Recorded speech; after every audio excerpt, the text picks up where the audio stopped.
Okay, so we got the map. First map. Let's put up the prediction over here really quickly for how many remaps are we gonna have. Start the prediction for how many remaps? 0, 1, 2. And let's put it only for 5 minutes. So if you wanna get more points over here by correctly winning, how many of these remaps are we gonna have? Just throw your points over there in the chat prediction. Also, I already see both Rafifi and Nitro are saying left, so we're gonna go left. Any news on the hat? I did not get a new hat and it's still there, but I kind of feel comfortable right now without the hat, so I don't know. Anyway, now let's go talk about Apeul here. He does have his Gran Colombian nation about to actually settle next to some mountains and the Gulf of Darien. We do have him with a possible second settle next to a fertile to the west side that he's gonna get the extra food from. Has access to tobacco tiles, but in the third ring that's gonna be a bit too expensive for my taste. Yeah, we do have some tea settles and oh my god, gypsum settle and tea settle north of his capital here. That's gonna be easy plus 2 B2 B3, and of course we do have him in the south with quite a few more cities to settle. Does he have anybody to trade with on these seas? He's gonna be fighting England. That's an opposing nation that's gonna be at the end of this Gulf of Darien, which transforms into the Northern Sea. Actually, that also has giant causeway next to Baptiste. You know, we do have actually a continent split in between them, a triple continent split actually over here. That's going to be meaning more amenities for Victoria Age of Steam. Moving forward, let's actually see where Tokugawa is living and also getting his stuff going. We got Tokugawa here. Oh my god, wait a second. No, this is not Tokugawa. This is Tokugawa. This is Tokugawa. This is Mikado on Tokugawa. We got him with his 2-2 base, some whales in the water, a +4, +5 actually. Harbor here, that's going to be amazing. A very good campus also on that iron tile, which I'm pretty sure he's not going to discover bronze and he will put an a campus there. We do see him with more fresh water in the east side, west side, not that much, but he does have the Pantanal that he could settle next to, and a lot of marsh here. I would really not. I don't think he's going to go Lady of the Desert Marshes to actually improve this territory to the left side, but that is certainly an option. All of those marshes becoming much more productive. We got a scout coming up in 3 from Tokyo. I do notice he's getting horses out in the first ring, and we do have him with that iron in the second ring here. We're gonna be talking about the strategic resources a little bit later. In terms of opponents, we do have England to the right side. That I gotta say he could actually go and get some units against England here on the land, and while England is fighting Gran Colombia, oh no, he's not gonna be fighting Gran Colombia because he's not coastal. It's fine. Apeul over there probably not gonna make the mistake of actually settling a coastal city in the seeds of Age of Steam there.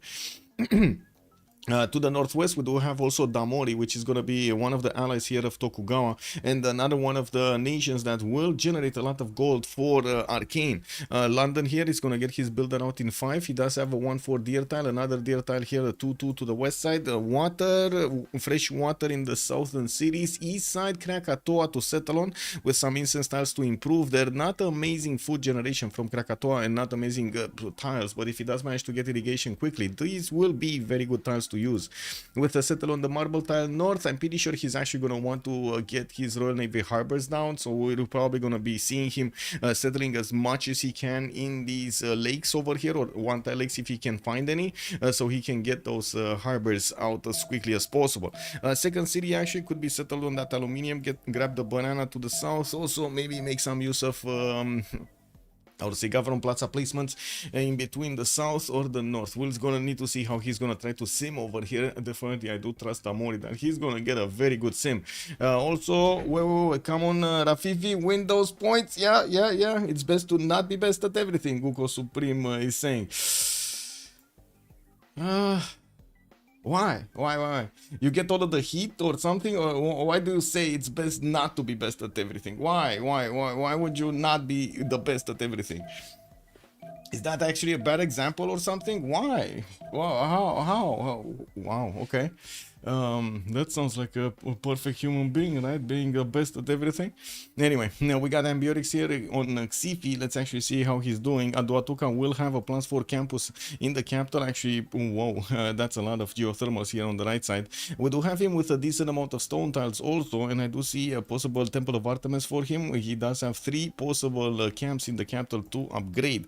Now, I do have to say here his initial his initial oppidum is not going to be that great. We do have him also with that stone tile in the third ring here, and that is going to be a +4 instead of a campus, because he does have the horse tile and of course the stone to improve. But that's fourth ring. He's going to need to settle another city east side if he wants to get that core improved and give the extra production to Aduatuka's oppidum. Maybe he's going to try to figure out some other placement for his oppidums to yes, only have like +2s or maybe some +3s. We're going to need to see what kind of sacrifices here Xiffy will do so he gets his sim up. We do have also him to the western side of Rome. Golden Age Rome here is going to be his opponent, and they do have a decent amount of distance between them, but not that much. This distance, especially with horses, can be covered quite quickly, and I'm pretty sure Rome is going to want to get cities in this I would say not parallel, how to say, in this area over here on the river, the lake, and then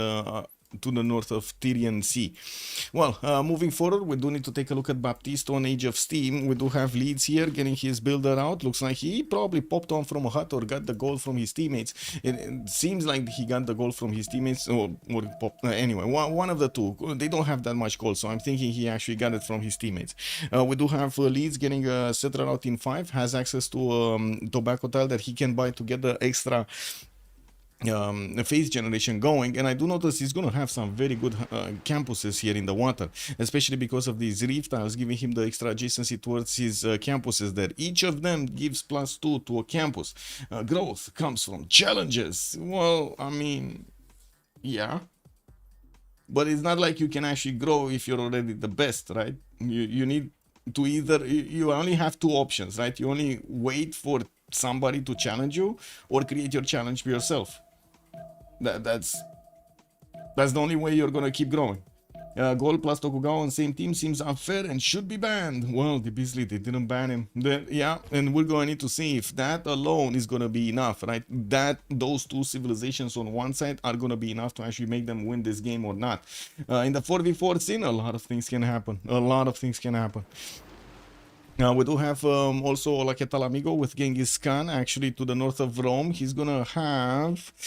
I wouldn't really say he's gonna have a possibility to go to Japan here. That's his ally. Maybe at some point in the game they're gonna set some coastal trade routes here in between them. I'm pretty sure he's gonna want to trade with Rome and get a city to the southwestern side next to Muscat, so he can set up those coastal trade routes with Trajan. We do have him scouting out in the south, and I do see his north is also gonna have a decent amount of river network here, fresh water for his settlers to go for. It has banana in the capital, 3 2s, and a lot of pastures here on the western side, while I do notice he's going to have a very strong second city here on the maize in the south to not only get the gold, the food from the fertile, and more food from bananas. Now we will see him grow quite quickly. Now there is a bit of a danger here for Damori on the right side because he's so exposed to Karakorum. We're going to need to see if Karakorum, or I should say Mongolia, is going to want to get a city here to try to force England into a little bit of a corner of his own. This is basically the closest city that he could get on the freshwater on the right side, and Karakorum is gonna get the ability to attack into England afterwards. I'm pretty sure Keshik timing might be a thing here against Damori. Looking forward on Hojo Tokyo, we got Kyoto here getting his 2-2 base. He does have settler coming up next turn. Some more cities on the coast, not all of them with fresh water. Like for example in the south, I don't really see that easy settler next to the tobacco tile. He's gonna need to put it maybe on the aluminium and buy the tobacco to get that extra phase generation going. We do have a freshwater city on the right side, but it's quite far away. 1, 2, 3, 4, 5, 6, and 7 to settle here on the right side next to that banana. And I do see he's gonna have a lot of inlands. Now the question is he gonna go harbors or something else like commercials? It's not unheard of that we do have Japan here trying to get even those weak, very weak adjacency commercials to work, to try to get his merchants up, get the internal trade routes going, and maybe we're even gonna see a holy site generation here from him. By the looks of it, we do have Lin Xia going for pottery, so I would say commercials. Commercials is the way to go here. It's a lake. He doesn't need to go that far. Wait, what do you mean? What lake? What lake? What? I see something incredible. Rome take Muscat, makes a canal. Enjoy the money. You know, enjoy the money. Yeah, well, let's actually see if that's going to be a city of Rome or not. Let's take a look at Rome here really quickly. So he has some stone tiles. He had the possibility to actually settle on ivory tiles. Did not do it. We do have him with lakes in the south to settle, and I do see some freshwater northeast. Not that much, and I don't really see an amazing city there. While we do have him on the western side with another ivory settle, he's gonna get that with fresh water and has a decent amount of tiles around it. The question is he gonna go there quickly or not? Xiffy already sending a settler to the southeast. Looks like he's planning on settling that oil tile to grab the silk tile in the second ring to get him that extra culture, and at the same time has quite a few chops, a +4 oppidum there in the north, but will not get the opportunity to improve the stone tile though. That is a problem. But anyway, it's fine. We got one remap to go. It looks like both of the teams chose to remap this. So we did have Arcane like this, basically, you know, with one in between them. No. Actually, did they have one in between them? What's between? Yeah, they did have one in between them. It was Leeds in between them, but that was it, right? Baptiste over here was in between his opponents. The other ones were really close to each other and could also trade to each other. Now they did decide to choose a remap token. Both teams actually spent the remap token right now, so we're gonna have them opening up a new map here. Let me get this. I need to finish the prediction, right? Yeah.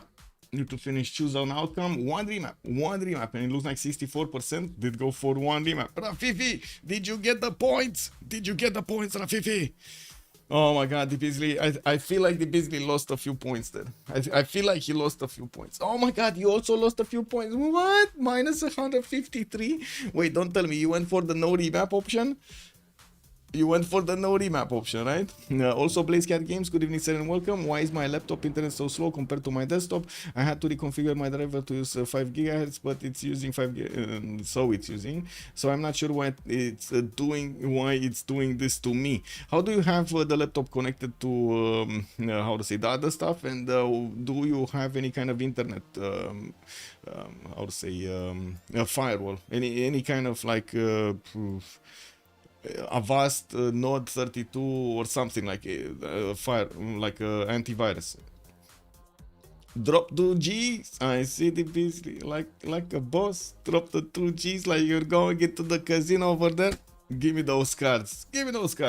Anyway, we do have the game started up here, and I do want to double check my settings so I can actually close stuff over here. It should be fine. We need to put the team labels up. On the left side, we're gonna have Arcane, and on the right side, we're gonna have the big boys from the Golden Age. There we go.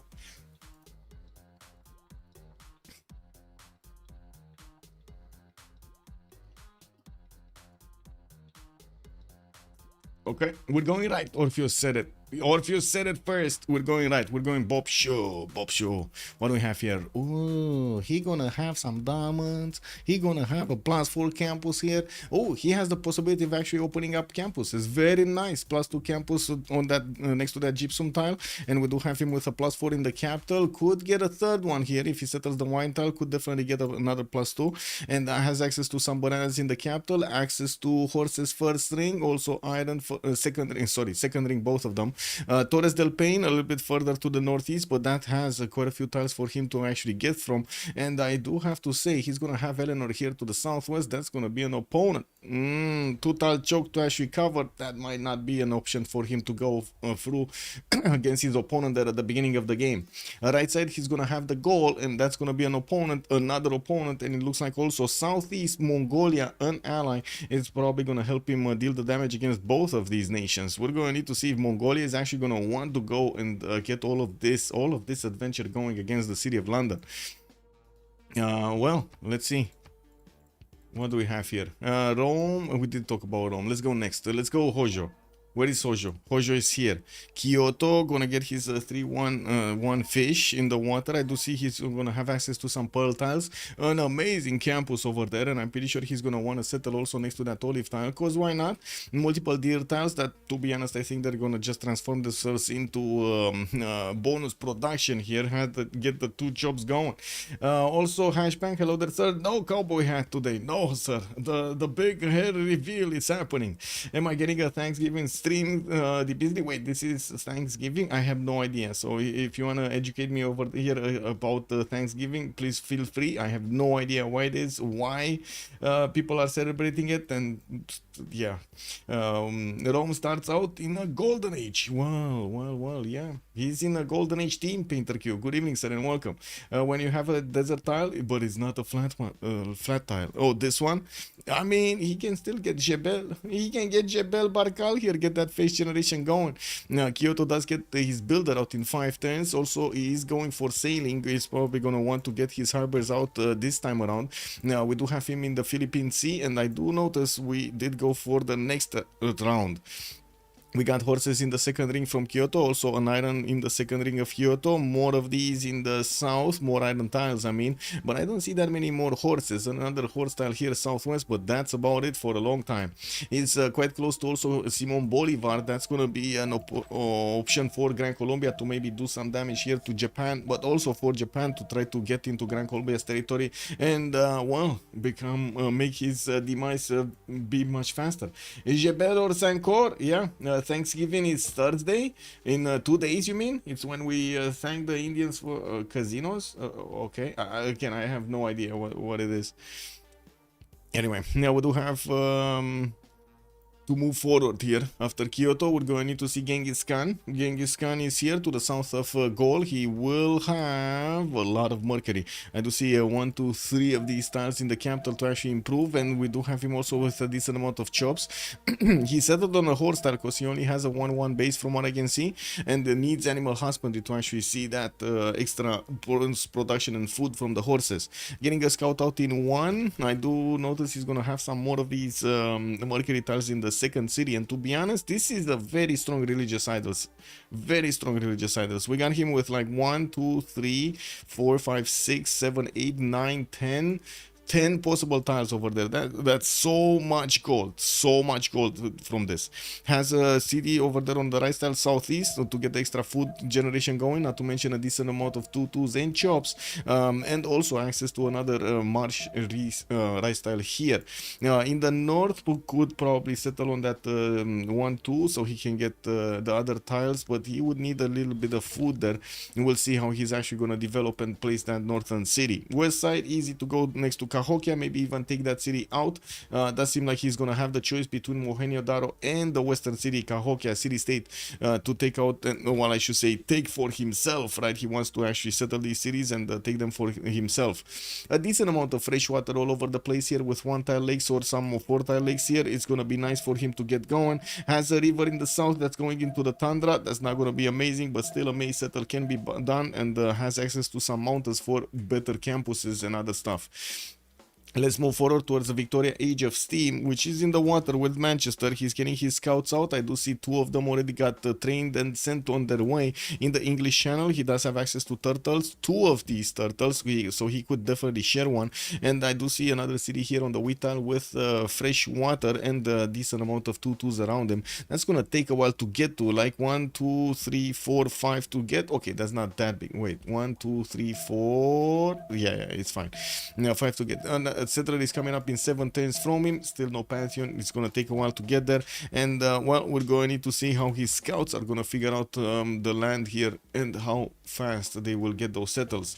He's relatively close to Tokugawa to the northwest, and we might actually see some sparks flying between them a little bit later on in the game. I'm pretty sure not at the beginning. Both of them are gonna be concentrated of getting their sim, their initial you know, base going, the 3, 5 cities, then jump into like 7, 8, and then maybe try to do some bonking, get some you know, coursers out on the map here.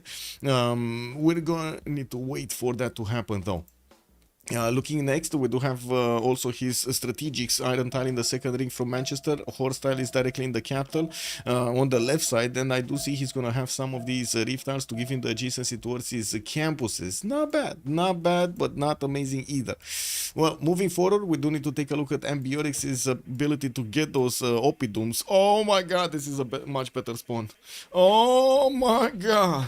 We got the Gaul in the house here with the +6 oppidum on the left side, 2 stone tiles and one of these iron tiles to improve. A second settle on the wine, could get another +6, or if he settles next to the wine on the 1-2 over there, could get another +6 next to the volcano. That would be so much production just from his first cities. Has a copper settle also, right, but that doesn't actually have access to other than a 4 oppidum. Again, not bad. 4 adjacency oppidum, pretty good. So he has 2 +6s and 1 +4 in the initial 3 cities. That's pretty good in my book. We do have him also with some settles on the left side, maybe the cattle, which is again gonna have access to another +4. Oh my god, whenever he settles cities, he has access to +4s. Unbelievable. And he could actually get them close to each other also. Like he could settle cattle, get an oppidum here, could settle this 2-2 tile, get third ring out on the cattle tile, get another +4 oppidum, put the +6 over here. Oh, improve the mines, get more and more. Yeah, the goal might make some money. Money. Yeah, Michael for president, get on TikTok. Tolkien Rukan, good evening, sir, and welcome. Wait a second, I need to get on TikTok these days. Oh my god, can you imagine how bad the algorithm of YouTube is? If people are telling me to get on TikTok to become famous, can you imagine how bad it is? Oh, wow. Anyway, yeah, the apocalypse happened on YouTube at some point. We just didn't see it. Also, I though was goal earlier with religious idols. I didn't see it, so who is making the goal for Arcane? Well, let's actually wait and see who's gonna make the goal for Arcane. Atuka gonna get his 3-2-1. I would definitely see on Arcane Tokugawa and Eleanor making the gold. I gotta say, between them they should make a lot of gold. Looks like Xiffy is gonna choose to go for the copper first. I don't think he actually discovered the north, so he doesn't know about the +6 oppidum that he has over there, but I'm pretty sure he actually knows about the one on the left side. At least he knows about the +4. He's going to need to discover bronze working if he actually wants to know about the iron. Do the volcanoes affect the Gaul's oppidum's adjacency? No. Like if it clears the stone, yes, if it clears the stone and there's no more quarry on the stone, it doesn't get any more adjacency. That, yes, in that sense, yes, it affects the game. We got this. Okay, we got this. Oh my god. Age of Steam at bad position, probably restart. Yeah, true. Also, Mikado Pantheon is quite obvious. Quality Dragon was calling out the Tokugawa Pantheon. I guess you're talking about the previous map because we didn't go here. And Jessica, were you saying right? Or were you actually telling me to go right? Which one was it? Because it looks like we listened. Jessica, we listened. Yeah, we did. Yeah. Good boys here. We're good boys here. Anyway, let's actually see what's going on. We got Eleanor, Damori to talk about. And Eleanor here gonna get his 3-2-1-1 turtle tile, 4-1 fish. Gonna get that settler in the north and then gonna put it right next to the marble tile. But the looks of it, that is gonna be a freshwater city, but not on the coast for his harbors. We will need to see him putting those harbors a little bit further than ideal, and he's not gonna get the best adjacency for them. Now, well, we do have him also with horses, second ring in the capital.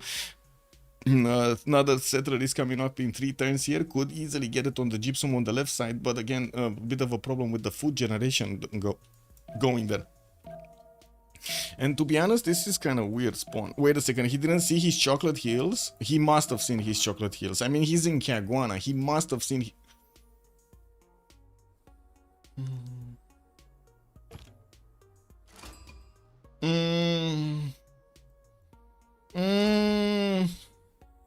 Man, imagine going around such a smelly hill, the chocolate hill. Can you imagine? Like you can feel it from so far away, right? Get that chocolate in your nostrils. But then, and he would have had a spice tile also. Spices next to chocolate hills, extra gold, extra food, extra production, extra science.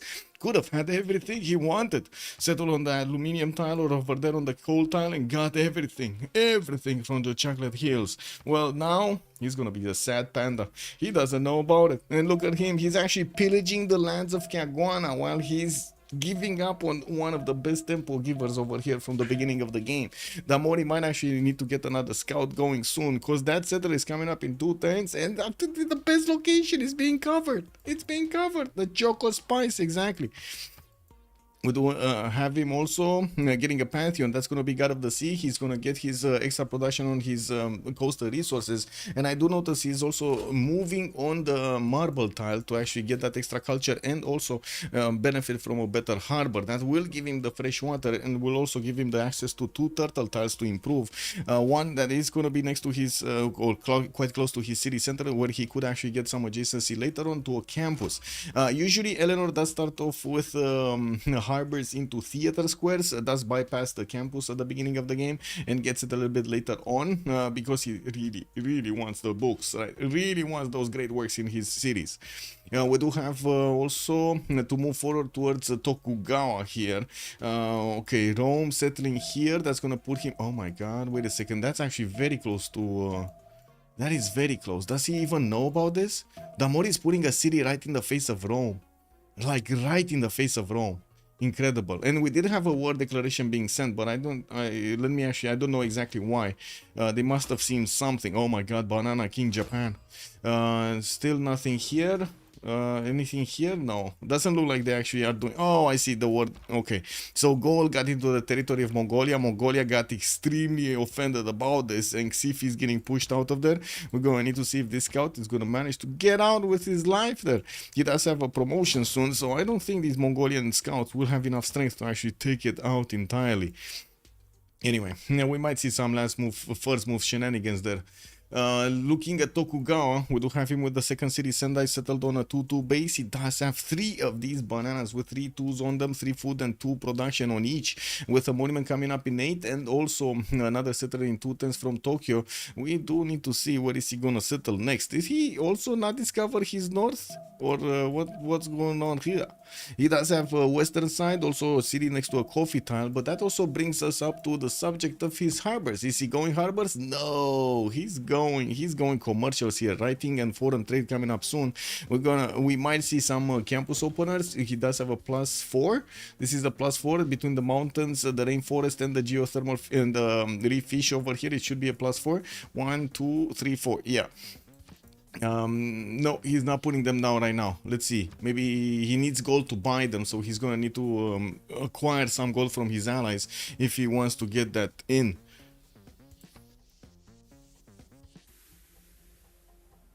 Opida, the plural of Opidum is Opida? That sounds so weird.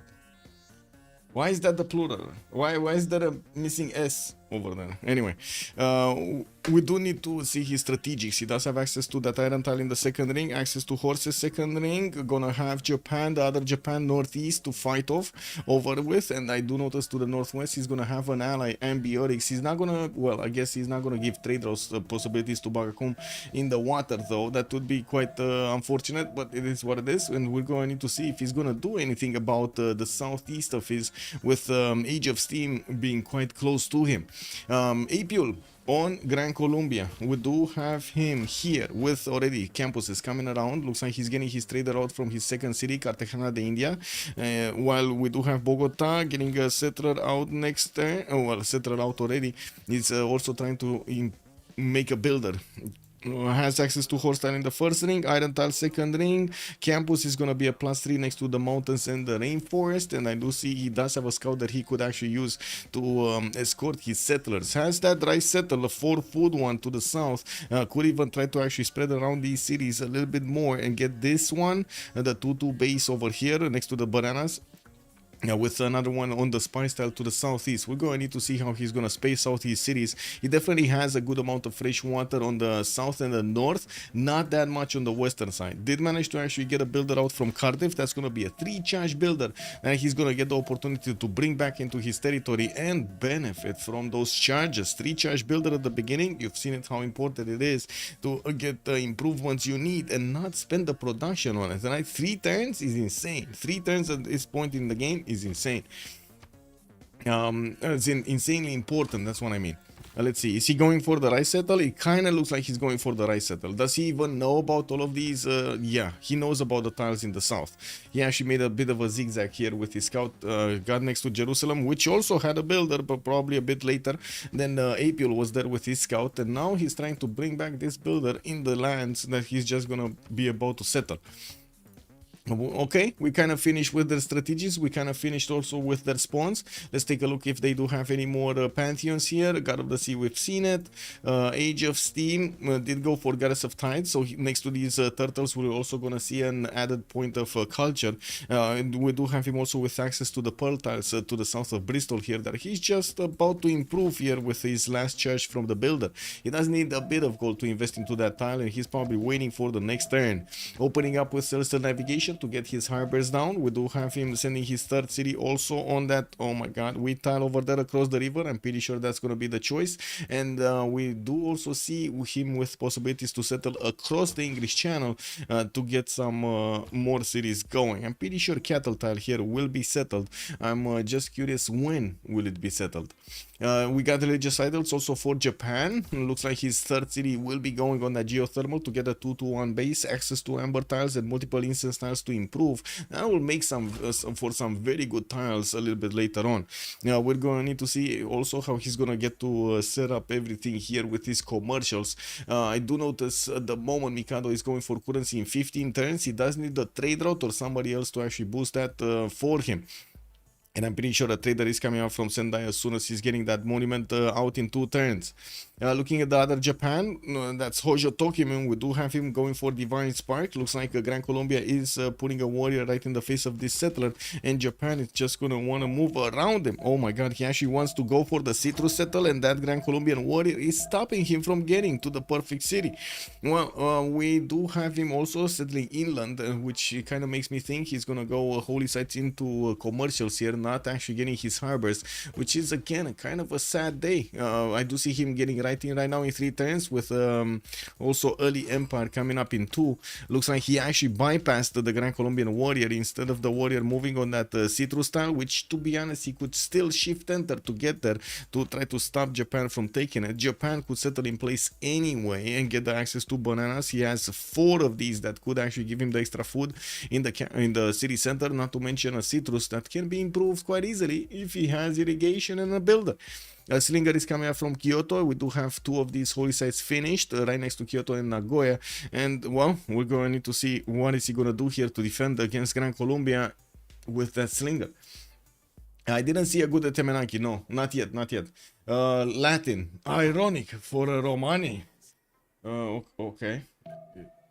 Yeah, Latin is just the English dialect, not really actually, but sure. As in, English dialect evolved from Latin plus German, well, actually mostly German actually.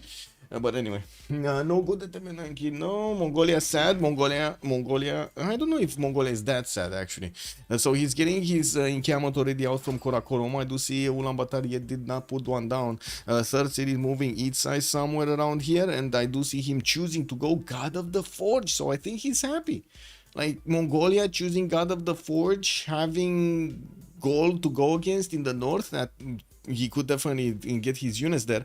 Didn't he have another opponent? I think he did, right? Over here, Birmingham, England on the western side. Anybody else? Japan?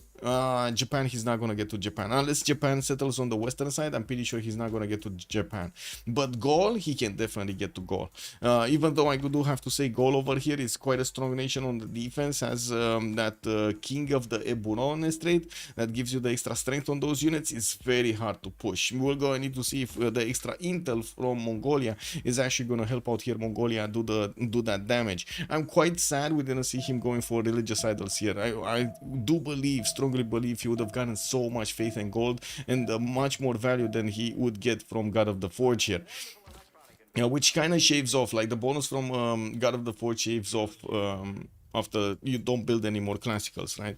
Anyway, we do have a trader from Karakorum. We do have that second city about to get down here, and there is a possibility for him to take either Mohenjo-daro or this city, Cahokia. This Cahokia city is on the way towards England, and oh, finally England did get the city on the Choco. Spice settle. He does have access to now 3-3-1s and also a 3-2-1 spice style, getting his monument produced there quickly. He has a 4th city moving west side towards that gypsum tile to get the stats, to get the extra amenity from there. He would have had actually 2 amenities already in his empire, 3 amenities in his empire, right? The turtles, the orc, and the marble tile and this gypsum tile that he's gonna be about to settle here. We also notice Rome is coming from the north to see what kind of lands we do have here around Birmingham. He has the cities extremely close by to his opponent, even one in a non-freshwater. No, this is actually freshwater. There is a river to the north of the city of Antium that I did not see initially. We do have Rome with still no pantheon. We do have the Governor Liang establishing in his side of his city's center, and I do see he has one builder moving around to try to get the improvements, while Gallic Opid Gesade is actually taking down his slinger here. He's also going to have the trader in problematic position.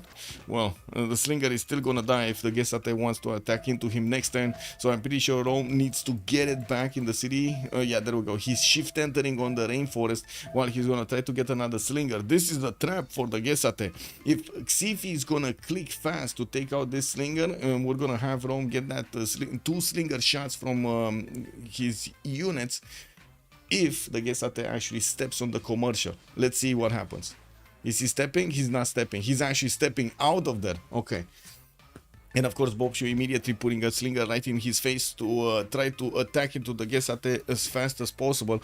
We're gonna need to see Xiffy shift enter that unit out of there, because he might actually die to the slinger attack, especially since it's full health and it does deal that 15 damage. History is written by the winners. Yes, yes. Is it the Chad Civ6 stream here? Champion yet? Good evening, sir. Yes, it is. We're going to need to see these boys going for the quarterfinals here in the CivFR Squadrons, which is basically the mainstay in 4v4 competition from the CivFR community, from the Francophone community. And we do have Arcane on the left side with Golden Age on the right side, fighting for supremacy on this map.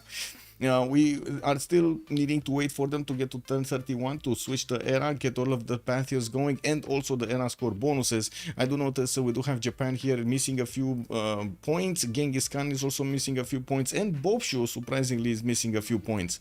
We're going to need to wait and see if they do manage to get that golden age going.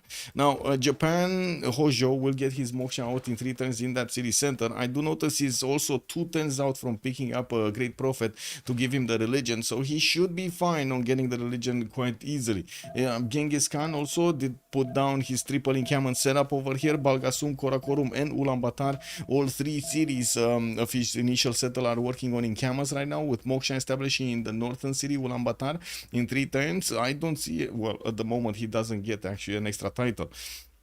And we do have him also starting to improve his Mercury tiles. He has enough of them that he could actually trade them to his allies, and he's getting his builders that he will need to send on the horses and or iron tiles, so he can actually get those resources in his empire.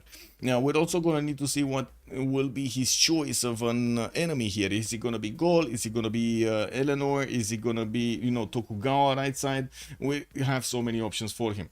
I don't think that Boubsho will push through England. You don't think Boubsho is going to push through England? Boubsho, wait a second. Boubsho is Rome, right? Rome. You don't think he's actually going to push England at all here? Yeah, it might be. I mean, this is the 2 tile choke city. It's very hard for Boubsho to actually get his units through, and of course we're going to need to see if that will be his option or will not be his option. I can only say they're so close to each other that some action needs to happen at some point in the game, right? They're basically sharing borders over here, touching borders, right? Does England make encampment or England not fear Rome? It doesn't look like at the moment England is making an encampment, or at least Eleanor, right? You're talking about Eleanor. 11 science with 11 culture. We do have him still getting his Royal Navy dockyards. In the text screen, he's going for animal husbandry, and I would imagine he's going to want to get horseback riding also. Getting Magnus in the camp next turn. Multiple builders. 1, 2, 3 more builders are coming around here, and he started getting his traders out. Some Royal Navy dockyards did finish. I do see 2 of them got finished. And Plymouth cannot build one because it doesn't actually have a tile from where to build. Anyway, now looking at Tokugawa, we do have him moving east side with another settler, and probably that main style could actually settle the 1-3, so he gets a much better harbor going.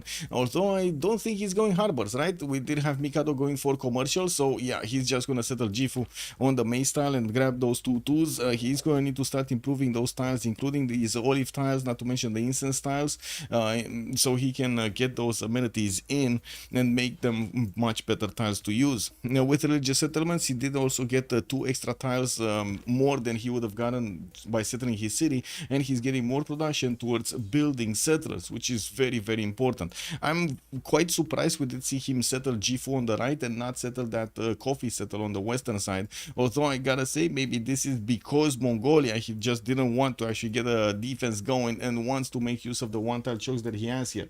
Muzrat, good evening, sir, and welcome. Also, let me see, do we have everything in order? Yeah, we should have everything in order here.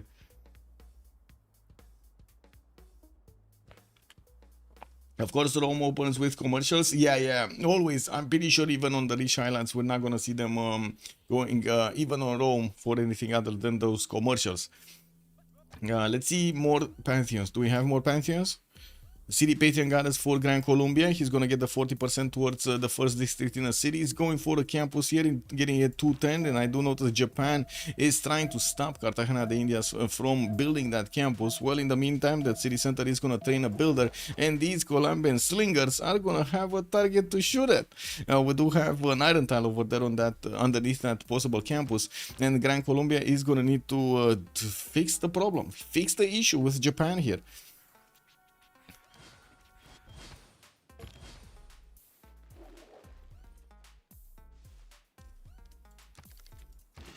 Wow, well.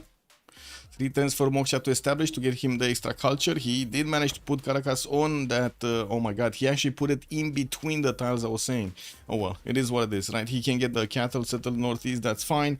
2-2 base on a stone tile or next to it, that's also going to be fine. Access, no access to extra bananas though for Caracas. That might be a bit of an, how to say, a drawback here, but it's fine. He can actually put 2 cities in the south, 1 on coastal, so it shouldn't be that big of an issue. Getting his campuses out quickly, I do have to say the first scientist is Hypatia, so he's gonna have the opportunity to recruit this if he's just gonna get the points going. Might actually even go for some projects to get it quicker and benefit from the free library and that extra science.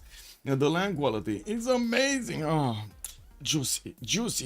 Alec Leclerc. Good evening, sir. Yes, it is amazing. At the moment, we do have actually only good spawns here.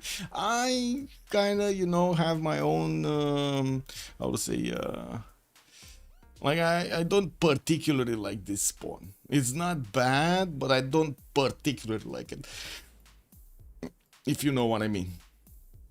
Japan starting to put on his commercials. We do have Takamatsu finishing the builder next turn. Looks like pre-placing commercials is the word of the day here, so he gets that production locked. And I do see he's getting those builders in the water to improve his tiles here. Trying to get another builder from Gifu. Did we have everybody getting their points? No, still Rome and Genghis Khan are missing the golden age points. 17 on Genghis Khan, and we got Boubsho here with 16. It looks like both of them do need to acquire some of these. Gavron Plaza coming out from Rome. Oh my god, this could have been a +4, but it's only a +2. When the Gavron Plaza is actually going to be a +3 when the Gavron Plaza finishes, so he's not going to get the bonus from that. I do see he improve his horses. Still no Pantheon yet. How did this horse get an extra production point? No, an extra food point. Kick W, man. Anyway, oh, Liang, that's how. Yeah, he went for Liang, right promotion on the food. Yeah, there we go. And he has in the capital 1, 2, 3, 4, 5, 6, 7, just 7 resources. This doesn't look as strong as others. Well, I guess 9 with the wheat tile in the northeast, but again, this doesn't really look like it would be that strong of a city for the young opener. We're gonna need to see if the stats are gonna be nice here.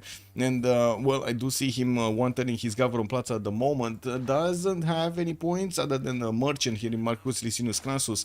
And taking a look at his text, he's 1 turn away from getting political philosophy, so that should put him over the necessary points to get the golden age. He should be fine. We got 4 more turns to go. Looks like next turn Rome is gonna get his points. On the other side, Genghis Khan is still trying to get state workforce, and he probably did get boosted because of discovering 3 city-states to get political philosophy, although only 2 turns will remain for him to get that civic, and he will probably not have enough culture.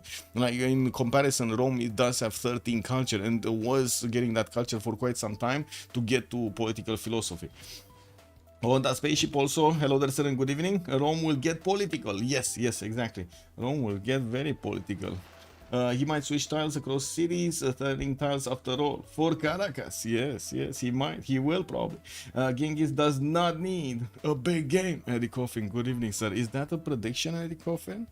Is that a prediction you're doing over there? Genghis is just gonna need 3 cities, gonna take out his opponents as quickly as possible. And I do notice how he figured out to actually get his golden age here. He's gonna get a boat. He's gonna get a boat. Makes sense, no? Makes total sense. Boubsho and Apeul both will try to switch the membership between cities to mean the membership? Tile membership. Oh, ownership. You mean ownership. I see. Okay. Yeah, I guess it does make sense of membership, but just to make it a bit... I think I'm right, but I don't know if I'm right. You guys tell me if I'm right. Membership refers to like people stuff, and ownership refers to physical stuff, anything else other than human. No? Why Rome not putting commercial close to river? I'm not sure if he actually... So he does have mining. He just didn't want to take out the forest. Or he wants to keep these tiles for campuses, aqueducts, something. Like he could put a bath here either on the marsh tile or on that 2-1, so he could actually get an industrial zone here. But just the same, he could put it to the southeast and get that yield over there anyway. I think he's planning on putting 2 campuses between Ravenna, the mountains, and this geothermal. I think he's planning to put 2 campuses, and the government plaza, of course. He's gonna get an easy +4 over here from Ravenna, and then another one over here that's gonna be a 1, 2, 3, 4, 5, 6. Another +6. That's a big campus that he's gonna get there. Ownership. Yeah, okay. Late to the party. Anything interesting going on? Lancer, you're not that late to the party. I gotta say, I started off with 1 hour earlier, and we played 2 games of Dota Turbo. I won 1, I lost another 1. It is what it is, right? It's just the way the Dota Turbo flows. For +5 and +3 campuses. Poggy woggy. Yeah. Good evening, sir. Good evening. Now, let me actually take a look next. Ancestral Hall coming off here from Rome. We did have all of them actually getting their Golden Age points 2 times before this. Let's see the city states really quickly, and then we're gonna see if they did pick up some more pantheons. Cahokia, Bandar, Brunei, and Venice will be available for them for the trade bonuses. We got Namadol, Mohenjo-Daro, and Caguana for the culture. I do see Cardiff with Johannesburg will be providing some industrial bonuses. Jerusalem, Cinguetti, and Nazca for the religious bonuses. Granada, military, while Namadol, Mohenjo-Daro, and Caguana, I think I talked about them. They're gonna be the culture bosses of this game, and we're gonna need to see who's gonna grab that Namadol over there in the water and get the culture going there. Well, we got commercials from multiple nations coming in, including the Japan and Japan's. We do have also Gran Colombia finishing his camp. Wait, wasn't he building this campus like 10 turns ago? I know he built this one, but what happened to this one, and why did he not finish? Was that scout still? Oh, wow, that scout delayed him so much. Anyway, we do have him on let's see, where is he? 11 science and 10 culture here on Apeul with that city patron goddess. What do we have on Damori? 16 science already, and with 11 culture. He does have a few science points from Chocolate Hills, trying to get the holy side there. A +5, gonna get a splendid bonus going, and I do see Magnus establishing the capital. Good thing he does have a lot of turtles, so he has extra. Check this out, how much extra science this guy has. 1, 2, 3, 4, 5 extra science points just from his land. Oh my god, that's he has a total of 16, 5 coming from his land, and he can get some more. He just needs the gold. Also, Melamo Love, good evening, sir, and welcome. Hey guys, I've never watched or played Team Civ. Can you only build in your only city or the whole empire? So, Pompilite, vos somos bienvenido. Can you please show who is missing? Nobody's missing, Pompilite. Nobody's missing Golden Age. The last one was Genghis Khan that got a boat. He was missing 2 points, got a boat in Ulaanbaatar and got it. Yep. Is he working it though? I don't know. Also, to answer the question of Melamo Love, you don't get to upgrade stuff in your opponents, as in use the production of your opponents or your allied cities. What you do get sometimes, you do get the opportunity to use some special units like the military engineers and some of the builders to improve stuff in your opponent's territory, like roads and your opponents. another territory, in another territory other than your own. Or in city-states, you can improve their tiles with your builders. That's about the extent that you can actually do. What the players are doing in a team format, they are coupling together their resources, like strategic resources over here, trading their amenities with each other, keeping their people happy, while they're also trying to coordinate their efforts to take out their opponents, trying to force the diplo victory, get enough diplo favor, trying to get the culture, get more people for that culture victory, or distracting your opponents while your ally is getting the culture victory. Military domination, maybe every one of them is actually going to go war here. We're going to see some land wars, conflicts between them, and they're gonna try to take out their opponent's capitals. On the rich highlands, to be honest, anything can happen. Like we got this game going on. We just started. We're 10:31. They're gonna get their golden ages across the board, and we're gonna start seeing them shining in this game somehow. We're gonna need to wait and see if Genghis Khan here is gonna be aggressive. I'm pretty sure he's thinking about it with the triple encampment setup. You don't open up triple encampment if you don't think about war, right? At some point, not right now, but maybe at some point. Also, two campuses are not that good as getting a strong campus and a strong industrial zone with over 5 points of adjacency from the same city. Yeah. I thought because there were 4 cities, it was 4 people controlling a city each. Yeah, no problem. So we, Melamolov, just to like quickly give you what's happening on the map here. You do see each of these colors is representing a different nation, right? Each of these, and these are cities basically. So Japan, Hojo Tokyo has 3 cities. We got the Age of Steam over here with 4. Eleanor is going to be 4. Rome is going to be 4, and so on and so forth. Throughout the game, the empires will clash at some point, right? Getting to use their production and so on against each other, and they're definitely going to want to expand into a lot more cities. We're going to need to cover this as much as we can, and I'm going to try as much as I can to actually bounce around the different areas of the map, so we get to see all of that information and relay it. Also, it would be fun to see a true domination. Yeah, been a while since we saw one happen in a teamers game. True.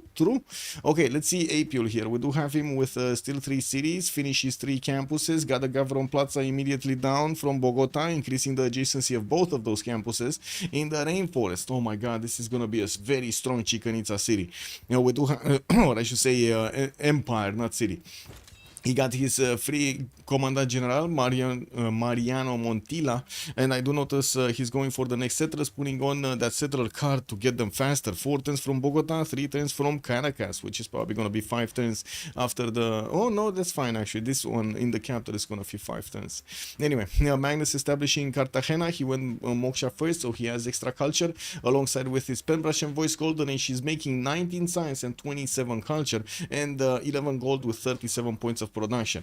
Of course, he's gonna be eyeballing all of these cities with freshwater first, and then we're gonna see him try to expand into some non-freshwater positions just for the sake of the city count and getting those campuses, theater squares, encampments, whatever he needs in the game.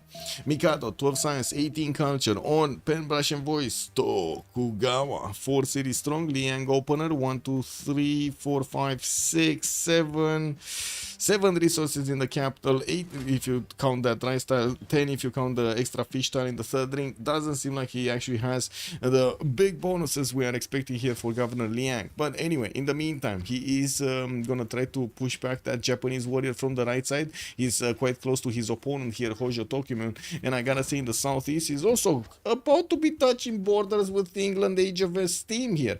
We do have him getting his markets for the extra trade routes in his commercials, and I do see new builders are also going to come out to improve those tiles that he has around his cities. We're going to need to see how he's going to set up everything here, but I guess we're going to just need to wait. 51 points of production does make him quite ahead over here in the lobby. What I gotta say, he's ahead of most of the players from Golden Age, but he's not ahead of Damori, and he's not ahead of Xiffy here. Oh my god, we're getting to Damori's territory. Tom Badil, good evening, sir, and thank you so much for the follow. Also, All Triangle, bun somos you. Bună seara, domnule. Good evening, sir. I'm hungry for pizza. Oh, yes, get the pizza going. The chicken pizza going. Yeah, given the ideal land, which seems to be considered to be the best free simmer. Ooh, that's a hard one. That's a hard one. It's kind of a close race right now. Tokugawa, I would say, would take that shine.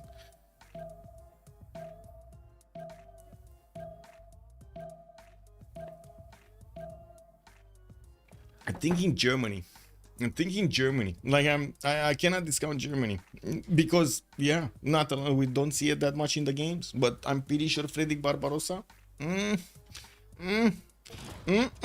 Oh, Gaul also. Maori, yeah, Maori force him. Yeah, there we go. Lafifi is calling on Maori. Eleanor building wonders. We're getting there. Let's take a look at Damori. Damori, 19 science, 33 culture. We got Pembrokeshire and Voice Golden Age lighthouses coming around. We do have Pingala establishing 3 turns in Birmingham with another settler in 2 turns from that city center. We do have him expanding quickly. He's getting his amphitheaters in the theater square so he can actually get, first of all, more writer points and slots for his upcoming books. He's getting them in London and Plymouth as well. Getting Moksha in that city in the Chocolate Hills, it's a bit surprising. I would have expected him to actually try to get over here Pingala because of the extra science that he's acquiring from the Chocolate Hill tiles. We do have him with that God of the Sea giving him the points. He does need to improve some more tiles here to get the extra production, but I guess he does have a lot of turtles to give out to his allies. With a few builders to improve his tiles, we're going to see the extra trade routes connecting to the capital, giving him the extra bonuses from government magnets, the extra production and the food on each of those trade routes. Gonna make them big. Well, moving forward, I do have to say and mention specifically, he's not building any wonders. Has a few wonders to build. I could definitely see hanging gardens around here being built, trying to get the Mahabori temple in Plymouth, maybe if he wants to actually try to get diplomatic victory and so on. There are multiple choices for him to get going here. Moving on, Xiffy. We do have him 4 cities strong. Liang, second city. Magnus establishing in the capital. He did get that +6 oppidum on the left side with another +6 over here in the north in Samarobriva. So, well, right now, wait a second. No! The stone got taken out.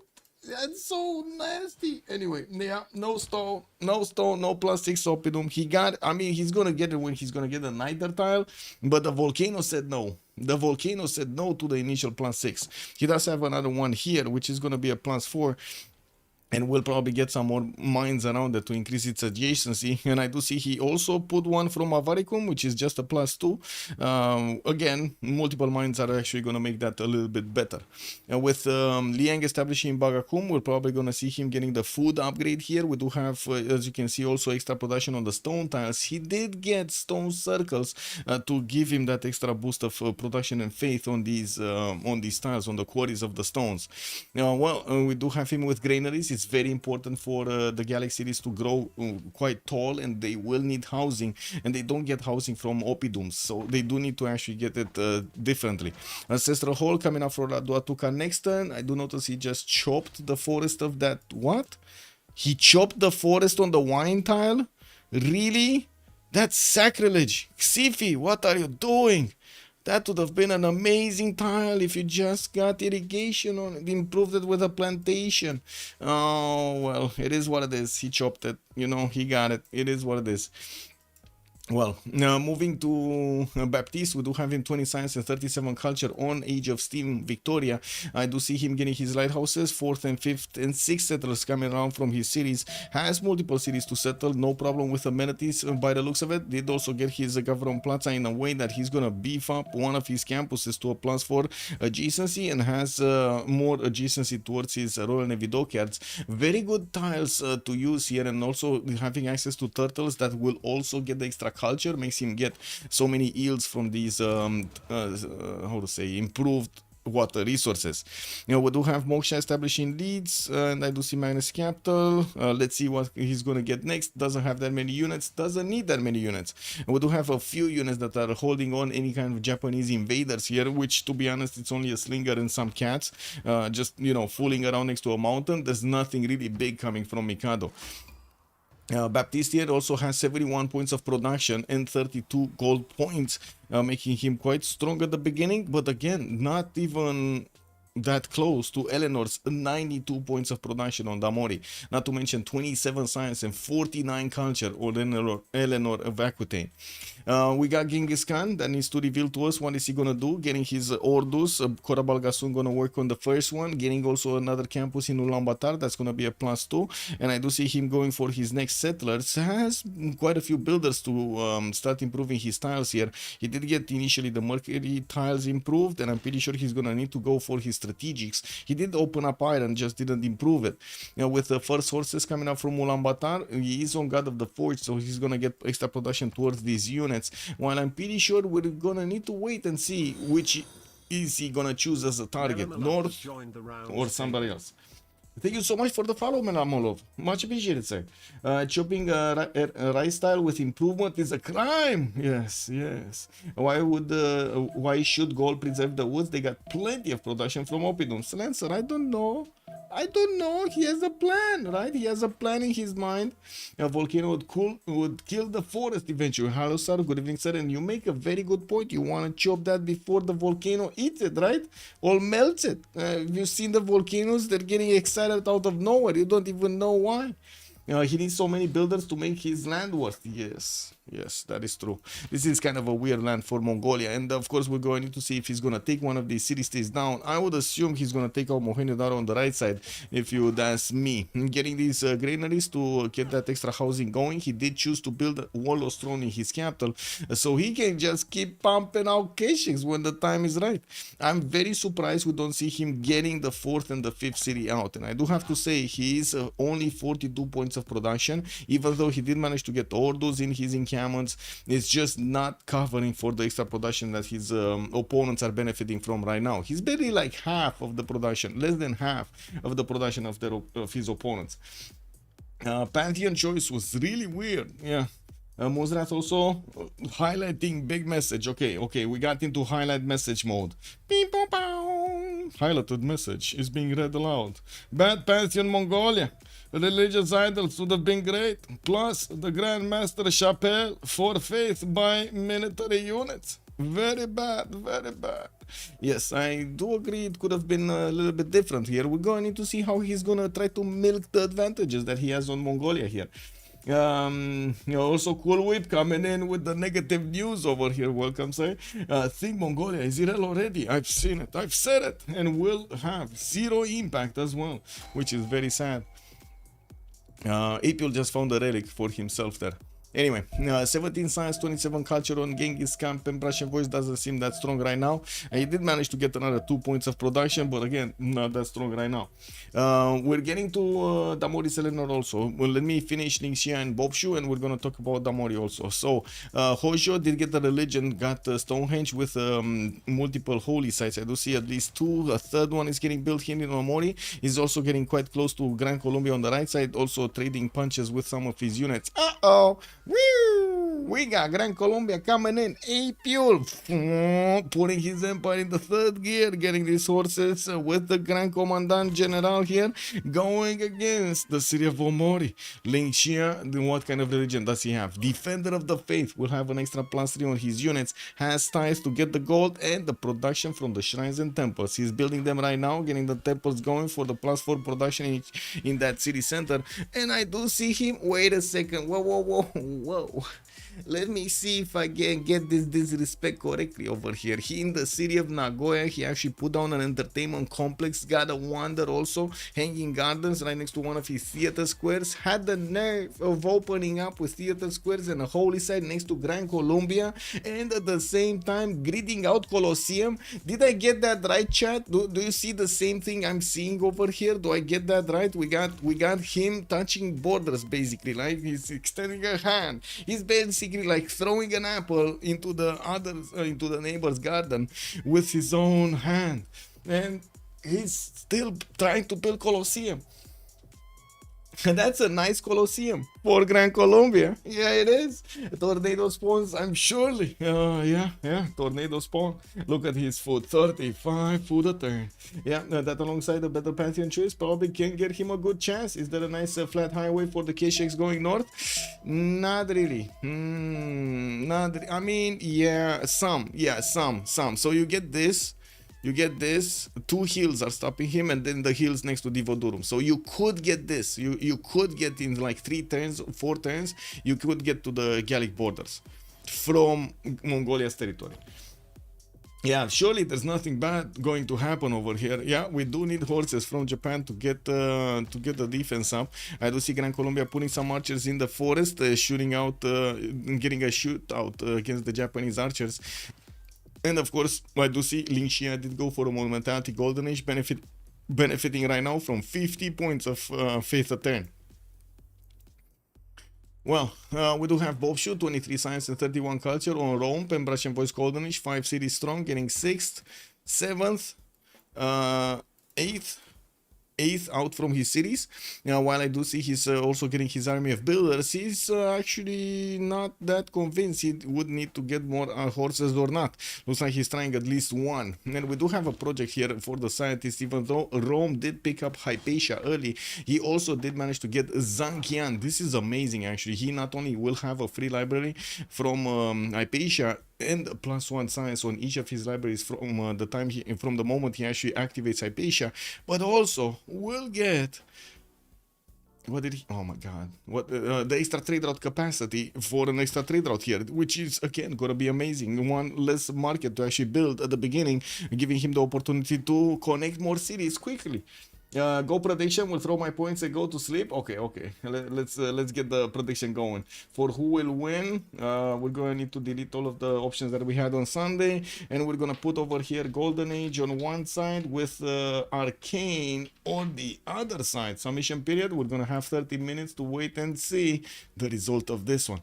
I always forget Rome has the training post goal bonus. It's a really nice one. Yes, it is, and it also increases the a distance that you can send those trade routes from, or to, I guess. Rome also has a really good Chicanitsa. Yes, but he's probably gonna need to. They're probably gonna need to decide who's gonna get it, right? Is it gonna be Gran Colombia or is it gonna be Rome? We'll see who's actually gonna be first on it.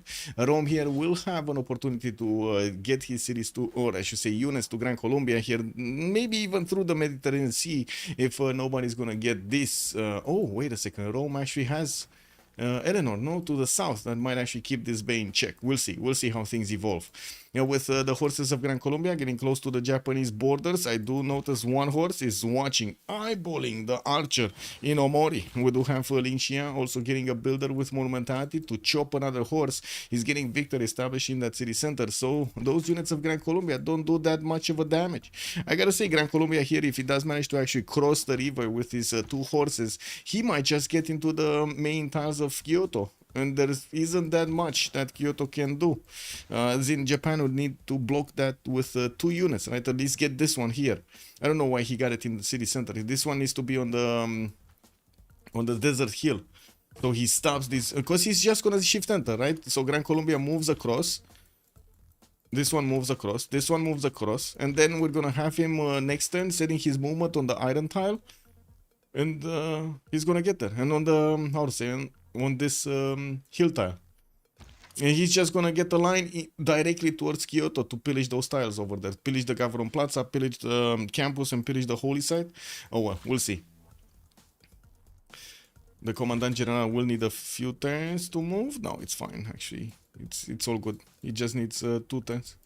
Okay, now we did need to take a look at Damori because chat was asking us, right? He's getting his 6th and 7th settlers out. We do have him with builders. He was the first one to get very close to 100 production. Still not over yet. He's 97 at the moment. And with the new improvement that he's going to make with the builders, and I'm pretty sure with the new settlers, he's probably going to get over 100 in the next few turns. We did have him establishing a religion in the city of Plymouth. That would be Zen meditation and sacred places. At the moment, he doesn't actually have a wonder to get the extra bonus from, but I'm pretty sure he's planning on getting one in the city of Plymouth. He does have a border with Rome, and we did manage to get to commission one of his archers here. Got another city on that coast towards Rome, and we're going to need to see him putting down an encampment, so he tries to get a general here. We will need to also see, try to track where this settler is going to go. Looks like he's getting closer to Caracas here, so they might actually get a connection. I would imagine a Reina city on that wheat tile would look quite nice, wouldn't you think? Yeah. Anyway, Damori here with 101 points of production. He's already 31 science and 80 culture. Definitely making much more than the Golden Agers.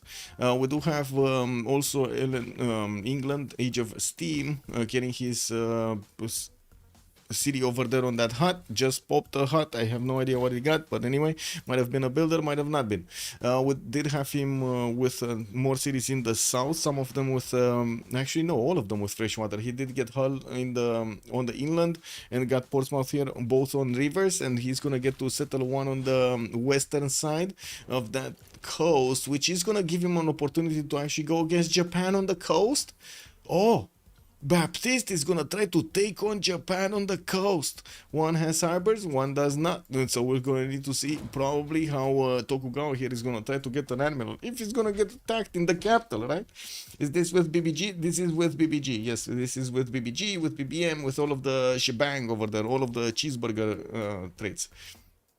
Okay, what do we have? We got Gran Colombia taking out that archer. Looks like he did not actually manage to get into the borders of Kyoto, and we did have Japan chopping out another horse, while he is gonna try to block the movement of these units towards the city of Kyoto. We do not see enough damage from these units of Gran Colombia to attack into his opponent and that would be strong enough to actually take out his opponent's units. With the Governor Victor established, that's going to be more defensive. Governor Victor has the ability of putting the whatever it is +3 promotion on it. I forgot how it's called. And I do see Kyoto bringing another horse to the fight here will definitely help him out. Now, the city of Omori might actually get attacked, which is going to be a problem. We do have, there we go, a bit of damage being done to that city center, exactly as the horse got chopped, and immediately, and that's why I was calling it a problem, because as he attacked into Omori, we did have Japan getting the opportunity to attack into the horse that just lost its health attacking into the city center. We do need to see if Japan here, Lin Xia, is actually going to keep on simming. Apeul, in the meantime, is trying to get his feudalism builders out, building up his library count, and getting to recruit Zhang Heng. We did have him starting off on these. Oh, great writers are getting recruited by England already. We have 2 of them recruited already, Chuchi and Metamorphosis. Anyway, now, by the looks of it, we do need to take a look at the other ones and see how Genghis Khan is going to try to get this going. First of all, going for Mohenjo-daro looks like OverDozZ, yeah, he did go for Mohenjo-daro, did not go for Cahokia, Southwest. Now, we do have him getting new horses out, and I'm pretty sure he's on the way to getting both apprenticeship and, stirrups, and also trying to get his crossbows done. Not ballistics, how do you call crossbows? Ow, what's this? Machinery, right? And castles. I wanted to say castles and stirrups, but somehow I got into whatever, machinery and ballistics and whatever. Anyway, we're going to need to see if he's going to have the unit count and also the willpower to go against his opponent at the Keshik timing. Trying to get Victor third in the city of his capital to try to get a better spy. We're going to need to see if the timing is going to be right here for him to actually get the level 2 inside of his opponent's cities. If he's going to do that and he's going to go against Gaul, Gaul will be in trouble. We do have Gaul here with that stone circles getting so much production in the game. We do having Xiffy here is 107 points of production, definitely quite higher than his next door opponent here, Genghis Khan, on 52. Trying to get an encampment training projects from Bagakum, so he gets a general. I do see he just got enough points to recruit a general, 36 out of 30. There we go, he just got Sun Tzu. We do have also Avaricum sending another city towards that volcano in the south. He's not far away from the borders of Tokugawa, but he's probably gonna just, freeze him over here next to him, not a problem. And did manage to plug in Magnus in Samaro Briva. Looks like this is a puddle jumping Magnus. He's moving everywhere in the city, getting the chops done, then moving forward and so on. And we do need to see what kind of other governor he's going to plug in Duatuca. He did choose to go for Ancestral Hall, so he doesn't really get bonuses from the governors inside of the city centers. He's getting bonuses from settling cities, building more settlers, and getting builders from those cities. Statue of Zeus coming out from Bagakum. I do have to remind you that anti-cav units are usually the correct unit to try to defend yourself against Mongolia, and we're going to need to see if he's going to manage to defend against Mongolia, even with the extra production that he's going to get from Statue of Zeus and also the free units that he's going to get to benefit from. Temple of Artemis also got placed somewhere. I didn't see where though. Aqueduct from Manchester. Looks like we do have a bit of a preparation here for those how to say IZs for Age of Steam, while he's putting down Royal Navy dockyards everywhere. We got Rome sending a few horses to say hello to England, and immediately England did react with one of his own horses to beef that siege defense to 40 strength, trying to get more theater squares. In the meantime, he did manage to get Pingala somewhere. Yeah, Pingala is in Birmingham, so he's getting that extra science. That's why he does have a decent amount of science right now. I do also have to say Baptiste is catching up quite quickly on the production screen. We do have him at the same number of production points as Eleanor of Aquitaine here. Mikado 100 strength also. Looks like the attack of Gran Colombia into Japan's defenses did fall off. We do have Japan still with 26 science and 39 culture, with 64 faith and 87 points of production, and he's still going for Colosseum, guys. He's gonna get Colosseum next to Gran Colombia.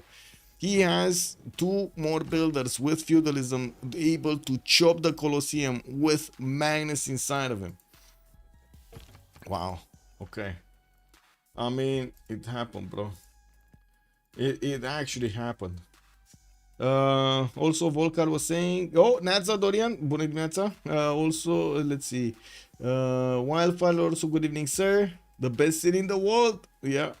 Gaul needs a mausoleum of Halicarnassus, definitely. I do also see to use his engineers one more time. Civ6 scout again. Oh my god, I guess we're going to need to see if we get the Civ6 going again. Gaul can just build spearmen, a lot of them, and be okay. And with Zeus statue, he will be even faster. Yes. Now the question is, will he be ready for what's coming? Because I'm pretty sure we're going to have over here Mongolia try to get his units out soon. We do have some campuses coming in for the extra science, while he's only 7 turns away from getting stirrups and having the ability to upgrade knights and also build Keshiks, right? Jan, Jessica, Jan, Jessica over here just confusing me, totally confusing me. In January, we do it in January, Jessica. Yes, I don't know what though. Japan gonna go for culture victory in between 2. Oh, I see. I mean, I think he just wants the extra amenities and the extra culture. I don't think he's gonna go for a culture victory, and also the fact that he's gonna get so much culture is gonna be good for him. It's still a big, how to say, a big sacrifice. He would have gotten at least 2 more cities with the production he got into this Colosseum. Good thing is he did manage to defend against his next door opponent here. Gran Colombia pushed him back, even if Gran Colombia did have superior units with Commandant General, and I do see he kept on building settlers, but slowly getting his 6th one out right now here to the south of Nagoya. Still 6 turns to get the Colosseum. He's probably gonna get the 3 chops next turn, right? The stone and the 2 forests. That should be it. We also did have, by the way, an entertainment complex and that Colosseum with the hanging gardens, giving the bonuses to these theater squares, making one of +6 and another one of +3 here. But that's before Colosseum is gonna finish, so that's gonna be a +8.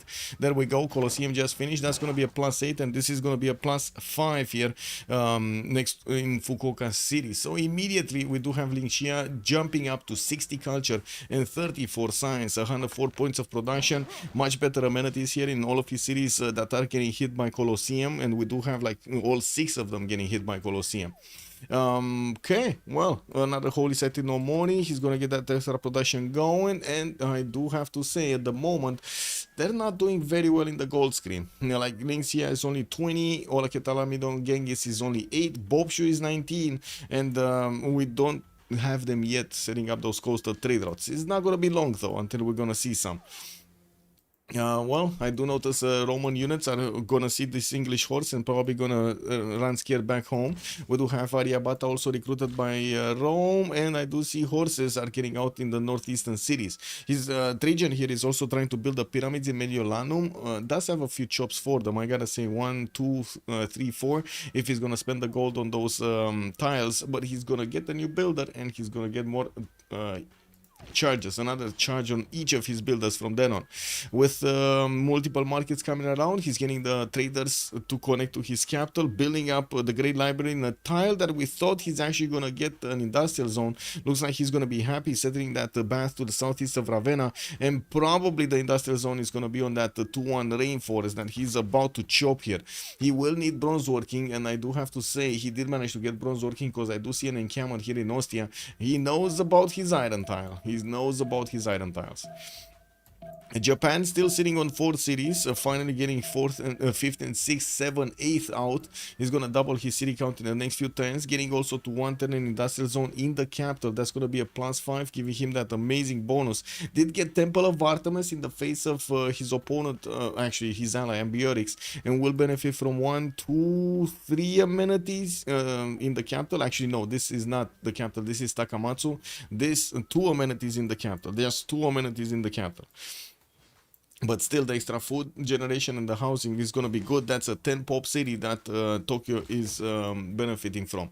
Apeul discovering castles and mercenaries on 246 cities, Gran Colombia. We do have him settling a city, Maracaibo, right in the face of his opponent to the west side. While at the moment, he's getting those horses to go against Bandar Brunei in the north. We do have 5 horses commissioned to actually go, deployed actually, to go against Bandar Brunei and take that city down. Bandar Brunei is... none. Nobody actually has that city. Is it Bandar Brunei or Johannesburg? Maybe he's going Johannesburg here to take out Baptiste. Yeah, I think he wants Johannesburg taken down, which is getting walls, which is gonna make it harder to actually get in there and take it down. In the era score tab, we're starting to tick down the clock until the next era. Only 6 turns to go until we're gonna switch from the classical era to the medieval one. We do have Mikado here, 10 points off from getting golden. Apeul is still dark. We got him with needing 12 points. Damori is 68, 67. He got his golden. Xiffy is still in the dark age, needing quite a few points there. Now we see Genghis Khan needs 9 more points for a golden. Baptiste 16 points. Lin Xia is only gonna require 6 points, and I do see Boubsho there with 10 points. 10 points missing. Does Japan know about the English new city on the coast? This one? Yeah, he probably knows. I mean, there's a Gran Colombian settler here, scout there. Yeah, they know. They know. Oh, he doesn't know about this one. You're talking about this one? He doesn't know about this one. He actually doesn't know about this one. And what is this in the fog of war? Mongolia? Naughty boy. Look at OverDozZ go. He got his horses in the fog of war here going against Gaul. Oh my god, he's actually going to force Gaul to get a defense up. But that's fine. We got Statue of Zeus coming out, popping out from Bagakum in 2 turns. He's going to get all of those free units to Avaricum and will probably defend that. No issues whatsoever. And all of this squad, the death-dealing squad, is going to be found out by one Gallic horseman there. It's courageously keeping those tiles in his hoofs. The Mohenio Daro did get taken out, a new encampment getting built. I do see new horses getting trained, and another one of these generals, Hannibal Barca, is recruited by Mongolia. Oh my god. Just go back. Hola, ¿qué tal, amigo? Gaul just settled a jewel, a crown jewel for you. Go back. Or wait, is he gonna go forward and try to get another army to Lisio? Like, this city is basically like giving candy to a kid, you know what I mean? Like, it's just in front of his ears. Smelly. Yeah, now wonder is he go between the 2 bands for Rome? I think so. Mandokar, good evening, sir, and welcome. For Rome, yeah, this one is going here. Yeah, he got a +8. The +6 campus is coming around. Wait, is this from Antium? Yeah, this is from Antium, so he's probably gonna get from the capital when he's gonna get 10 pop. He's gonna put one here. 1, 2, 3, 4, 5, 6. That's gonna be a +6 in between Rome, the 2 mines, the bath over there, and so on. And probably the commercial actually got placed in the north. Maybe a theater square here, whatever. We'll see. We'll see when he gets there. Let's see. We got over here Great Library coming in for Boubsho in 6 turns. He's still trying to chop the pyramids in the north, and I do see he needed an archer to push back a unit from there. Taking a look at what's going on here, looks like the horses of Mongolia did get discovered. We do have James of St. George actually recruited by Gaul, which is gonna build 150 strength walls, making it very hard even for those Kisheks to actually go through this type of wall. It's the medieval war basically, instantly built by that great engineer. And looking at the great people screen, the merchant screen specifically, we do need to take a look if anybody else got some more extra trade route capacity. No, we only had one. Isodor also did get recruited by Gaul, and to be honest, he already kind of finished statue, so he's gonna use those charges on Oracle here in the capital. I do also want to see what Eleanor is building as a wonder. We don't have him with any wonder at the moment. Maybe going for some coastal at some point. Doesn't look like he's that interested in building the wonders. He's getting his aqueducts going, working for Theater Square festivals, so he can recruit all of the early writers, and we're gonna need to see how he's gonna set up all of his industrial zones in between the aqueducts, trying to use an aqueduct also from Sheffield for more added spice here. It's a crucial spot, because if Gaul pops defense, then he can go after Toku and force them both to get a defense. Ideal in demons. Yes, exactly. Yeah, let's show if Mongolia jumps it right now. It's hard to defend for Gaul. Yeah, but James of St. George, man. James of St. George is gonna be a very powerful person over there. He's gonna single-handedly stop the Mongolian invasion with his little finger. He's gonna do a pinky swear with Mongolia over here, and we'll say, hey, pinky swear, we want peace, no? Gaul is insane at defense. He gets tons of engineers and will often get the wall engineer. Yeah, true, that to his combat bonus and opidums being defensible. He's not really that easy to attack. No, he's not. Very hard target to attack into. Very hard target. I'm actually quite surprised with Dusim. Oh my god. Can you imagine what would happen if Mongolia actually gets these units in the water? Oh, that would be just beautiful. That would just be amazing. But anyway, he's forcing over here Gaul to use his resources, his production, to defend himself. I do have to say Gaul is keeping up his advantage with the double amount of production over Mongolia Genghis Khan. 2, 4, 6, 8 cities versus the 2, 4, 6, 7 series, no, 2, 4, 6 series of Mongolia. But the science is not that great. Xiffy only 35 right now with 72. He's going to need to put down some more campuses and get those libraries and universities in them. We do have also Japan getting more cities in the north, deploying also a lot of heavy chariots from his cities. We're going to need to see if that is gonna be a good defense. That should be a good defense, right? Defending these 2 tiles here would probably be a priority, and 2 knights would probably do the job quite nicely. He wants to also take into account the scenario that he might just get disembarked attack to the south of Kyoto, so he wants to actually have some more units extra to fend off attacks here. I do have to say Damori is running away with culture. Pen Russian Voice Golden Age, 140 culture, 140 production, 67 science. Looks extremely strong here for Eleanor, England, getting more of these libraries, and of course working for the university soon in his campuses. I do notice he's getting up very quickly, 70 science right now. Oh my god, just look at the difference in points. Arcane Damori going so strong on this golden age, on this game. We got 3 more turns to go until the next, the flip of the era. And well, looking at the era score, looks like Mikado is 1 point off, Xiffy 3 points off, Baptiste is still 9 points away, Ola Ketalamigo is 7, and doesn't look like he can actually grab a Dark Age. He could have nicely get a Dark Age. He's gonna get Stirrups and Divine Right. Does he have enough time to build a Keshek? Oh, he might actually need to chop a Keshek, and he doesn't have a chop. Yeah, he needs to chop, and he doesn't have a chop. Other than that, he would need to actually put gold into a Keshek, which is not ideal at all. And looking at the Eid stamp here, we don't really have them with that much gold. It looks like one of the units of gold here, the horse did get taken out. We do have Mongolia trying to get around with the horses. We might see him drag all of the army of gold with him. If he goes for the river and tries to get over into the lands of Bagakum, Shizuoka, Bibrax, Takamatsu, he's gonna drag all of these armies with him towards the north there. Now, we do have some Gallic spearmen that he got for free from Statue of Zeus, starting to move toward the southwest to get into position to defend the courtroom if that will be necessary. 177 points of production also on Baptiste do look good. 136 on Lin Xia plus the 114 Faith, and I do see Boubsho did get to his 160, looking good right now, actually looking quite except like if you don't take the science and the culture into account, they look very equal in points right now in the production screen. Like both of them do have kind of a Nirel player here, on one side Mongolia, on the other side Gran Colombia. Gran Colombia looks like he still is looking to push into Japan, but to be honest, it does seem like he needs to take care of his science and culture first. And I do see a lot more horses being deployed. He probably did receive the order from his teammates that he should go to coursers and attack into his opponent's territory with more units to put pressure here on Lin Xia. I don't think there's going to be enough pressure being done by Gran Colombia to slow down Japan.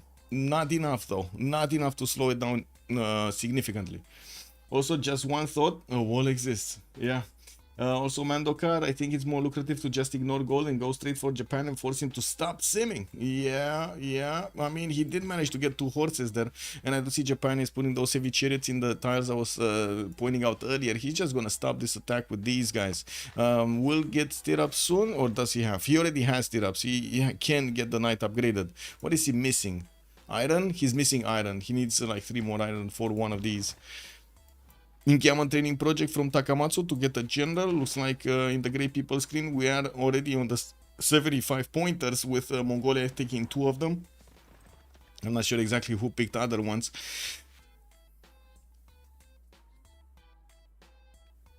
So Mongolia took 1 here. Gaul got 1. Sun Tzu, Trung Tra got picked up by Mongolia. And Mongolia, okay, Mongolia got 3 of them. He got Burica also.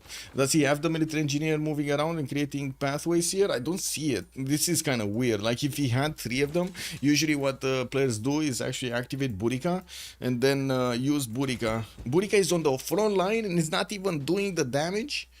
He's not even there. What is this guy doing? The general, is he actually slacking? Man, this general actually took a picnic. Okay. Who got this general distracted to go and take a banana? Come on, give it up, give it up. Who did it? Who did it? So Arcanes are leading right now.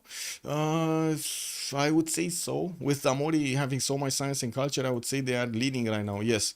I need to see how Boubsho is gonna try to bop against England here, and we definitely will need to see if the coastal trade routes are gonna give them enough gold. I do notice they do have a lot more gold right now. Okay, 2 more turns until the next golden. Now, what did we not see? Okay, we got intelligence agency Adoatuca. Okay, workshop Samarobriva, campus Bibrax.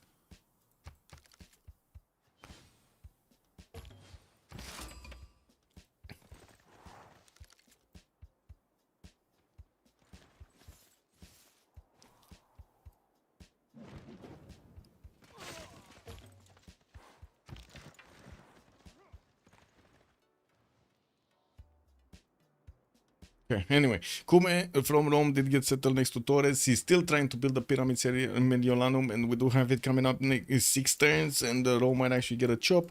Ariabata still not going anywhere. The units of Gran Colombia did get next to Johannesburg, and I'm pretty sure he's gonna start pillaging all of these tiles. I mean, that's a 20 defense strength city with walls. It's gonna be painful for these horses, for just the horses to actually attack into it and take it down. There are so many on the way though, 2, 4, 6, 8, 10 units that might actually take over Johannesburg and then keep on going towards Rome. Remember, Gran Colombia is an opponent of Rome, and we don't have yet that many units from Rome coming around to defend this. If he's gonna manage to get to Corses right on time, and I do believe Apeul is gonna get that technology, he's on machinery right now, very close to getting coursers. The fact is, he's gonna get to upgrade in the lands of Johannesburg as he is deleting the city center, and then go against Rome here, which is gonna have a problem with so many coursers coming in. We did have him also putting some more pressure on Japan on the west side, while Japan is starting to get his encampments and also samurais coming out from his city centers. The samurais are gonna be definitely a unit that Gran Colombia cannot take on. So yeah, he's just fooling around, getting some more experience points, also forcing Japan to pay attention to this on the right side. What's happening in the era score? So Apeul did manage to get golden, Mikado got golden, Damori got golden, Xiffy got golden, Baptiste got golden, Ola Ketalamigo did get his golden age, Lin Xia got his golden age, and Boubsho got his golden age. So every one of the players got their golden ages. CS my defender and Irela player, and also Lancer is making a good point. Who can resist the banana? Right, exactly. Who can resist the banana?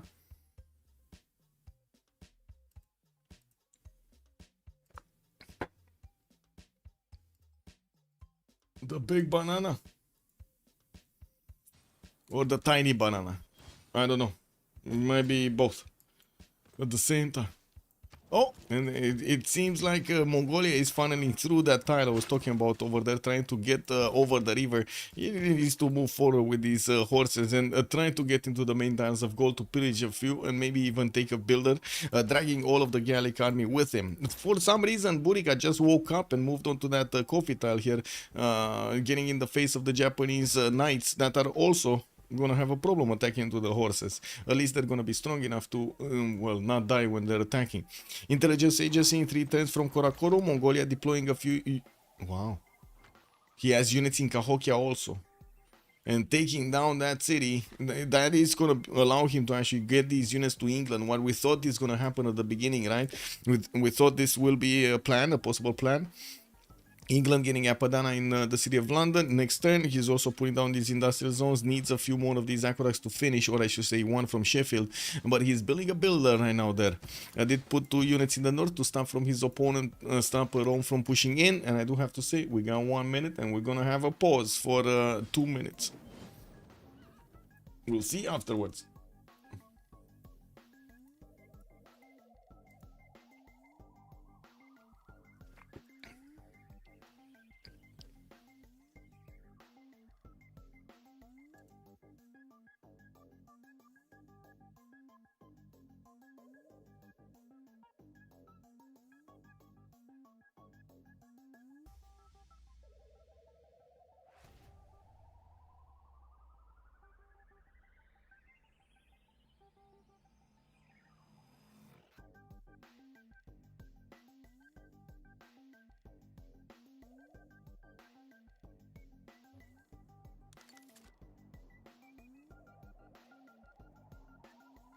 Well, what's the project coming up here? Are they getting closer to Newton? Yeah, I guess. Oh, Japan got both merchants, Ipfadlan and Marco Polo.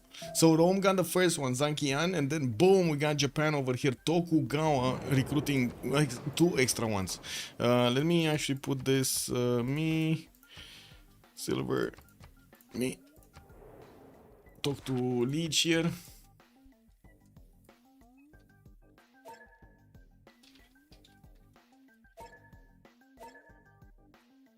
Okay, I go B, and we're gonna come back in 2 minutes.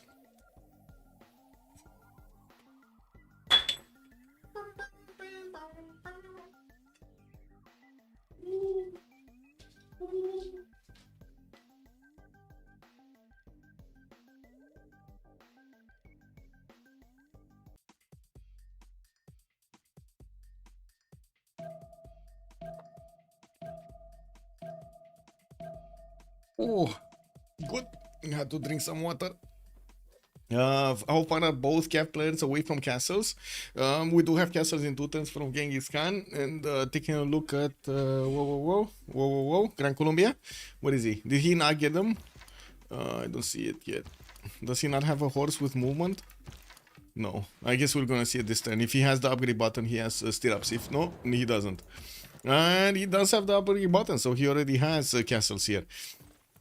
Let's see, in the Congress we did have Lin Xia not growing via culture, Mercury also granting no amenities, that's gonna hit Mongolia, and 2 diplo points for Hojo, Tokimun. Well, we're gonna need to see if he's actually gonna manage to get that Mahabodhi temple here.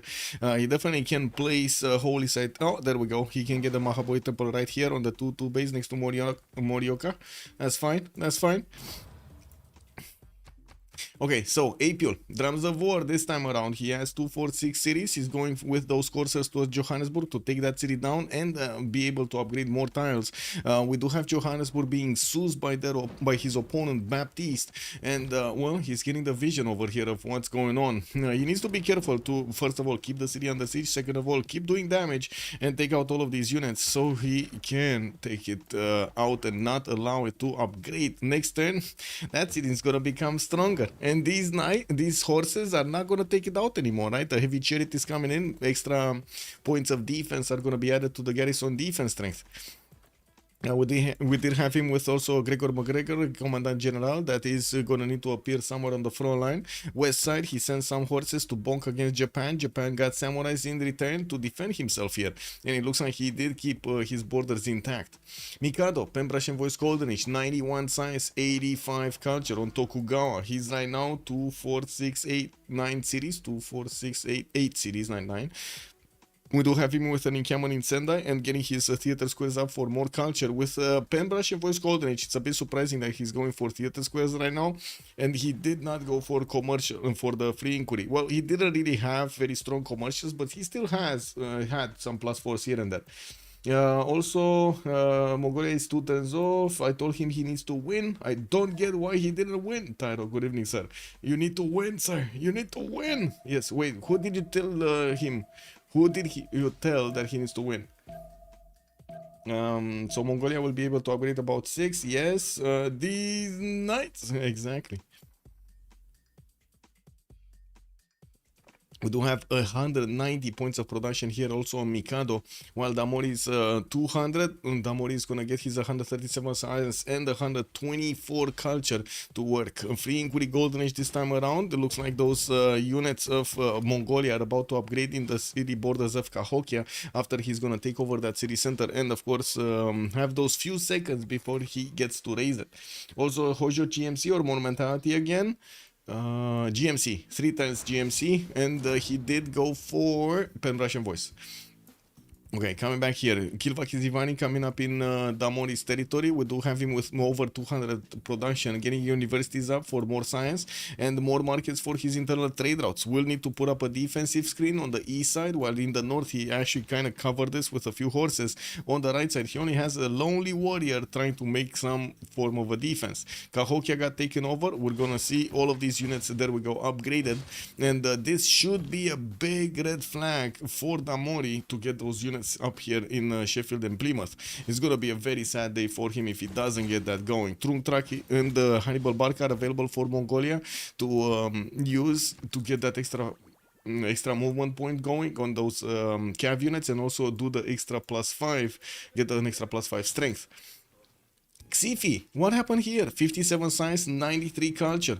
Looks like the attack from Mongolia did disturb him quite a bit, because at the moment he doesn't have the stats. We do have him with a lot of production, 222, and we're probably going to see him recover quite quickly, getting those universities up in his cities, and also managing to get libraries and, of course, new spies from Adoatuka. His cities are not going quickly enough, only like 7 pop. I don't see any of them are getting to 10 pop at the moment. So it definitely needs a bit more food generation going. A bit surprising, he did choose to go for Ancestral Hall, so he gets these cities quickly, but at the same time you do see his problems with the food generation here. Only 128 food per turn in his empire. Baptiste went for Free Inquiry Golden Age, 122 science, only 50 culture. We do have him getting some heavy chariots out for protection from Japan. Japan did send one of his samurais to Brighton, and I do notice he has a few knights deployed to Takasaki with a general that might actually do a significant amount of damage against England. We do need to see units from England taking up position between Stoke-upon-Trent and Brighton to stop this invasion from happening. And with traders coming around, he's also getting some amphitheaters in Leeds and finishing up his libraries here in Portsmouth. Pingala establishing Bristol, 205 points of production and 109 gold does put him, well, I guess in a good position here. Still, I don't like the culture. Well, I should say the lack of culture here. Anyway, yeah, I would have expected a few more theater squares. The thing is, Eleanor did manage to pick up all of those writers from the beginning, so it was kind of hard for Baptiste to get it. Those writers give Damori so much culture. It's insane how much culture you get from those writers. Hola, ¿qué tal, amigo? 62 science, 30 culture. He's the one that's gonna bonk, and we do have him getting 2, 4, 6 of these coursers with 2 generals to move against Plymouth and Sheffield and London. We're gonna need to see when they will arrive here, if they're gonna do the necessary damage to take out that city center. There are some highways that he can actually pass through, like if he does manage to get over here, he could actually just move around the mountains and the volcanoes to cross the river to the south of Plymouth and attack that city center from the fog of war. We're going to need to see also if Namadol getting levied is going to actually give the vision to Damori of these upcoming armies from Mongolia. I'm pretty sure with the few builders here, he can, the few warriors, he can actually send them to the south. Yeah, there we go. He's actually sending them to the south, so he sees any incoming army if there is one. Also, cells without hanging gardens is growing really slow. Yes. That was big actually from the Baptiste to deny that wonder, right? Well, wait, Hojo. Sorry, Hojo denied that wonder. Lin Xia. And coming to Hojo here, Lin Xia is on 85 science, 121 culture, getting his GMC up in 2 turns, also unlocking the ability of buying units with faith. He's 140 faith a turn. Gold generation, it's kind of spotty, only 17 gold a turn here with 200 points of production. We did have him getting Watts as the 3rd belief or 4th belief? 4th belief, because he did have Defender of the Faith with Stonehenge right earlier. Getting another +4 campus in between the mountains. Oh, please don't chop.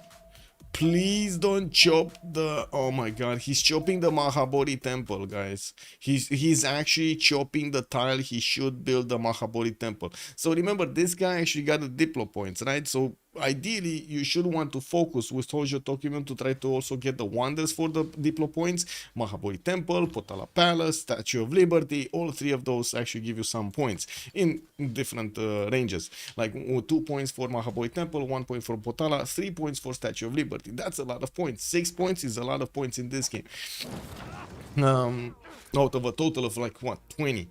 Okay, Johannesburg has been defeated. Now we're gonna need to see Gran Colombia upgrade his units. We do see Johannesburg doesn't have that many. I mean, he can upgrade these, but some of them are damaged. So yeah, he's gonna upgrade kind of like bad units here.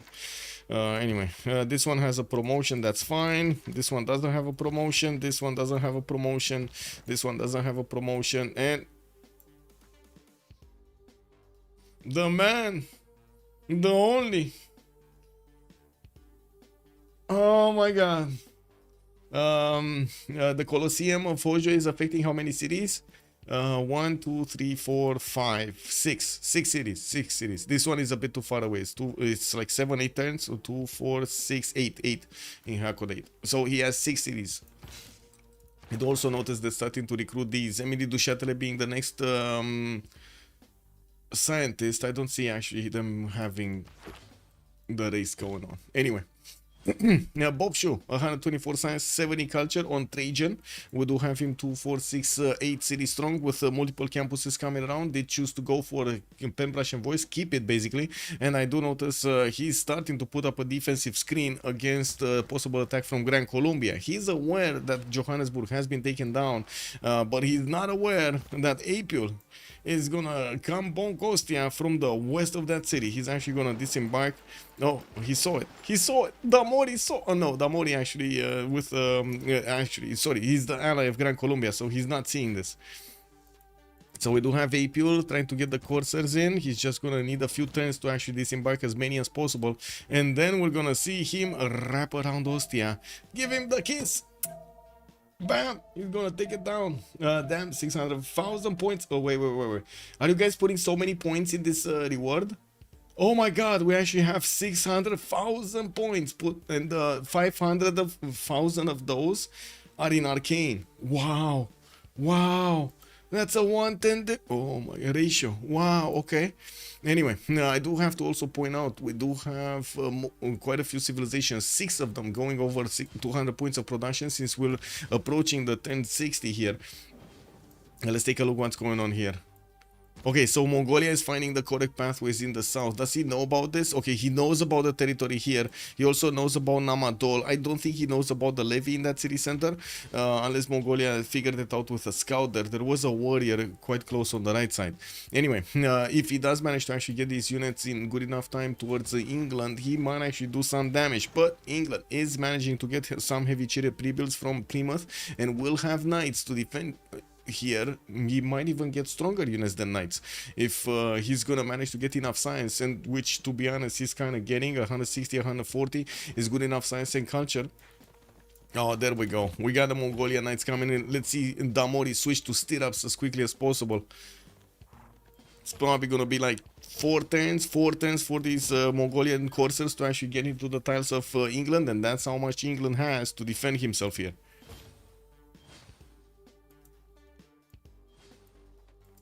Knights from Japan are walking into English Age of Empire territory, Age of Steam territory, while we do have crossbows commissioned out of the city centers. There are some knights upgraded in Brighton that are gonna need to defend against the Japanese samurai. A few spearmen also coming around. These guys are not gonna do much. Now we're talking about knights versus spearmen. Definitely different eras, 2 better eras here for the knights. The spearmen are just out of their class here. They're gonna be 2-shot quite easily. It doesn't seem like he's actually going to take out Stoke upon Trent. He would have needed a few units from Otsu if he wanted to actually take on that city center. But he will get the pillages here, and that is still going to be important. We're going to need to see if he's also going to manage to get to maybe a city like Hull over here, or Manchester or Leeds, to pillage a few more tiles, even though I kind of doubt it. We do have him taking out the encampment of his opponent, so basically denying the ability of England here from getting more production into those projects for those generals. So he can't recruit a general. He cannot add more defense to his defense right now. Eleanor missed a perfect Petra city. You mean he could have settled the gypsum tile? No, he couldn't. There's no flat tile for a Petra. There's actually no flat tile here for a Petra in all 3 rings. This one might be a good Petra city, right? You get it over here somewhere, and you put the Petra here, and then you chop the forest, and then boom, you get all of that tile. Oh my god, all of those tiles. All of the tiles with the extra food and production and gold. Amazing. He could get it. He could get it. We might see Damori get it. A spy from Mongolia already established in Plymouth. That's a level 1. Let's actually see if he's getting terracotta anywhere. Usually that's how Mongolia rolls, right? He's also sending some K-Shakes to follow up the attack on the western side, but they're way too far away to actually affect anything here. He sent some units in the north, forcing Gaul to actually increase his defense production. That puts more pressure on his economy, and also will force him to use his series production for units and not something else. We did have other units, no? Somewhere? No. I guess he lost all of the units to the northeast. Let's see what's happening here. Okay, courses in Gran Colombia. I think these will actually wait until Llaneros or something. We do have Apeul here getting siege tactics in 5 turns, and it does seem like he actually wants to heal all of these units up before he's gonna attack with them. Just upgraded them, and he's gonna keep him with Abu in the city of Johannesburg for a few more turns to get the heals popping off. Remember, in Civ6, if you move a unit, you don't get a heal. If you do wait at least a turn with your 2 turns with your unit, you're gonna start actually at least a turn, you're gonna start getting the heals from the second turn. Yeah, we do have harbors in the cities of Gran Colombia here in Cuenca. Very surprising that he's using Magnus in that city center instead of Reina. He might actually just want to get some chops going and then switch it with Reina so he gets the extra gold generation going. He's only 144 production, which is still a bit better than Genghis Khan, but looking at the stats, they're very similar except the gold generation. Apeul does have 79 gold a turn, trading on the coast with England and getting so much value out of it.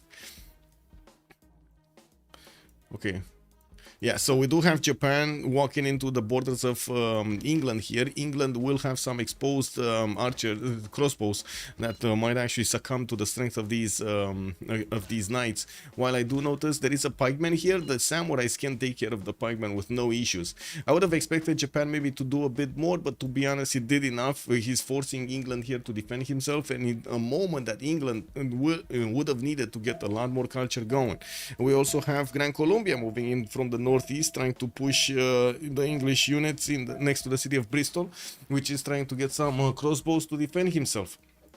And Japan in the north push back Gran Colombia, getting his industrial zones up next to his aqueducts, and also getting a lighthouse from Kyoto's harbor. We do have him with new campuses for the extra science, and he did chop the Mahabodhi tile. He actually chopped the Mahabodhi tile, which probably will be a theater square, but man, you would have had a better theater square here if only he would have placed Mahabodhi there. Yeah, that's kind of sad. Anyway, did manage to recruit El Cid here in Osaka, and we do need to see what's happening here. We got 3 knights upgraded from Damori. I do have to say they do have intel. The knights do have intel on Mongolia. Mongolia doesn't have intel on him. He's trying to gain sources, so he's not getting the intel visibility from Plymouth Spy. And I'm pretty sure Damori has more science, so he did manage to get printing first. That's where the intel is coming from. Damori here did not get a spy in Mongolia yet. Do they see the cities of Mongolia? Yeah, they see Ulaanbaatar. Only Gaul has a spy in there though. Okay, he's going to need a spy. He's going to need a spy there. Anything happening here? Okay, looks like the line of defense of England did get set up here. We do have the pikemen wrapping around these units of Japan. A decent amount of also knights did get deployed. It should be fine. It should be fine. I guess some units could die here, but anyway. Last move, first move on the English knight could take that one down. Also, last move, first move on the pikeman could take that one down, or one shot the spearman. I was expecting him with this knight to go against the crossbow, and with also the samurai to go against that spearman, get closer to the crossbow. But looks like that's not an option anymore. Oh well, he moved already, that's why. We do have some units from Japan actually getting deployed in Osaka from Hojo to attack into Mikado, and I do have to say Lin Xia here does not have the same stats of Tokugawa. 109 science, 150 culture. Both of them did go for the pen brush and voice coordination, but Mikado has 167 science and 127 culture. With 100 more points of production and 100 more gold than Hojo Tokimim, it does seem like Japan is gonna have the opportunity to defend himself quite easily from Lin Xia. Victoria Age of Steam getting another settler. Yeah, he's getting another settler from Manchester instead of a unit. I guess he considers that there are no reinforcements coming from Japan, so he shouldn't actually bother himself with defending with more units, right? He's getting enough crossbows. He did manage to push back Gran Colombia from the northeast, and yeah, still working to commission these universities and the workshops. Where is he going? I don't know. Okay, well, samurais there, definitely not the unit you want to attack into with pikemen. And I do really want to see this. What's happening here? So we got 6 units. Mongolia did finish the mission, or did he stop the mission? I think he stopped the mission. It was like 3 turns away from finishing. I'm pretty sure 3 turns did not pass since the last time we took a look at this. Anyway, Damori also has 57 tourism a turn, so we're probably gonna see him roll one of these tourists soon. It's not gonna be that much pressure on his opponents, especially since Lin Xia does have 162 defensive culture there. Also, Tito's, explain me please. Gaul is struggling with stats because of lack of districts. Isn't it better to open with commercial and internal trade routes to faster city growth? And after go Oppidum, yes, you would not have the greatest district bonus commercials, but you would have population to build more districts. This nation makes no sense. Yes and no. I would say the extra production does help you out quite a bit more from the Oppidum opening, because you get access not only to the Oppidum's production, but you do get access to the engineers, which are extremely important. He already did manage to get one or two of the production engineers and made his wonders there. I do also notice we did have Ibn Khaldun being picked up by Japan, but not Hojo with the Colosseum, but Tokugawa here, and we do have Isaac Newton the next one. Rome seems to have the option to pick it, but he's not actually choosing it yet. Boubsho there is going to get a free library and a university in his districts, and he's going to be happy about it. Oh no.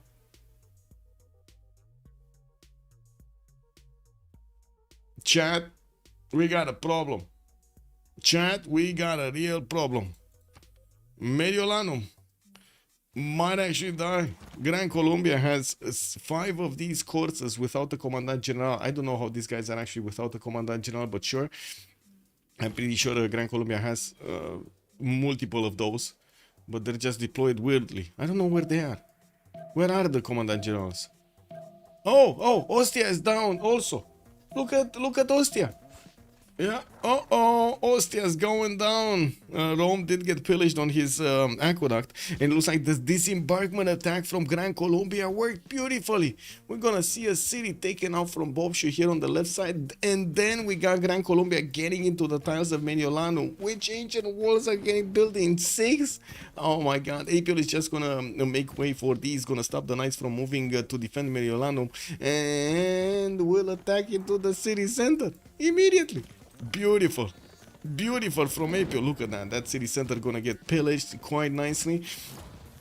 Very nice. Beautiful from Apeul. He doesn't have the science and the culture, but he has the willpower and the brains. And there we go. One city taken out from Rome, slowing him down in the science and in the culture. And we do have him slow down in the production also. We're going to need to see after he loses Mediolanum what's going to happen here. He's going to lose the pyramids. That's the pyramid city, by the way. Gran Colombia seems to be saying, what can you do? What you can do? What can you do? Yeah.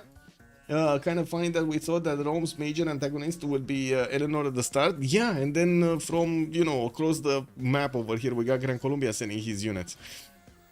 Anyway, it does seem like we do have Mongolia in the south of Eleanor getting spotted. These Mongolian coursers should be seen right... No, they're not, actually. They're not. Oh, he's seeing them with Caguana, actually. He's seeing these 2 coursers with Caguana's vision. Okay. These coursers don't have enough damage to attack into the knights efficiently, so they would need to get a lot more strength on them. And I do notice some of them do have promotions. They will take out some of the tiles and some of the units of England, and did force Damori here to defend himself with units. We do have 185 science, 170 culture on Damori, 280 points of production, and getting his shipyards out from London, Newcastle upon Tyne, and Preston, not to mention Birmingham here, getting more shipyards in Norwich. Whoa. Did this game again went into full screen mode without me telling it? Man, this game, bro. Where is it? Graphics? Oh my god, it went into full screen mode again. Hate this. Whatever. Like I like to keep it on borderless, and I have no idea why the game is not allowing me to switch this. I should be able to switch from full screen to borderless. Okay, Mediolanum did get attacked once. Let's see, are these coursers gonna get enough damage next turn to delete it? We do have 2 knights that are probably gonna take out the courser, so that might not be enough damage. I don't think Apeul, unless he actually switches the courser, I think he will need to switch the courser. Okay, he's just pillaging. Oh my god. Boubsho, what did you do? What? Why, my man? Oh, this must have been a misclick. He could have actually moved into the courser, right? Attacked into the courser. He just went the other way. Oh, he clicked onto the courser. That's so weird. Anyway, he lost the city. That's it. He lost the city. Next time that city is gonna die. We got more Gran Colombian coursers starting to get into his... Look at that. They just bypassed the night line. And yet they're going through. You can raise, yes, but I don't know how it affects the wonders. You don't get the bonus from the wonders anymore. There is no wonder there. It just deletes the wonder. And you can't rebuild it anywhere else. It doesn't reappear on the building, how to say, options. Looks like England is getting attacked here by the troops of Mongolia, which did manage to get nothing, actually. They did activate the spy. The spy is still level 1. He's not getting anything. We do have him with the ability to triple attack into the knights and take them down if he does have enough flanking. And by the looks of it, in Damori is starting to put into production a lot more of these coursers and knights to take up arms here to defend against his next door neighbor, the aggressive one. We did have him also putting in the water, I think, Colossus, yeah, for an extra trade route capacity, but he doesn't have the time to spend to get that going. We are ticking down the clock until the next era, 10 more turns. We got time to talk about every one of their options. With K-Shakes also starting to move towards Namadol. Looks like he's gonna create a highway here. Mongolia is gonna create a highway with the military engineer that just got converted from Burika to cross the river and get into Namadol and make more pressure, create more pressure against Damori's city of Norwich, Sheffield, Plymouth, and so on. Yeah, okay. What do we have here? Llaneros, Gran Colombia. Where is Llaneros? Gran Colombia going stirrups in 2. Okay, it's gonna take a while. We do have these coursers that do need the military science upgrade, the Llaneros upgrade. You do see Gran Colombia just commissioning more and more of these units. He does have a few coursers to attack into Japan, but he's not preferring. He's preferring Rome. Rome is juicier here. Rome is definitely juicier. He's already about to take out the city. He's started pillaging his lands. We do have Boubsho definitely suffering. Could even get those units next to Kume. Check this out. He could even get those units next to Kume, right? The city is gonna go down from one attack, and then the other unit. Oh, okay, I see. He's milking everything first. Yeah, makes sense. I mean, you know, you kind of want to milk everything.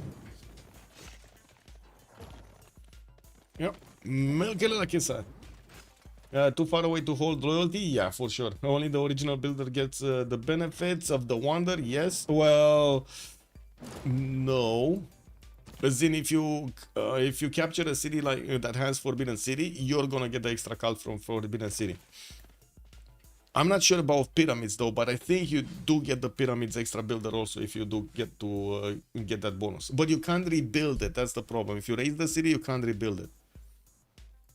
Problem. I mean, that's just the mechanic. I don't know if it's a problem or not. That's just the mechanic. Anyway, we do have more pressure from Colombia against, Mongolia against England, and it looks like Damori is gonna need to get a stronger unit out. Siege tactics in 1, Cavs are not far away.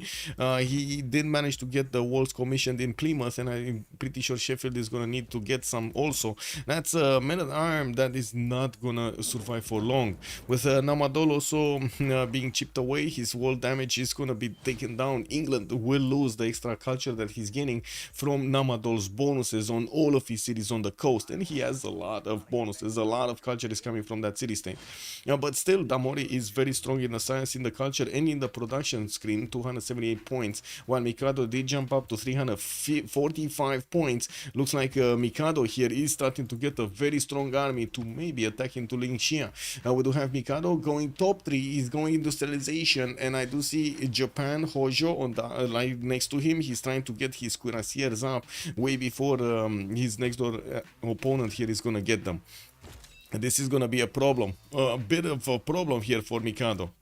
If he's clicking industrialization and his neighbor is going cuirassiers, that's pretty lenient for wonders. I guess only one Diplo wonder are very strict loot based. Yeah. Okay. They don't make samurais. Yeah, they need to make samurais to duel each other then. Okay, what do we have here? Mediolandum did get taken out, shaved off clean from this planet. We do have Gran Colombia with the ability to go Kume. Kume gonna get an ancient walls next turn, so that city is not gonna fall. And it lets to look like the 2 crossbows did do enough damage against one of the units of Gran Colombia to finish the job there. But still, we do have more and more pillages coming in from Colombia to try to get back, first of all, his initial investment on the coursers and, well, get some profit out of it. I think Rome has just been critically attacked here. 2, 4, 6. He's down to 6 cities. 2, 4, 6 cities. I think he's in a critical stage of the game that will slow him down so much next.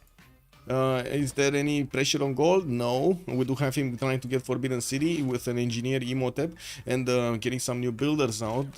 We do have him also getting his armories in his encampments and still only put down one encampment. The second one is getting built from Summer of Rivine 2. We did have him building a line of defense with pikemen, men at arms, and some archers to defend against a possible Mongolian attack, while Mongolia just tries to keep on putting the pressure on his other next door neighbor, England. We did have England managing to get enough units that he is first of all going to get the core ability, second on these units, making them stronger against Mongolia, and also will get to overwhelm the Mongolian army here. But don't think that's extra +1 stays if you lose the pyramids. No, if you lose the pyramids, it doesn't stay. It doesn't. It's for sure it doesn't stay. Lord Bowser, also good evening, sir. The extra builder charge for existing builders is a bonus for building it, like getting the builder. So if you got already the builder with a charge, you're still gonna keep it, but new builders are not gonna get the bonus. Yeah, the mighty Liang, yeah. 7 charge builders are always awesome. Reina also establishing Cuenca for those 3 rows to give him the gold, and well, we're going to need to start looking soon at who's going to get the golden age or not. Hojo here did manage to get more science. He's on 160 and 186, while Mikado next to him 210, 156. The difference in going techs here might actually cause quite a bit of a stir. We're going to need to see if both Japans are actually going to manage to equal each other, dance the correct tango here, or is it going to be a bit of a advantage for Hojo for getting those field cannons and also managing to get the cuirassiers up. We do have him with 2 of these crossbows that could turn into 3 crossbows that could turn into field cannons. With the new art museums coming in, we do have a spy from Tokugawa getting into Kyoto's territory, into Hojo, and we do need to see what's going on here. Okay, so all of these coursers basically died. Okay. I mean, yeah. A new wave is coming in though. 5 turns for military science to finish on Apeul. We definitely need to see these coursers getting in there and also get the support help of Commandant General. Gregor McGregor did help out taking out Mediolandum here, and well, we're going to need to see, or Antium, I don't know which one was it. Mediolandum, I guess. Yeah, Mediolandum. Anyway, so many coursers coming up from Apeul. He only has a single job in his mind, taking those Llaneros to Rome to finish the job here.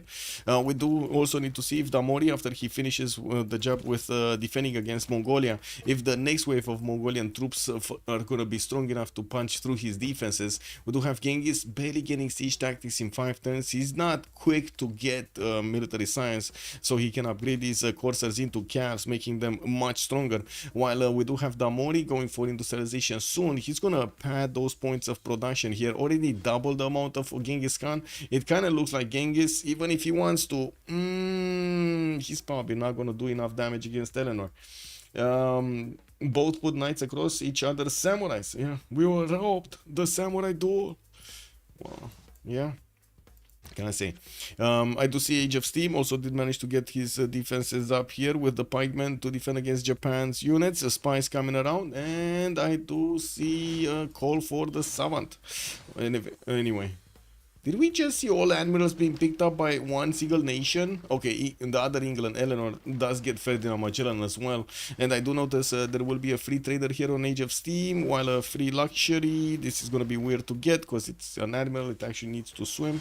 And these other bonuses are not really relevant in this game. Like the extra science is definitely not going to be an asset in this game, right?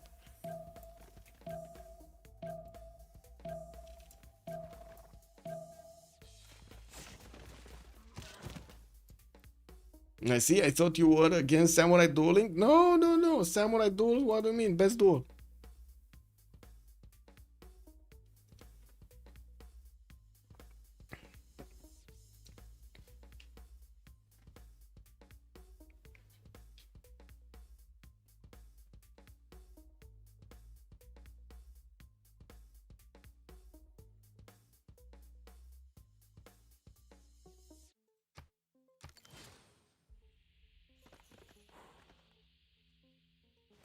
Okay, well, definitely Boubsho here is trying to get more of these units, and I do see him starting to build catapults, which usually means he's gonna try to go against somebody in a war, and I think it's way too far and gonna be extremely hard for him to actually do anything against Gran Colombia.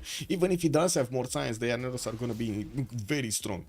We do need to see if maybe Simon Bolivar is also gonna get his how to say nationalism here, so he can cut up his units. We do have him 2, 4, 6, 8, so 4 cores in Guayaquil. While he's getting a few more of these, he's probably gonna have like at least 8 core Llaneros that are gonna disembark here and go against Antium, while Rome will oh my god, he's trying to get industrialization and nationalism. Okay.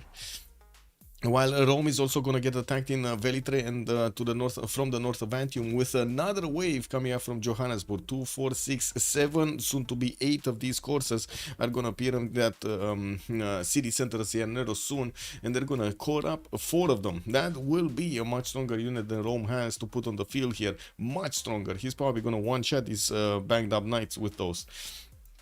South of Plymouth, we do see Mongolia is dragging out these English Corsair cores, and definitely you do see the Corsair cores do have the extra strength to attack into these. Some of them might be taken down. We do have new Mongolian Corsairs with a general that are coming in to help their brothers. We're going to need to see if they will manage to actually do the damage before England can actually take out these 3 courses of Ola Que Tal Amigo.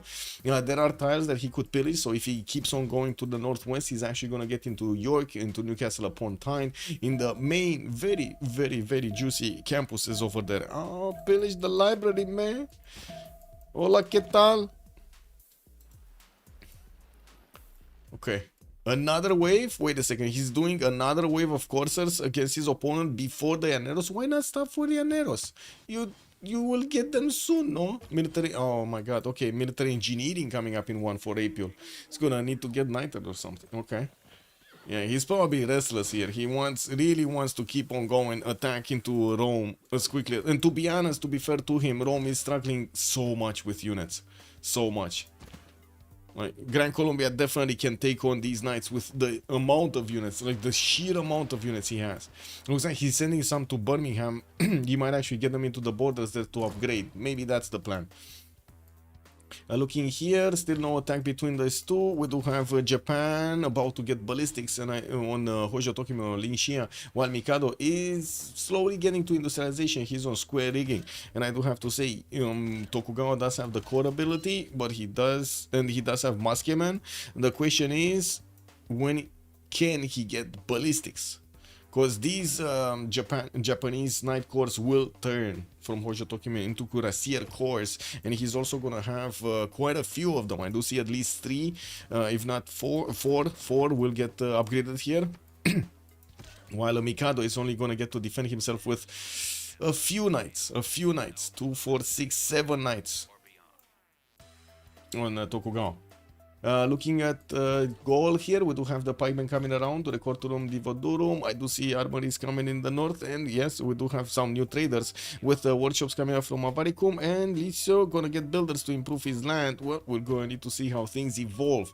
We do not have an attack from Mongolia, just a few units that are just, you know, taking experience points from attacking into these Gallic units that are defending. Not really much of anything else.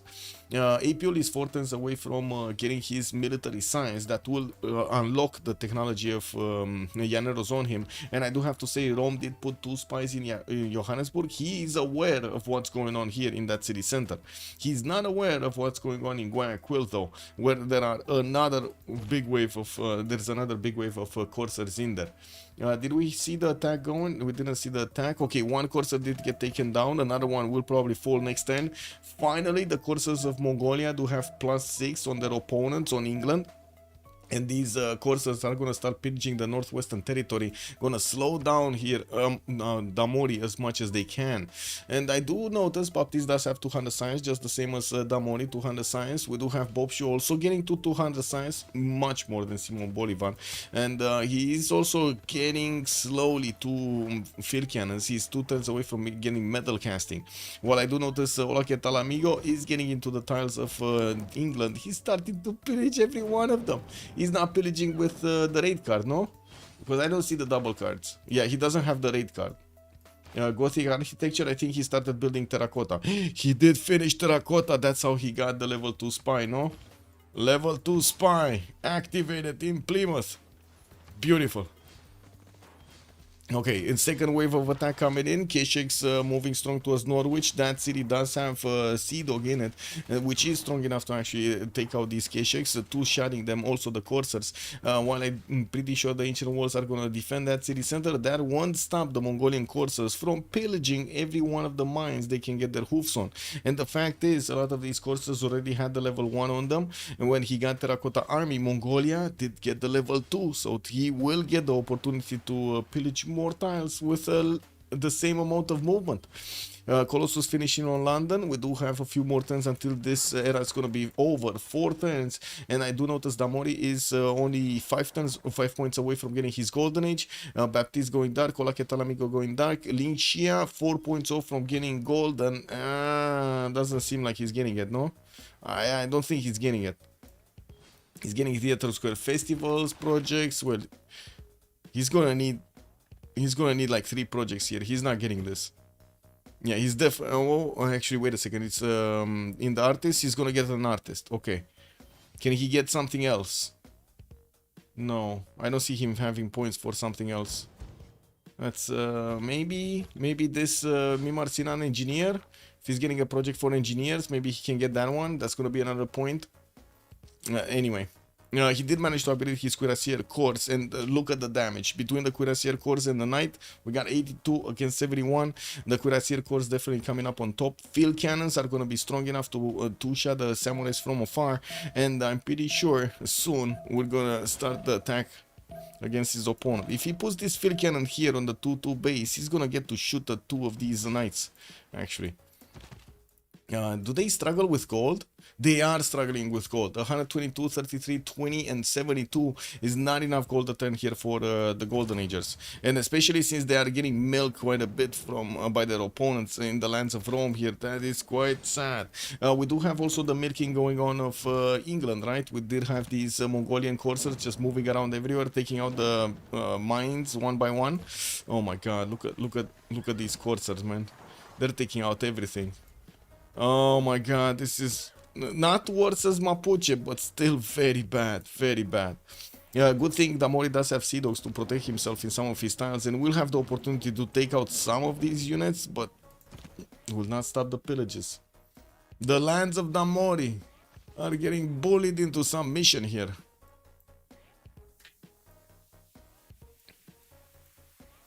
Okay, universities coming in Velitre. I do see knights in Rome, Oh, Llaneros. Woo! Roman Knight Corps is actually strong enough to withstand the damage.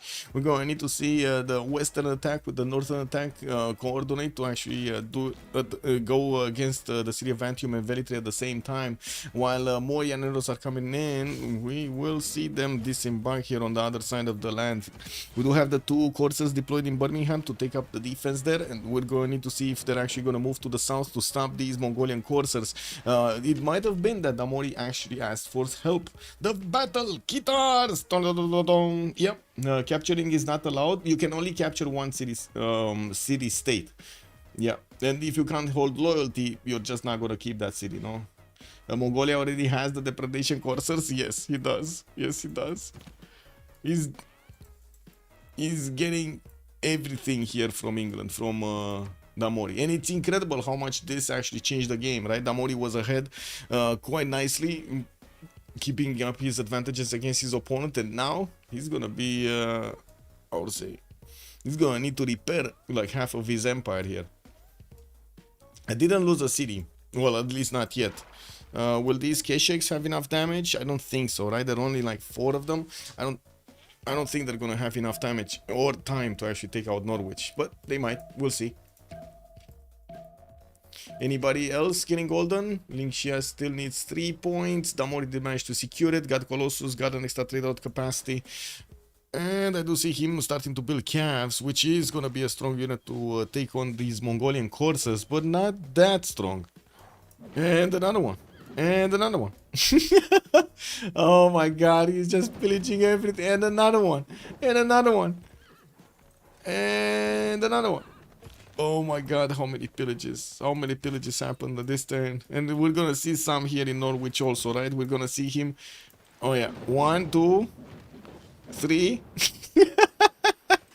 Oh my god, this is so nasty for Damori.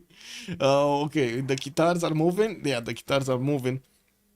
I do have to say, Rome does have quite a pretty strong army here defending Velitre. We might have needed to see the Grand Colombian army go ahead, do the same thing and wrap around the mountains, but it looks like he was getting spied on by Rome anyway. And I do have to say, the Llaneros did not core up yet. I was expecting them to core up. Looks like they didn't. And he does have 1, 2, 3, 4 cores here available for him to get cored up. Still no upgrades, no promotions. Okay. England still defending against Japan. Japan getting pushed by Japan. Hojo is pushing Tokugawa. Mikado is 2 turns away from ballistics. And, well, no, he actually has ballistics already. And I do notice we definitely have a lot more science here on Mikado than we do have on Lin Xia. Both of them in a pen brush and voice golden age. Now, we do need to see if Hojo is actually gonna get the opportunity to push into his opponent and create a pathway for his units to attack. I do notice at the moment Japan is getting Alhambra. He's going to finish it in 110 in Takamatsu, which is going to give him a military policy slot in any government, which is going to be very important. Coal power plants for the production, and he does have 452 points of production here on Mikado. While I do see Lin Xia is only on 285, he does have 280 to use into buying units and with faith. 7 turns for Angkor Wat to finish in Nagoya. We do have military engineers from Lin Xia also needing to defend them from the east side. We do have the Gran Colombian Llaneros starting to get closer, and some of them do have promotions, but again they did not core up, and that means they're not gonna do the full damage over here against the Japanese defenders. Wait, why is this unit? Oh, Defender of the Faith, I see.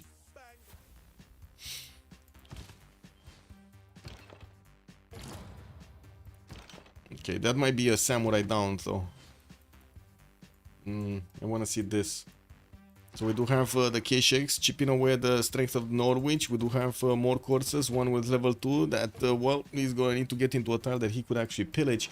The Llaneros are getting into the tiles of Rome and starting to attack into the cores of Rome here. We do have some of them disembarking and trying to get all of that support bonus on them, flanking bonus on them. We will, again, I would like to say he would need to core these up. He needs to core these up. And Rome here with 250 production, he's trying to get his knights, new knights out as quickly as possible with also crossbows.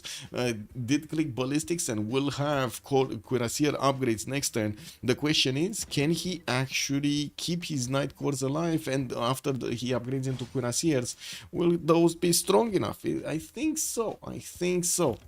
I think with cuirassier cores, they should be strong enough to take on Llaneros, but yeah, not Llaneros cores. Llaneros cores are still gonna be stronger. Okay, here nothing much is happening. Some of the samurais are probably gonna die to the Gran Colombian Llaneros. Japan is starting to get some defensive cuirassiers and will also get the opportunity to upgrade crossbows into field cannons, so that should be more than fine. Yeah, that should be fine.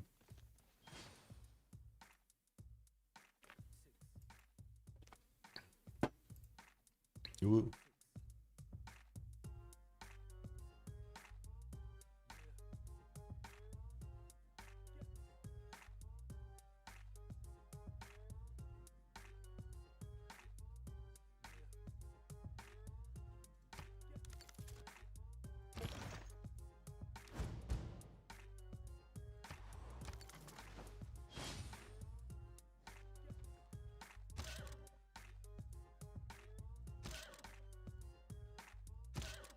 Well, anything happen in Eleanor? Not that much. I mean, the attack of Mongolia did do a lot of damage, but yeah, he's just gonna need to repair. We do have Damori here, 180 science, 153 culture. Definitely is not happy with the result, but he is starting to repair, getting to rebuild his army also. New knights, new calves coming in, getting the housing for his city of Preston, and of course he's watching what's happening with Gran Colombia, his ally attacking to his northern opponent Boubsho. Yeah, Cuirassiers immediately upgraded. Like I said, Cuirassiers, oh man. Now Gran Colombia is going to be forced to get cores. There's no way he can actually win this without cores.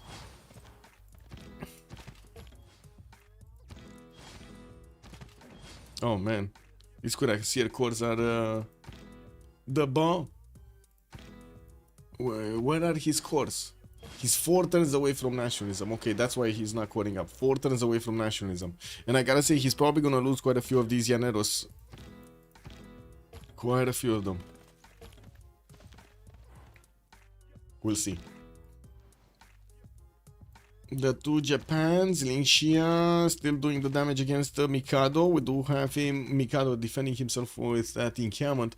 And I do notice Mikado did finish not only ballistics, but he's going for his... he did get military science? Wait a second. Does he have a horse somewhere? So we can see if he actually has an upgrade. I don't see a horse, so we cannot really check if he has that. If he has military science. Who's the first in text?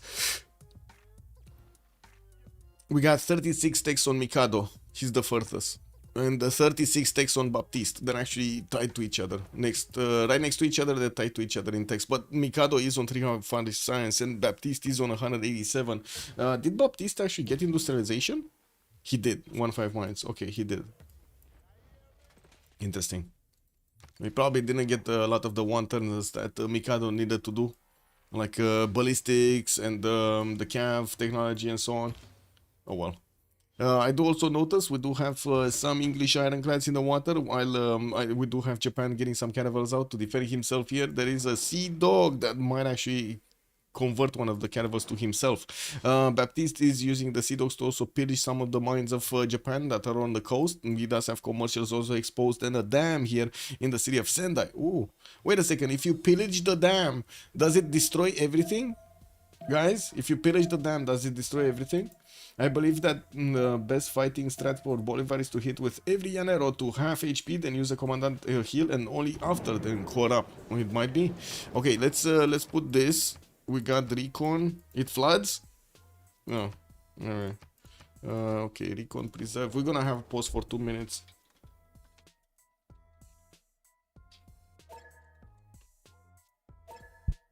Okay. Okay. Next up. Submit. Okay.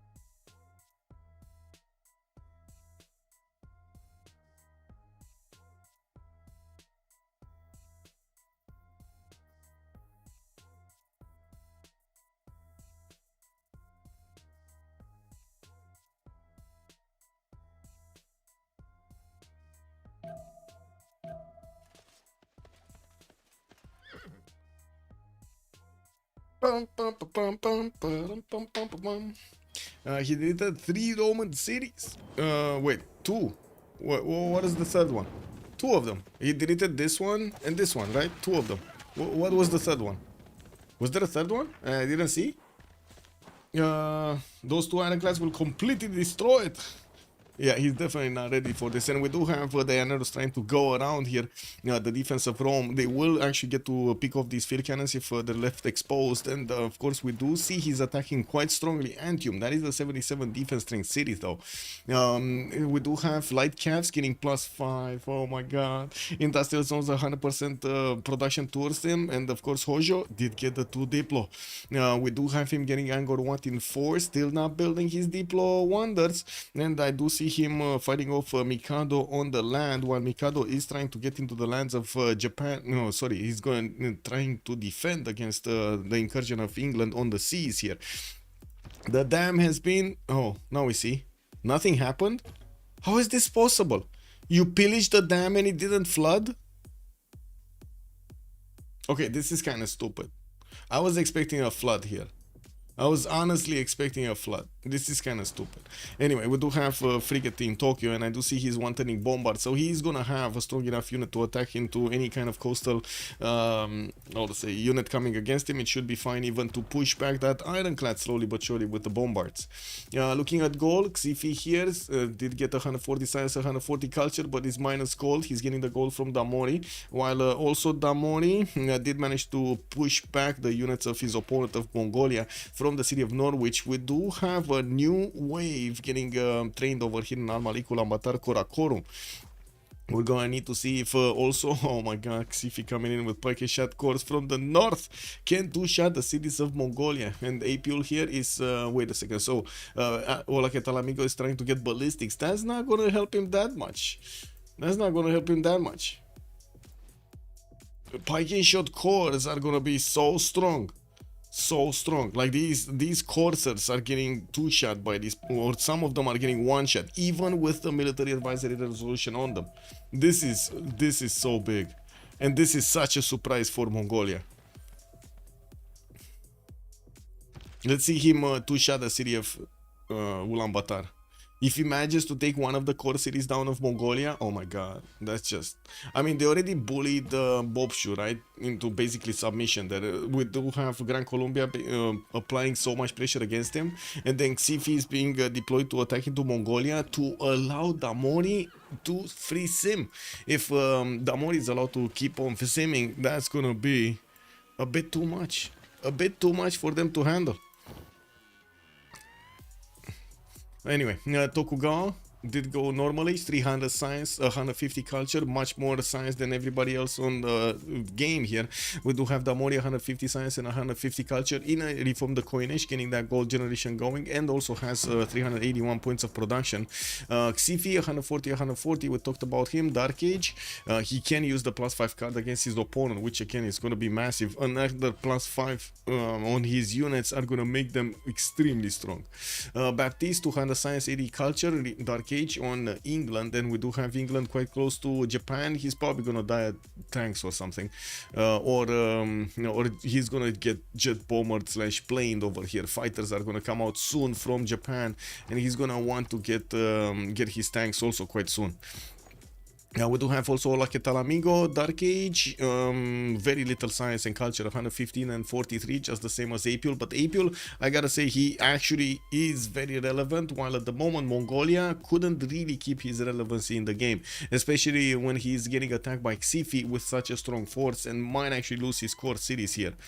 Like, yeah, there's a very strong possibility he's gonna lose his core cities. I'm quite surprised we didn't see one of his Pike shots attacking to the city center to put it in half HP. Very surprised about this. But anyway, the ancient walls are gonna go up. We do have a battery ram that is also on the way, and Mongolia just doesn't have an answer to this. Lin Xia 200 science with 140 culture.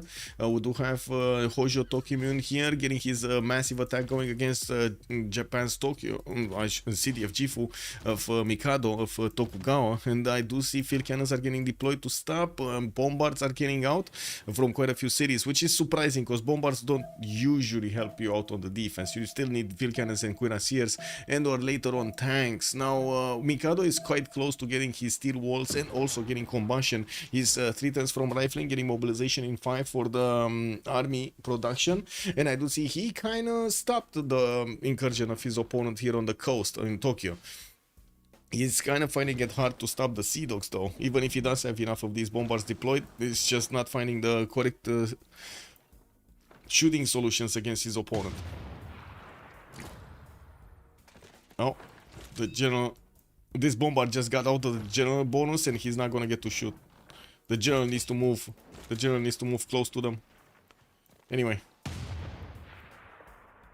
It kind of feels like this attack is over. And let's see what's happening here. Rome did manage to cord up quite a few units, but then Gran Colombia also cored up quite a few units, and we do see the Eleanors are still trying to figure out ways of getting into the borders and picking off tiles here, getting some extra gold on his side. Now we do have Apeul on 458 gold right now in the bank, and I do notice Rome did manage to take out another one of those Eleanors. He's taking out so many of them before they're getting cored up. That's a bit of a problem here for Rome. Yeah, and it does seem like Gran Colombia's plan is more to pillage rather than take out cities from Rome. Rome is forced to put so much military to defend himself here. Now we do have coal power plants coming up from Damori to get his production up, and he's recovering quite nicely. He does have builders moving to repair all of his mines that he did get this pillaged by his opponent, by Mongolia. While we do have him back on 438 points of production, he's still struggling with the science and the culture department. development. Getting a few more campuses, that's a +2, and it does seem like he did manage to get a few cav cores to defend on the right side. Doesn't have enough to get fighters in good enough time to attack into Rome here to actually help out Gran Colombia's incursion. We'll see if Gaul here is gonna do the damage necessary to their opponents. If they do manage to take out Genghis, or at least how to say, cripple him enough, that's gonna be way too much for the 4 versus 3. Like, Mikado's gonna get too big. Damori, nobody can get to him anymore. Mongolia was the only one that could get to Damori and actually apply damage. Yes, alongside with Rome, but since Gran Colombia took up the flag of actually keeping the defense, keeping the pressure on Rome, Rome is just not gonna have enough to handle Damori in the south also. And of course, Xiffy with his spiking shots doesn't have a competition here. We do have Genghis Khan getting his military science next turn, so he might actually get to upgrade his Corsair cores. He does have 2 Corsair cores in Ulaanbaatar. Let's see if those are going to be strong enough, because right now the spiking shot cores are definitely much better than these Corsair cores. Well, that one got a promotion and got an upgrade also. Okay, spiking shots. Oh, cav cores, man. Cav cores. Yeah, the cav cores. He can get next to Kokekota, no? General is here. He needs to move at 1 tile to the east. Anyway, bringing more parking shot cores. We do have him getting military engineers to also create the pathways towards the south. He's also going to create the pathways towards Rome, towards the west side, and will probably want to get as quickly as possible his tanks out. We do have him going for banking and mobilization coming up in 2 turns, also finishing factories, and in 5 turns he's going to get Oxford University in Avaricum. Now, it doesn't really have that much science, so getting Oxford to increase a little bit the science, that's amazing. Yeah, he did put Pingala in the city of Aduatuca, the highest population city. No, actually Samar of Briva is the highest population city there, to get those extra science points from its population. And I do see Gran Colombia is about to lose the majority of his units after he did put all of this effort to go against Antium. Only got a few pillages, could not take out the city center, but did so much damage to Rome's units. Oh, that one actually will get the pillage off. Huh. It will get a pillage off. Very nice. And man, these Llaneros are still very strong. Very strong. Yeah. He can take out the Corsair next turn. He can take out that Bombard next turn. And there's not much that Rome can do to counter. I think the problem is Gran Colombia just doesn't have enough production anymore to rebuild his army. And he does need to actually defend against Japan's west side also. Ooh. How did this happen? When did this happen? Liverpool still trying to get walls in too. I mean, the city is gonna heal a little bit, and it kind of looks like these 2 Llaneros cores don't have enough damage to take it out entirely. Or do they? I don't think so. Well, we'll see next turn. We'll see next turn. That pillage attack actually didn't seem to mess with Eleanor's yields that much. I mean, it did. It did a lot. Like, Eleanor should have been like 300 right now. It hold him up so much from building up his sim. That's the damage. You don't see the damage because he doesn't have the yields anymore. He never actually got the 300. Okay, Liverpool not gonna die in 1 turn. We're gonna need to see if Japan's cav armies are gonna help him here. That Commandant General should go down. There's no movement of the cav army. He effed it up. Anyway, it looks like England finished the job there, and the Commandant General Mariano Mortilla did get out properly. He's just pillaging here. Gran Colombia getting as many pillages as possible. Okay, more Japanese units from Tokugawa coming around. Looks like he's also moving economics here, going towards research labs, getting some banks for the extra gold. And his coast is safe right now from all of these pesky English units.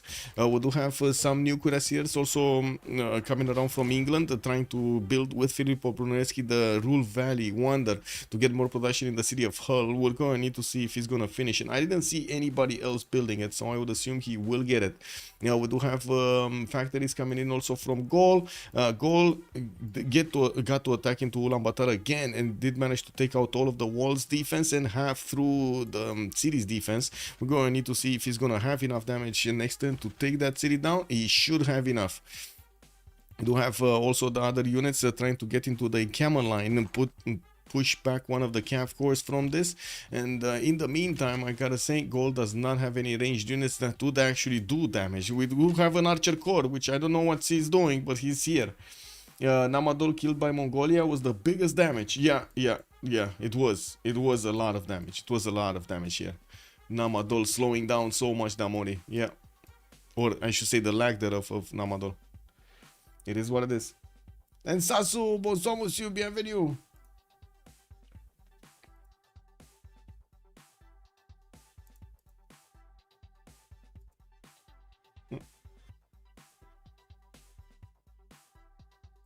Just give me a second.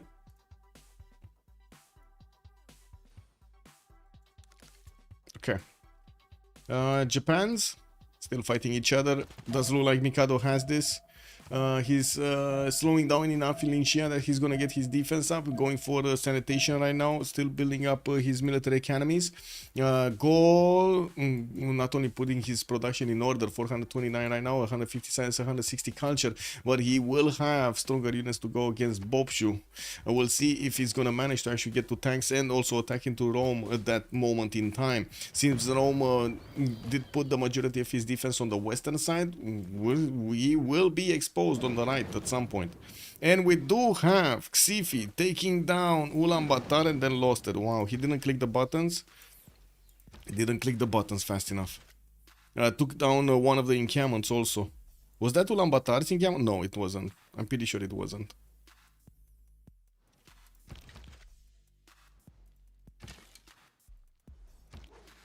Oh wow, this archer core is actually 48 strength. Kek W. And I'm pretty sure next turn the city of Mongolia should die again. It's just a matter of time. We might see another encampment being taken out also. It looks like these spike and shot corps might actually take that one down alongside with the cav of Mongolia. That's also going to be a lot of damage. Remember, when the units are inside of the encampment, you're not attacking the units. You're actually attacking the encampment. So the damage against cavs, the damage against other stuff, it's not going to work on the encampment. Actually, on the contrary, the damage that you get against encampments from some of the units will actually work. Gran Colombia assuming in GPT now that he doesn't have to pay all those pesky soldiers. I mean, he did jump up to 150, but that's also the result of him putting so many traders in the water to connect with England, and did plug in Reina in the city of Cuenca. So he got all of the bonuses going here. Started to put down some encampments for probably oil generation.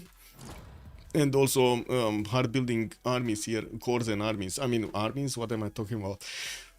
It's 42 culture. It's gonna be a miracle if he actually gets to mobilization in this game.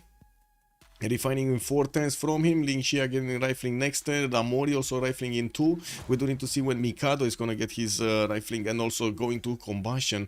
I don't think we actually saw steel walls over here coming up from Japan. He just wants research labs as quickly as possible, while Japan next to him, Hojo Tokugawa, is going to try to get to tanks as quickly as possible. Well, Mikado is banking on the fact that he has again significantly more science than his opponent, with significantly more production also. 606 points of production, 360 science points. Electronics factories coming in for more production capabilities. We do have him also losing gold right now on -7. The bank should actually stabilize, get him into the positive side. We're gonna see if that's gonna follow. 35 culture Rome. Yeah.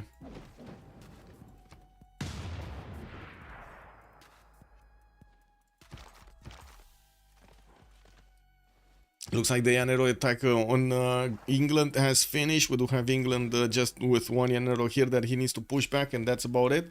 We do have him taking the other one down. And taking a look at the cities here of Ulaanbaatar, looks like Xiffy is going to lose these units. He might actually take out the city of Ulaanbaatar again and finish the job there. But other than that, he's in a bit of a pickle. Only has a single packet shot core that could actually attack successfully into that city center. center next turn to take it down. Is that gonna be enough though? It might be enough. That's 72 against 63. It might be enough. It all depends on the first moves, if OverDozZ is gonna manage to click faster or not. New power plants also coming in from him, coal power plants to get the double adjacency bonuses from, well, to get the adjacency bonuses from his industrial zones as well as production, while cuirassier armies are starting to get out of the Japanese cities with encampments. That's definitely going to be strong here against Hojo Tokyo. There is an army from Hojo also that's not doing enough damage against the Japanese units. Okay, steel walls coming up in 2 turns here from Mikado. Looks like he's coming back on getting steel refining on the mobilization and the and the combustion, while in the south England just got rule value next turn. He's 1 turn away, a few points separating him from actually finishing that wonder. Few points are separating him actually. London was trying to build it, but he's not gonna get there. Also, I do see London trying to get Statue of Liberty. This is so sad. We should have seen Lin Xia try to get Mahabodhi Temple and Statue of Liberty. I do have to point out Lin Xia is on 8 out of 20. He would have had with Statue 11. He would have had with Mahabodhi Temple 13. If he did get also Botala Palace would have been 14, with Noble 15, and boom, he was 1 Congress away from getting this victory. In the score tab, well, I guess they wouldn't have had that many of these Diplo favor points, right? We don't really see that many here. Yeah, we don't see that many. City-state screen, no more science city-state. We do have Caguana being held by Damori for the extra culture. Cardiff also held by Xiffy for the production on his workshops there, on his industrial zones. Bandar Brunei being kept by Mikado and Boubsho keeping Venice. Looks like each one of these merchant city-states is sitting on 1 team. Granada being kept by Hola Que Tal Amigo. And the question is, can Xiffy do the damage? And the answer is no. He cannot do the damage. He's gonna get another pillage, but could not actually break Mongolia here, even with his biggest, strongest parking shot cords. Not strong enough. Golden Age is going bankrupt. Yeah, they're slowing. Yeah, they're getting bankrupt. Yeah, 43, 14, 18, and 24. That's terrible.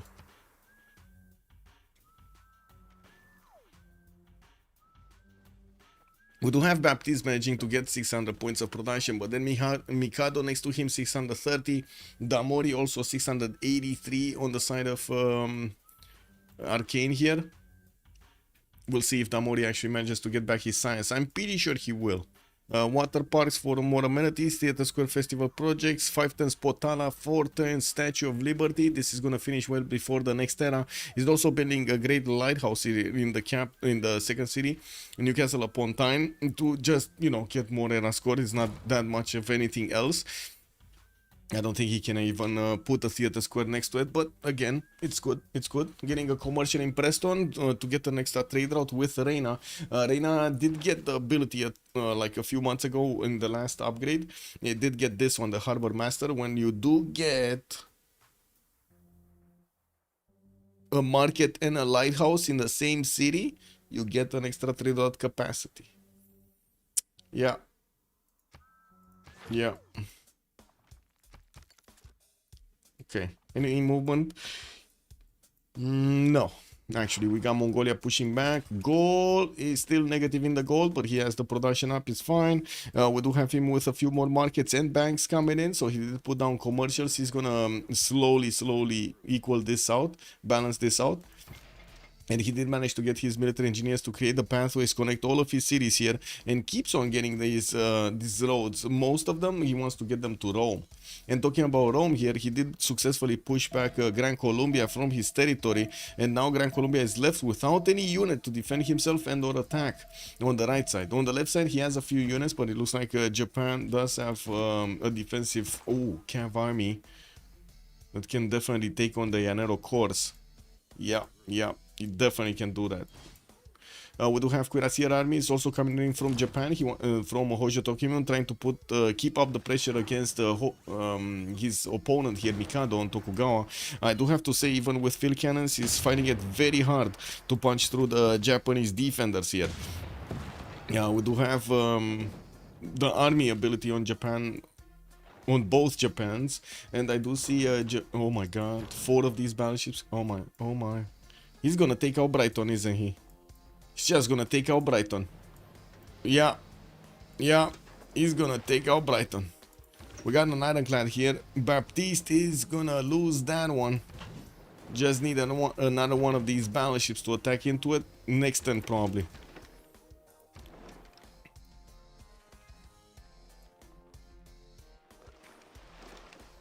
Yeah, it doesn't look like Brighton is actually gonna defend over here against 4 of these battleships from Japan, from Mikado. We do have also a lot of bombards that will probably core up, army up later on in the game, and will turn into artilleries. We're probably gonna see them being used against his next door neighbor, Hojo. Just tested, Lord Bowser just tested the pyramid trading scheme. It does not work. When conquering the pyramids, all current builders do get an extra charge. Okay, but when you lose the pyramids, all current builders also lose a charge. Oh, really? They lose the charge. Interesting. That's amazing. Okay, we got a pause. Looks like they're asking for a pause. All builders with a single charge are deleted when losing the pyramids. Man, Lord Bowser, that's amazing. Thank you so much for giving us that information. That is very important. Looks like Apeul is asking for a pause, so Mikado goes to the bathroom. I suddenly understand why very few people voted for Golden Age to win. Okay.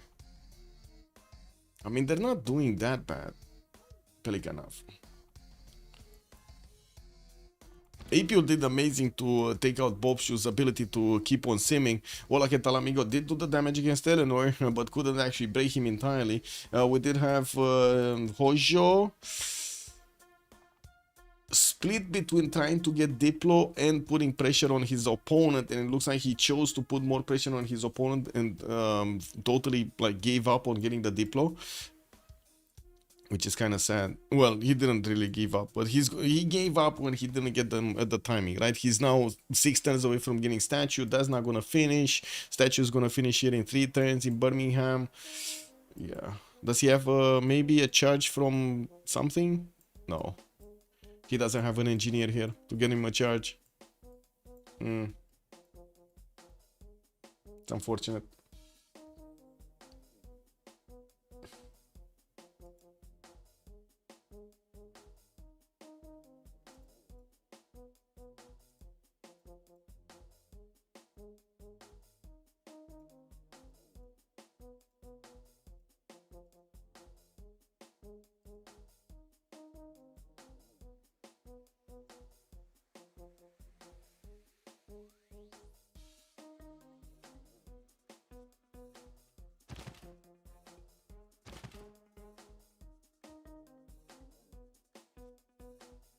Oh, YouTube. Hello, Urek. Good evening, sir. And also Wildfire. Looks like you were right again, about Boubsho. Okay. Okay. Boubsho. Man, Wildfire, that's a funny name. Yeah. He said boobies. Yeah, it did. It did say boobies. Another day when we miss a true domination victory. Yeah.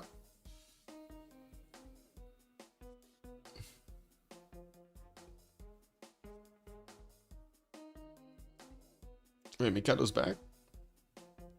So I guess somebody else also went to Shushu. They went to Shushu. Let me see what's going on. There's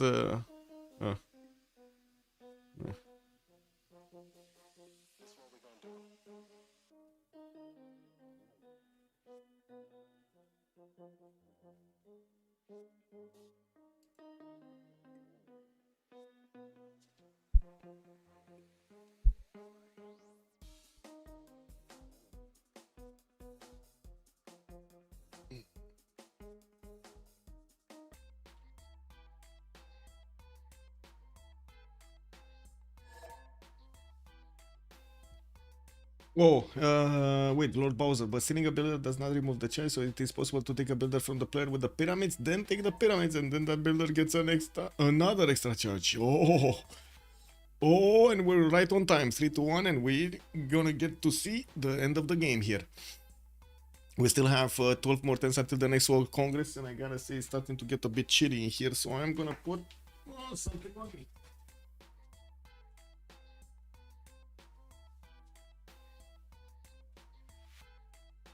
There we go. Oof. Anyway, we do see the armies of Japan are trying to get into the other Japan's territory. Hojo is trying to get into Tokugawa, but then we do have Tokugawa with so much production and also science that he's going to manage to outpace his opponent here in military production and also technology. 3 turns away from getting steel. We do have Lin Xia trying to get refining soon, and I do have to say Mikado here does have oil, so he already has that ability in his empire. Looking at the scientists, we do have James Yan, the next one, and it looks like he's going to take some time to get how to say, to Einstein. We're going to need to see if they're going to manage to get Dmitry Mendeleev though. Add a Lovelace for an extra district slot. That's not bad. And of course we do need to take a look how this attack is going. Not well, I would say not well. Cav armies coming up from Lin Xia does seem like a long shot to actually get helicopters against his opponent. Well, I do have to say Gran Colombia did manage to do significant damage against Rome. He couldn't manage to breach through his latest defenses, and we're going to need to see how he's going to rebuild his army on the right side. Fast has joined the round table. And Fast, thank you so much for the follow, sir. Much appreciated. Welcome. We do have also Mongolia getting hit quite hard. Now he's going to try to push back Gaul here. Gaul was building a line of roads toward the south, and he's finishing his military economy soon in his districts with encampment, in his cities with encampments. While this will allow him to get armies directly, we're going to need to see him started off on that. Mongolia did deploy his Maral Spy level 2 inside of the Gallic cities, and will do quite a bit of damage if he does have the same technology and the correct units to attack into the Gallic units. I do see the Cav Corps actually has more damage than the Pike shot. This is insane. 94 damage against that Pike shot of 81. Yeah, that's a normal Pike shot. It's not even a core. Banks in Avaricum, more cuirassiers. So looking at Eleanor, getting the aquarium to start to level off his amenities. He did expend quite a bit of them. Now back to +3, and I do see Damori did manage to jump over 200 science and got to 244 culture. He's on 760 points of production, the most productive in the game, with 328 points of gold. Looks like Eleanor's empire here is gonna manage to survive and thrive. 3 turns for Potala to get an extra diplo policy slot, and also managed to get an extra diplo point for the victory. Statue of Liberty in Birmingham, also finishing in 3, will give him 3 points for the diplo victory, and will also deny that from his opponent. Damori is only 4 points in this game, so he's gonna get 7, 8. He's gonna beat on 8. I'm pretty sure they're not planning on getting the diplo victory. We're probably gonna see Tokugawa raise the map here when he's well, gonna get away from Lin Xia's grasping hand. Oh, that Cuirassier Corps had a promotion, but he did not promote. Got the heal though. And let's see the Cuirassier army take its place. Is Mikado gonna click quickly? Is he gonna be fast enough? Or is Lin Xia gonna click his Cuirassier out? Okay, there we go. We got the Cuirassier Corps getting the promotions. It's fine. The Japanese city of Otsu also taking damage from the bombard. Still doesn't have steel. He's gonna get it in 2. Wait, what? He moved away from steel again? He's going replaceable parts here? Okay. He moved again away from steel. He's getting his battleships also to start attacking his English counterpart here. And I do notice Baptiste is trying to actually get, guess what, biplanes to stop this attack. We do need to see the caravels actually getting very, very close to that city center to get a tile there, so he could take the city down.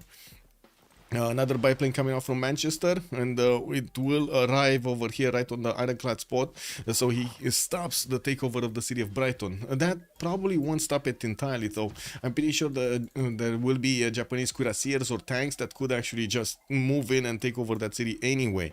We don't have other unit though in the south that could actually help with the attack. Maybe this scout? No, it's gonna die to the crossbow. Probably is gonna die to the crossbow. Rome trying to get in camel training projects for the next general. We do have Jose de San Martin, so the modern generals did get open up. Japan here does have 200. Tokugawa does have 290 points, and the Hojo does have 285. Alfred Nobel is the next one up on the scientist screen, and I do have to say Hojo does have more than half the points necessary to recruit that one, 511 points, while I'm pretty sure Eleanor is gonna need a lot of projects to actually get that going. He's only 18 points a turn and he needs so many, 700 plus.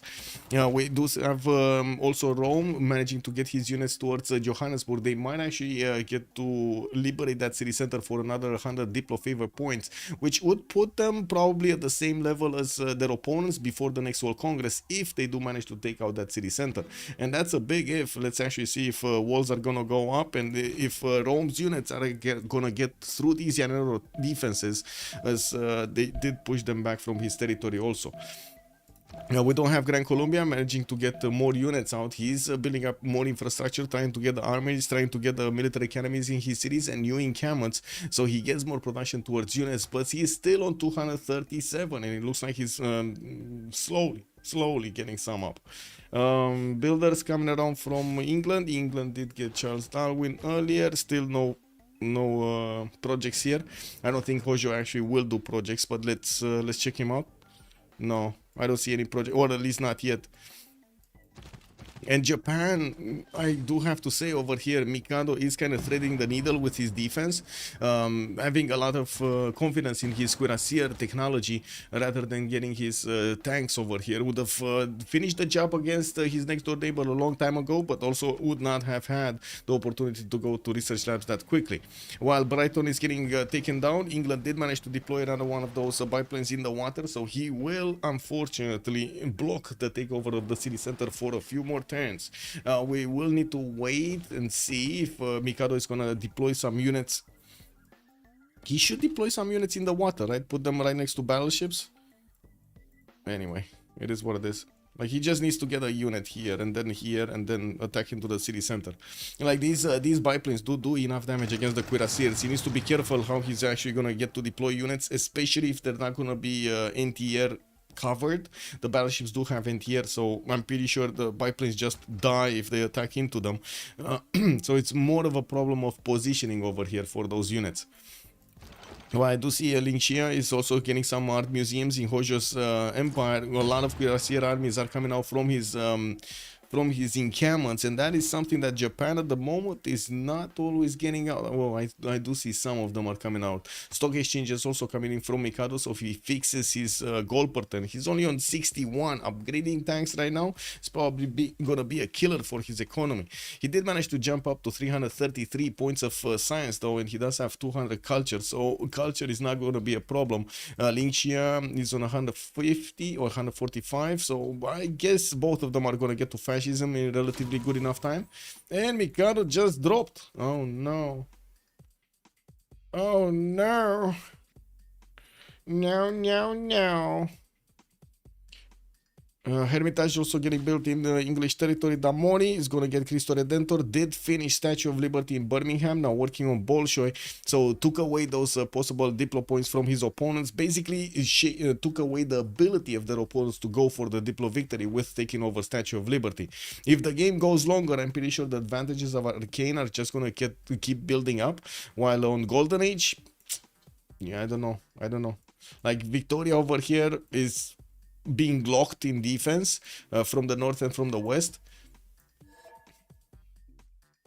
Yeah, so we might actually need to relobby and update our Steam, all of us.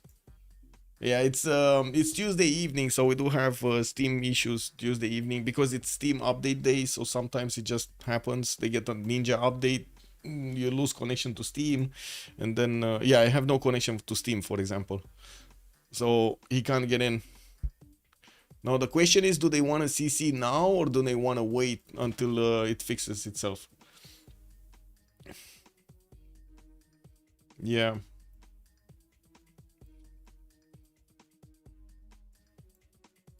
Campus research projects. Okay, so there is somebody. Hojo is trying to actually get Noble. Not that it matters anymore. He definitely won't actually get that much.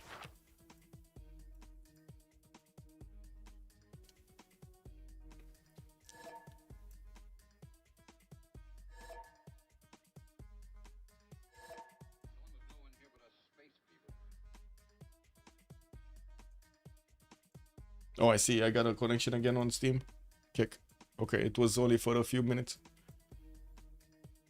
Yeah, sometimes it's quick, sometimes it takes a while. We don't know. We don't always know. Because it's not like Steam is telling us like it's gonna take 20 minutes or it's gonna take an hour. Eddie Coffin already calling out the CCO clock? Yeah, it might be. It might be.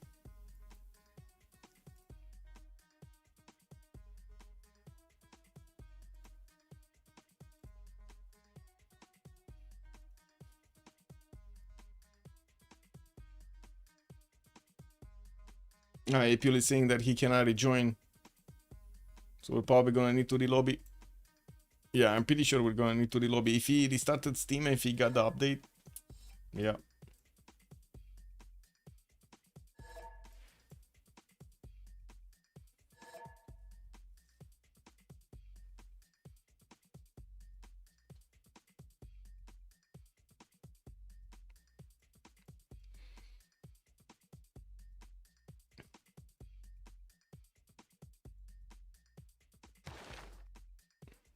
Okay, Rome.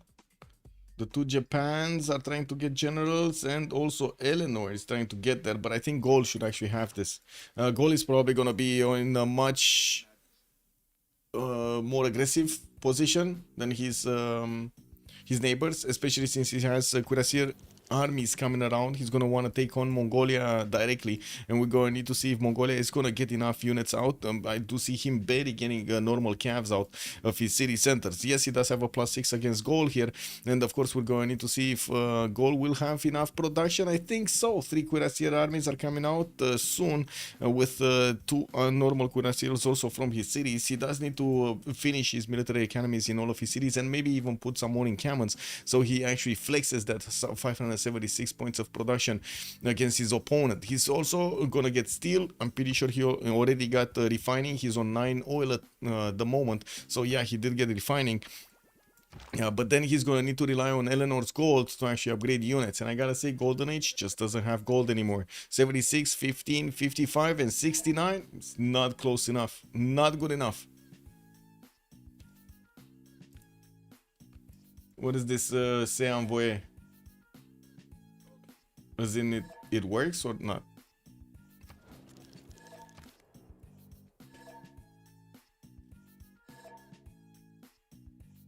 People are saying they didn't get it going with the link. I think Lin is either link or online, right? I think it has both meanings, if I'm correct. Maybe somebody from chat is gonna tell me.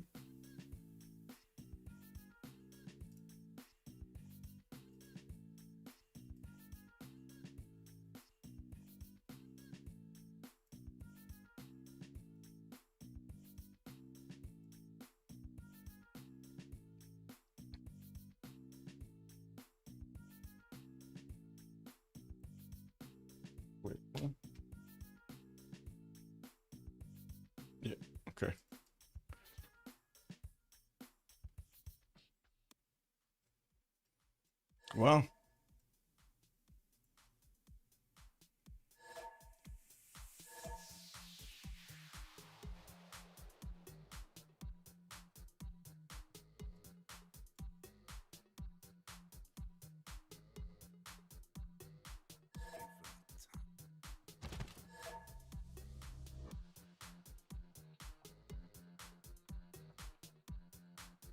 Okay, Yanero Course getting 210 here from Gran Colombia. He's restarting his production of military units, and he will definitely need a lot of them against both Japan and also Rome on the right side. Rome is trying to take out Johannesburg before the end of this era, and does have a good enough army to do so with John Dark as a general, field cannons, and Cuirassier Corps coming against only 2 Yanero Corps, or I should say 1 Yanero Corps. No, 2 Yanero Corps. Yeah, he has 2 of them.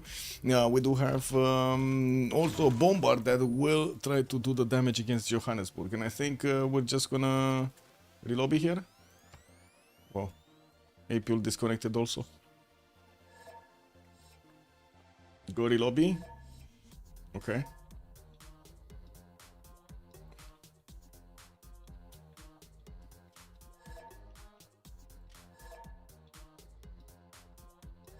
Why are they? Oh my god. Oh my god. Wait, who's the host? Hola, ¿qué tal, amigo? Okay.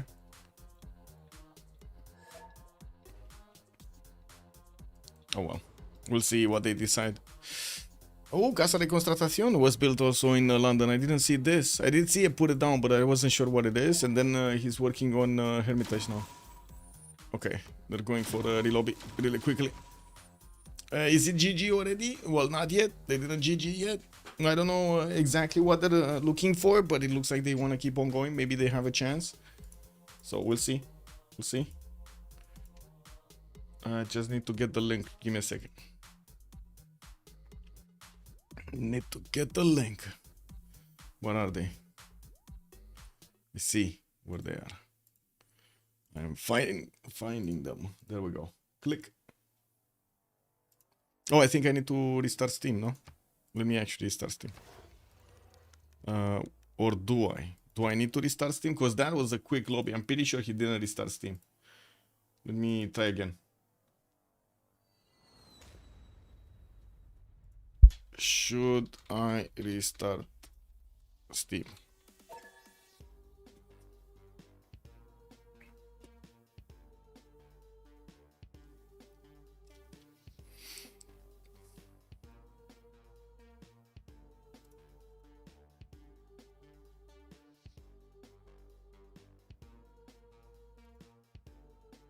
No, he doesn't know.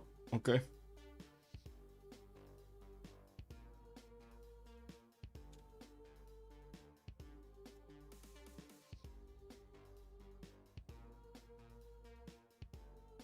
So they don't know. If they don't know, I don't know. It is what it is.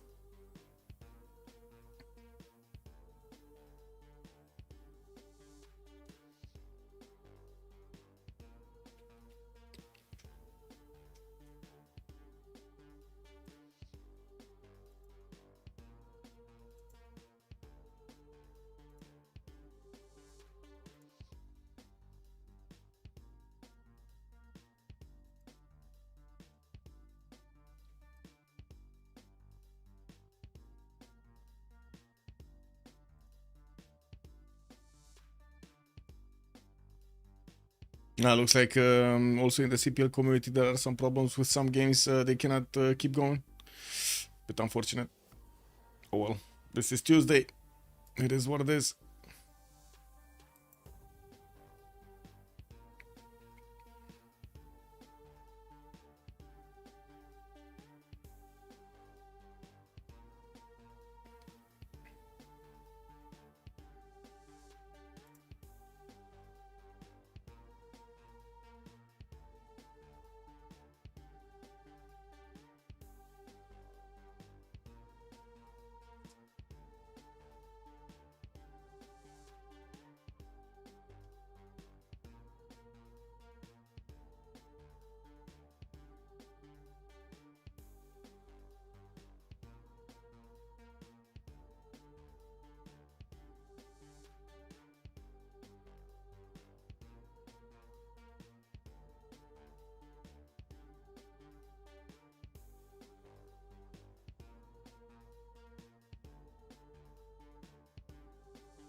No.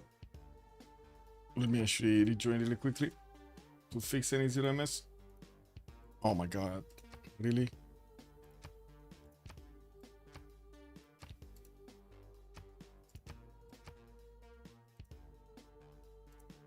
Oh, I hate this. One sec. Stupid game, man. What is it? Freaking borderless. And stay like that. Stupid game. Can't join? What? Oh, there we go. Should be fine.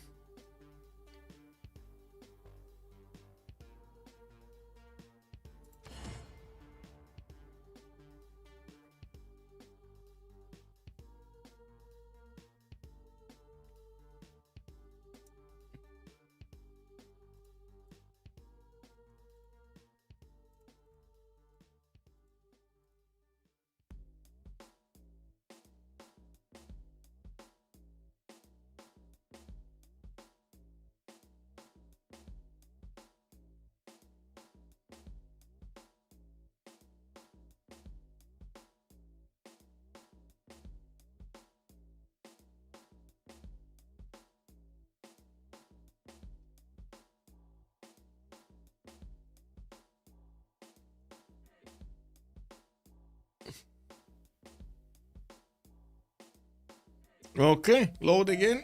Taking off our hands from the keyboard and the mouse. Although usually in the French community it doesn't happen. We don't have that many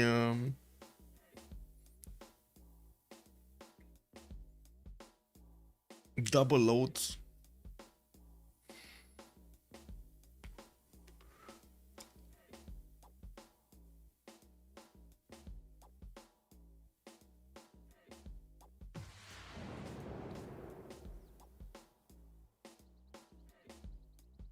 I'm just waiting I'm just looking at the please wait button. Because if that thing stops moving, I know I double loaded.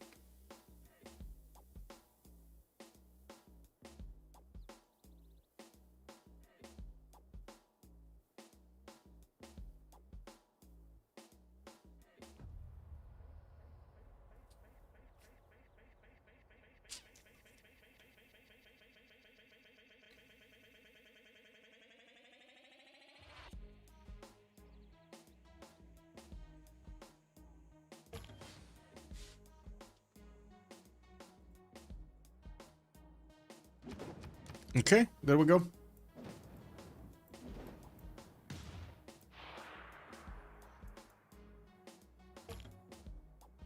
Sixth Bolshoi here. We did have Hermitage actually being deployed from London, and we're probably gonna need to see him put it down again. And taking a look at his tourism partner, he's on 156. Damori is managing to get back his science and culture going on quickly on the next road. Cad is unplugging the router right now? Oh, I hope not. Actually, borders are the new Iron Curtain. Civ gods are gonna be upset that you called the Civ a dumb game. I mean, sure, okay. Yeah, they might be mad. They might be mad. It is what it is. Yeah.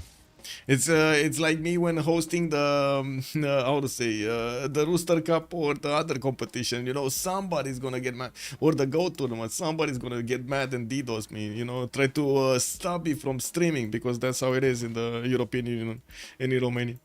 Anyway, we do have on the right side Gran Colombia getting those Eleanor cores out and making a semicircle here to stop any kind of Japanese incursion against his territory. He's gonna need a lot more units to actually take on Japan. While on the other side we do have Tokugawa getting replaceable parts in 110, getting much closer to his research labs. While I do notice he finished Alhambra earlier, and he's gonna start getting those stock exchanges for the extra gold per turn, and does manage to get 700 points of production next to Lin Xia's 480. Definitely, I do have to say Mikado has a lot, significantly more production. He did manage to shave off the strength, the majority of the strength in the city of Brighton here with his battleships, but he can't get in to that city with his caravel because how to say, the tiles that would actually allow him to take over the city center of Brighton are getting blocked by biplanes. We're going to need to see if he's going to manage to get a cuirassier around these. He definitely has the opportunity. It's just a matter of getting the idea and getting the logistics up. Mongolia is putting down a level 2 spy in the city of Sendai, which is a bit surprising because I wouldn't have thought Mongolia here would actually want to attack into Japan. He's just too far away, right? It's very weird to actually attack here. We do have also Mongolia with the ability to go against the Recortorum. Since we did talk a bit about Gaul getting his cuirassier armies and preparing for tanks, we do have him refining in 3 turns, and also Xiffy is going to be close to getting ideology. That will definitely secure the kill over Genghis Khan, because he's going to get an extra +5 from fascism, and he's going to have the ability to also get war department, which is going to be 2 very strong bonuses to attack into Mongolia's units. We also have him getting the military engineers to create the pathways towards the west side, where the cuirassiers from Rome are still getting built. Rome here is getting steel. He's going to try to get tanks, and we're going to see if he's going to manage to take over the city of Johannesburg before the end of the next era. With Gran Colombia and Cianero Corps also not getting reinforcements here, and this might be a bit too tricky. Let's see, 93 defense strength units, field cannons getting in, but okay. I'll do the chrono. The timer, he's referring to time. Countdown timer.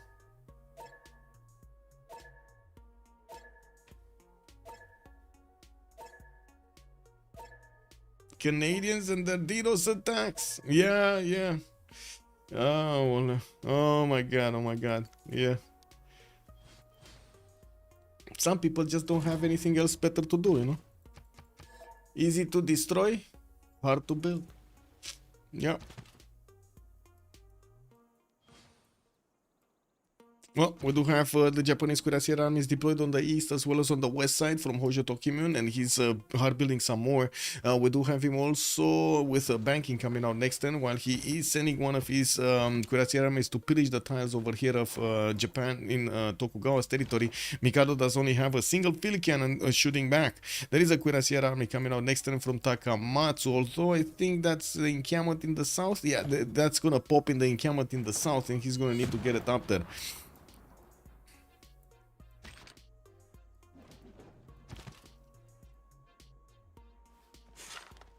Cuirassier army is coming up from Otsu. Okay.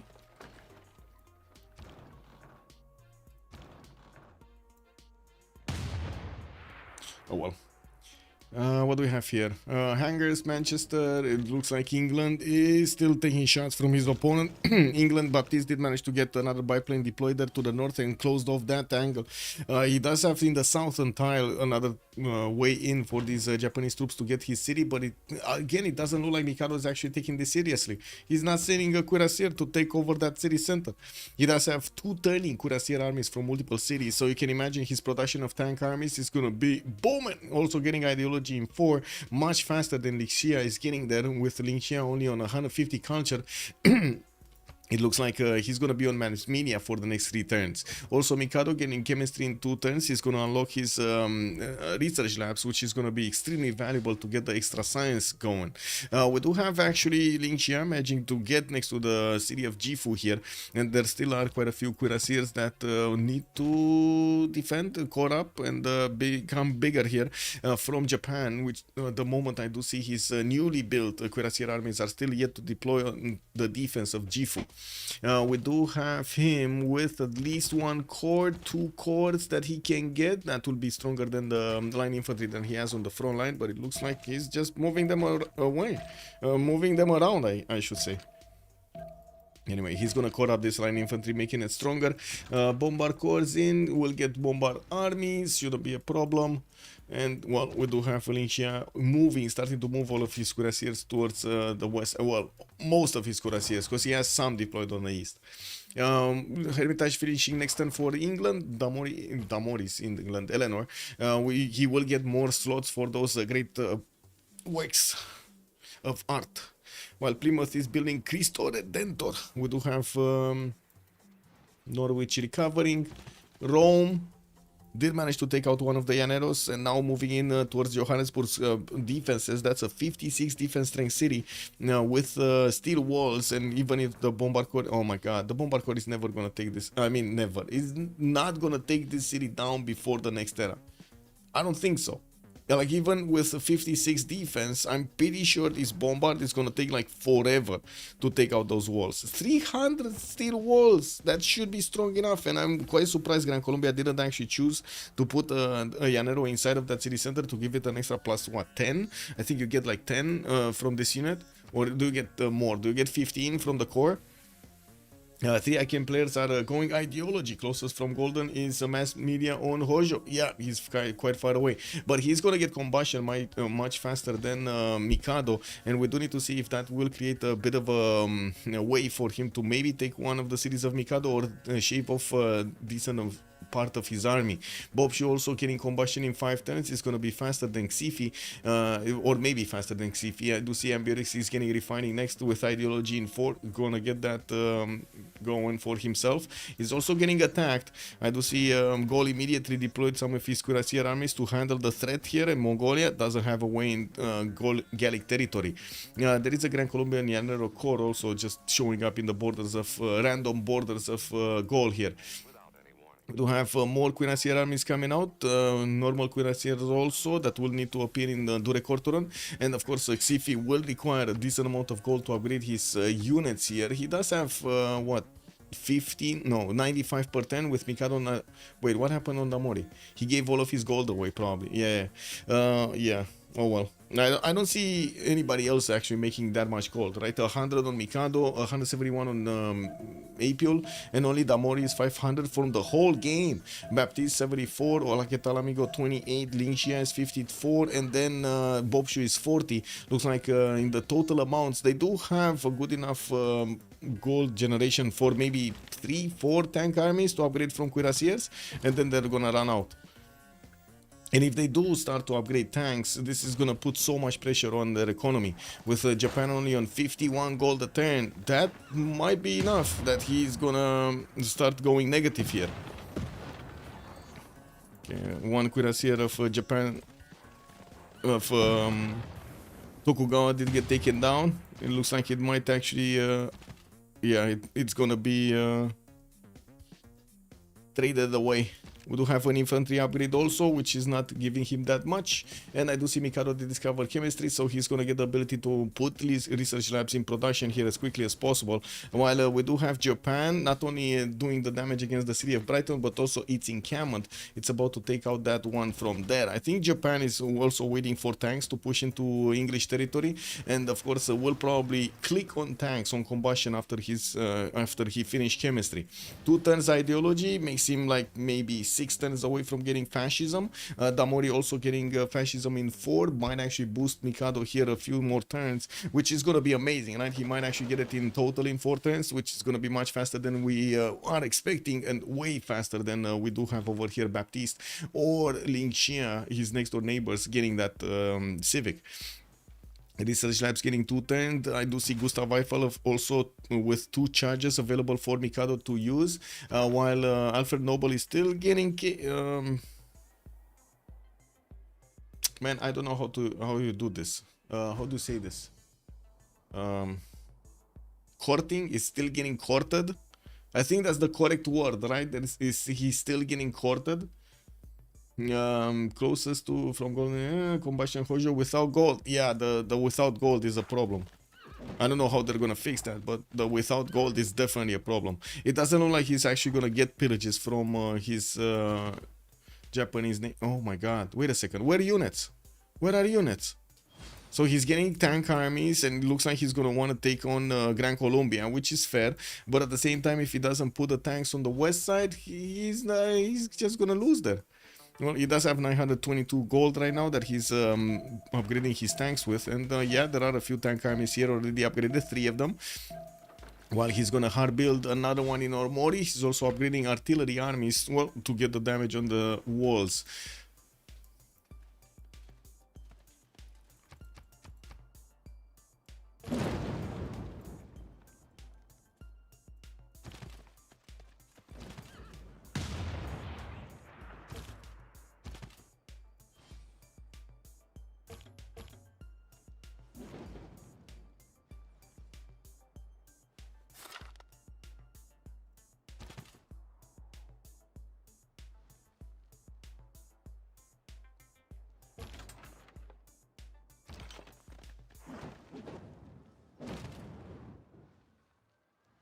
Okay, Morianeros. Rome did manage to get a few more cuirassiers, but talking about tanks on him is gonna be a problem. Astronomy is coming out next turn, and we'll have Gaul over here on the right side with a significant amount of tanks. He's getting his cuirassier armies right about now, and preparing for combustion. Xiffy is gonna get steel wall in 2 turns. He's also gonna have fascism just about the same time as Mikado and Damori will have. We do have both of them actually with 3 turns. Okay, he's gonna be a bit late with a few turns, but that's fine. That's totally fine. He still needs to get combustion in the meantime.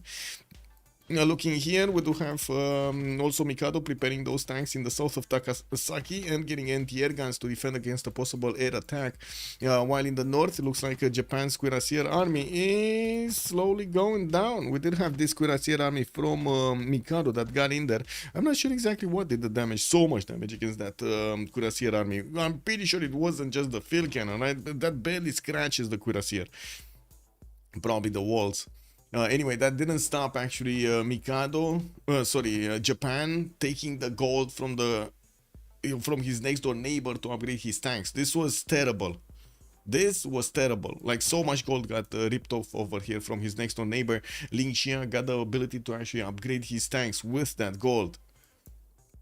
And look at his army go against Gran Colombia. Right now, it doesn't look like Gran Colombia is going to be able to defend this. Gregor McGregor is going to go up in front to see what's going on here. And he does have over here Mariano Montilla that is also watching these tanks and shivering of the thought of them getting into the Gran Colombian territory. City of Johannesburg, 72 defense strength. And it looks like the bombard is just not doing much to that city center, and he only has 4 more turns to actually affect this. Oh, he's actually gonna take out the bombard core. Never mind. I mean, that's attack over right there. Yes, we do have 2 field cannons that can attack into the city center, but look at the damage. They're not doing anything. Wait, he didn't click on the bombard? Come on, man. Why you not click on the bombard? Anyway, it is what it is. Abu is there, so he's gonna help out the Eleanor core get his health back a little bit faster, and we do need to see if Lin Xia is gonna manage to do the damage against Gran Colombia. Now, Gran Colombia will have the opportunity quite easily to get a safety settler. He's building one in Cuenca and can get one to the southeast of Caguano or south over here of Eleanor, so he can be safe until the end of the game. With Steel Walls next turn on Xiffy, we do have Mikado 2 turns combustion, 2 turns of fascism. He's synchronizing the discovery of both of those. And I do have to say, England Baptiste is managing to put a line of biplanes to stop any kind of incursion with tanks. I guess the question is, how quickly can Mikado get to his own planes? Because he's delaying all of this, and unfortunately delaying all of this attack is allowing Baptiste to get that defense up. So he's not going to allow Mikado that easy as a way to get into his territory. There could be an attack from Mikado also into the lands of Lin Xia. Hojo talking on the right side. He does have deployed a lot of cuirassiers here armies. 1, 2, 3, 4. And of course getting another wave here from his city. So finally putting down an encampment from Tokyo to get armies from that city center, as well as repairing the banks in the north and also getting the stock exchanges going for his gold generation. He's still on 58 gold, but that's also because he's starting to build more army and balancing it with his gold generation is not easy. Industrial zone finishing in Sendai or repairing in Sendai. Is this a repaired industrial zone? It's getting built. I don't even see what it is. I think he's rebuilding it. Yeah, he's rebuilding it. Yeah, there we go. This is it. There was a spy over here, Nanami. No, Nanami. This one, Erketu, that is trying to neutralize the governor right now. But his latest mission was to actually demolish that dam. And look what happened over here. The industrial zone, the aqueduct, and the commercial all got pillaged, fully pillaged. He's going to need quite a bit of time to repair all of those. We also have Baptiste, 750 production next to Mikado's 600. Looks like Mikado dropped quite a bit.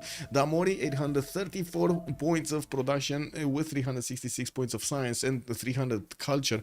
I'm pretty sure he's gonna switch towards getting his culture victory going, because I don't see So he has probably two options: getting jet bombers to attack into his opponent, help out Xiffy, take out both Mongolia or Rome, and or go for culture victory.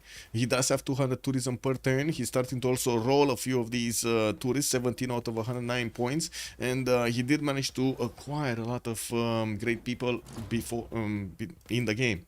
New theater squares getting built, and I do see research labs are coming out from most cities here. Very nice. Gaul, 6 of these, 6 Cuirassier armies got out. More are getting into the build queues, and looking at his text, he's 3 turns out from getting combustion, while both Mikado and Damori are going for flight right now. Yeah, they're going for flight right now. We're going to need to see how quickly they can get this going. There is enough gold per turn on Arcane to upgrade everything, including actually keeping it for a few turns to hard buy fighters and or bombers if they need to, but I'm pretty sure initially they do need to upgrade Mikado's tanks and then go against their opponents. Okay, military engineer just came out of Otsu. We might actually see him starting to make the infrastructure towards the Hojo Tokugawa defenses, while Hojo is trying to get into the lands of Gran Colombia here. It looks like it's becoming more and more important that Japan Tokugawa gets to upgrade his units and will go against Lin Xia on land to force Lin Xia to defend himself on the west side and not put more units on the right against Gran Colombia, because Gran Colombia definitely cannot withstand this. Like, no, he cannot withstand this. He can maybe slow it down, but he cannot withstand this. Combustion. Oh yeah. I did see this. I did see that. Yeah. Also, Sabir, good evening, sir, on YouTube. Hello.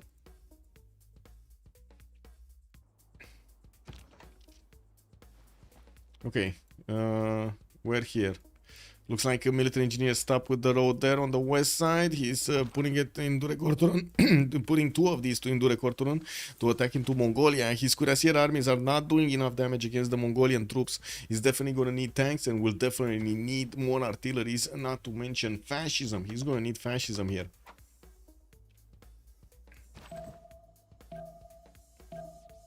Artilleries are also coming out from Rome, and I do see he did get to tanks technology. He could get to Johannesburg with those tanks and maybe try to bonk it with the artillery's ability to shield that city's defenses, but that's not going to be before the next World Congress, when they would have actually needed to put more points on their side on the Diplo screen. We do have one more turn until the next era. Apeul is 4 points off from getting his golden age. We got Mikado here going dark. We might actually see him wanting to go dark. I think he will actually want to go dark. He did manage to discover his tanks. No, he didn't. Actually, he moved away from combustion so he can get a few more of these Cuirassier armies. Pre-built tanks, basically. While the tanks of Hojo are doing quite a bit of damage, Japan's fascism is starting to actually appear here. Yeah, it's starting to appear. Damori, Golden Age, Mikado, Normal Age. Xiffy, 7 points off from a Golden, doesn't look like he's gonna get it. Baptiste, 4 points off from Golden. Oh my god, wait a second, they won't have gold at all. They're negative already. Like 19, 32, minus 37 and 4. Okay, they're not negative entirely, but they're like on that edge. Japan here is gonna get a golden, reform the coinage, probably golden age, but who's he trading with? He's not, oh, I see, he's trading with England. He's on negative. What is he gonna do? Go positive maybe, but very slowly? Okay, that's a problem. That's a significant problem, because this gold they have in their coffers is probably going to be their goal for some time, until they actually, unless they actually get some pillages. And the fact that Hojo is getting into the lands of Gran Colombia here on tiles that he could actually pillage to get the gold per turn, gold in the bank going for other tanks and upgrades, that's going to be pretty good. What's going on here?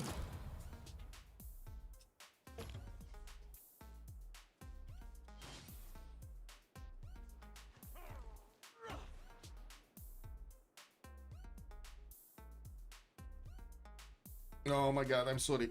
I just figured out 2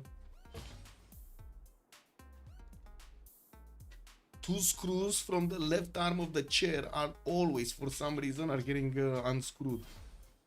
So stupid. Anyway, I screwed them back. It is what it is.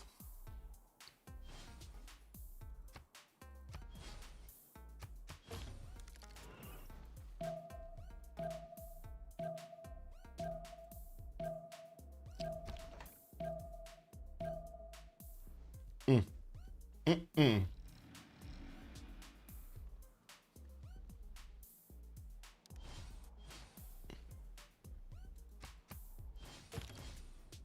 Okay, finally Aerodrome starting to show up from Japan, getting radio in one, going very quickly right now against his opponent. It looks like he's starting to smash through the units of Lin Xia very quickly, since Lin Xia is having a problem getting the funds to upgrade some more. He's going to need to start pillaging the tiles here, and of course we do actually see Gran Colombia killing off as many tiles as possible, so he doesn't get that give that opportunity to his opponent to pillage these mines.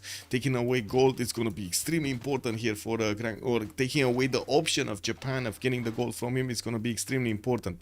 We do see Mikado did upgrade the majority of his army on the right side, getting those military engineers to create the railroads towards Lin Xia, while in the meantime he's getting his biplanes out in the air. We still have artillery armies in production. He has a few bombards that he could upgrade from, and of course we're going to need to see if some are going to be deployed in the south to actually take the city of Brighton away from England. We did jump into the new era. We do have right now the gold generation showing up. Looks like Baptiste did get a heroic. Oh my god, he actually nailed that in the last second. So he does have 205 gold, but then Lin Xia has minus 147. This might be actually big. Oh, wait, what? Wait. Oh my god, he didn't go reformed, he went to arms. Uh-oh. This is not gonna help him. This is definitely not gonna help him. Minus 147 gold. That's a problem. He's actually gonna go negative very quickly here. That is a freaking problem. Do we have Timur? We don't have a general here? Wait. Rani is available for Hojo. We actually don't have a general for Mikado? I only see Timur. Do we have another general? We do have a balloon though, so the cities are gonna be hit from 3 tiles. We actually don't have a general. What? Well, the next one is Tupac Amaru, and I do see... Yeah. He didn't actually get a general. So who got the generals? Let me see. So England did manage to get Einstein. After Hojo did get Noble. Rome got Jose.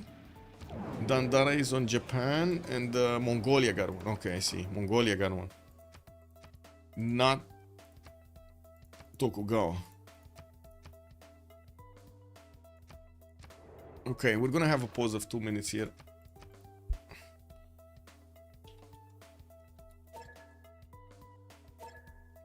Be right back.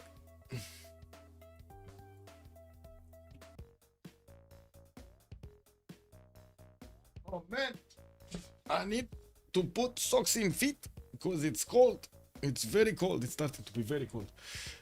Closest from Golden Age is yes. We did talk about that. Yes.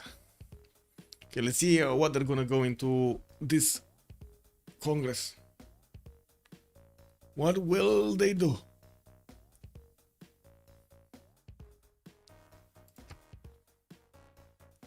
Okay, so we do have Hojo managing to get to synthetic materials. That's gonna be helicopters here for him. Also, not that far away from getting fascism, but still not as close as right now. His opponent Tokugawa is already attacking into him with the +5 from fascism into the defender of the faith here of Lin Xia. And in the Congress, oh wait, Japan just got low oil. Oh no, as in Hojo just got low oil. How much low oil? Hello? How much low oil? -2. Okay, that's not that big. Okay, Mikado's tanks are starting to move in. They don't have a general, but they do have artillery corps right behind them. And we're going to need to see these start to do the initial damage into Japanese troops, actually putting them a little bit, off their game there. While new biplanes are coming around quite quickly from Japan, we're going to need to see them turn into fighters. Advanced light is coming up in 2 turns, while Baptiste is trying to get refining here next turn. And of course go for his own combustion. We do have Japan already with 1-2 aerodromes, and I do see some anti-air guns are getting deployed in Takasaki, so he stops these biplanes from doing too much damage against that city center. But he can't yet defend the encampment, which is getting targeted here by the biplanes. They're getting a bit of experience attacking into that encampment. Not bad. Let's see what's happening here. Looks like Japan is Hojo is getting into the tiles of Gran Colombia quite quickly. Even if Gran Colombia does have steel walls, doesn't look like it's gonna matter that much, especially with Japanese artillery armies on the way here. Also, on the right side, Rome is starting to move towards the city of Johannesburg to take that one down. The field cannons are still chewing through that defense, and now with the tanks arriving next to it, we do have a significantly increased damage being done against that city center. We might actually see this liberated. In the World Congress, Mercury granting no amenities, 20% faster population growth for ding ding ding ding Eleanor, and we do have Hojo Tokyo losing to his 2 diplo points here, getting back to 11. No, actually, wait a second. Eleanor has the most points now. He's on 11 out of 20. But he's gonna need 2 more congresses, and of course 2 full congresses to take this one home. Now we do have Gaul actually. Why is he moving with just cuirassier armies? That's a big army here from Mongolia, but only calves, only normal calves. And of course, now that we do have cuirassier armies with fascism, they're gonna be a bit stronger, but I still don't believe without he should go without tanks, right? He needs to upgrade tanks. He has 2, 4, 6, 8, 10, and I do notice they will have the gold for them. They will have the gold for them, yeah. Damori is on 637 points of gold with 947 points of production, while Mikado also is getting 99. We do have Apeul on 200, getting to connect over here to the cities of England with his trade routes. Maracaibo just got taken out. Japan did take out one of the cities of Gran Colombia. While he's moving to pillage the other parts of the land, we're going to need to see if he's going to manage to shave off enough strength there to defend himself on the western side. Doesn't look like it, especially with the artillery corps getting the bonus of that observation balloon, able to attack into a single unit with so many units is allowing, giving him the chance of walking in with the tanks and taking out these next door neighbor tanks. Oh, helicopter armies did get upgraded, and these do look great. Great in damage. Encampment training projects coming out from Mikado. We definitely need to see him grabbing one of these generals, or one of the last ones with the modern atomic era. He definitely needs the modern one, right? So this is gonna need to get projected. Okay, Brighton not doing much. England did upgrade some of his fighters, like 1 fighter. And I do see Tokugawa did get did not get advanced flight. Wait, he's still building a biplane here. Tokyo War Department in 1, he's gonna get the ability to attack into his opponent and also repair himself after if he does manage to do the final damage against a unit. That's basically Scythia's bonus in a nutshell from War Department, just being given to everybody. Yeah, we do have also Eleanor defending himself against Rome's tanks with a machine gun, a normal machine gun that is dealing enough damage, starting to get biplanes out that will allow him to actually put pressure, more pressure on Boubsho in the northeast. Getting more theater square festivals. I'm pretty sure he's eyeballing musicians here. He does need quite a few projects to actually get to roll the next great writers, artists, and of course musicians. With new aerodromes starting to be placed down here from Damori, we're going to need to see if he's first of all going to manage to save Gran Colombia, at least 1 city from Gran Colombia on his border from the Japanese incursion, and or if he's going to get some attack going against Boubsho, while Boubsho is putting everything he can against the city of Johannesburg. Multiple cuirassiers, artilleries, tanks are going towards that city center. We might actually see them taking a left and going towards Guayaquil also to take out more cities from Gran Colombia. While I'm pretty sure he's also gonna get we now start to see the Gallic moves. The Gallic moves. We got the tank armies of Mr. Xiffy here that are gonna start bonking through the Mongolian line infantries extremely quickly. Military engineers already creating the pathways towards the south, and Xiffy is just about to click the buttons. He's just making way with his cuirassier army on the right side, so he paves the way for these tank armies to get in there. What is he doing with this? Oh, well, I just wanted to build some more. Okay. There we go. That's what I was expecting here. And more tanks moving in. These cities don't look like they're actually going to withstand this.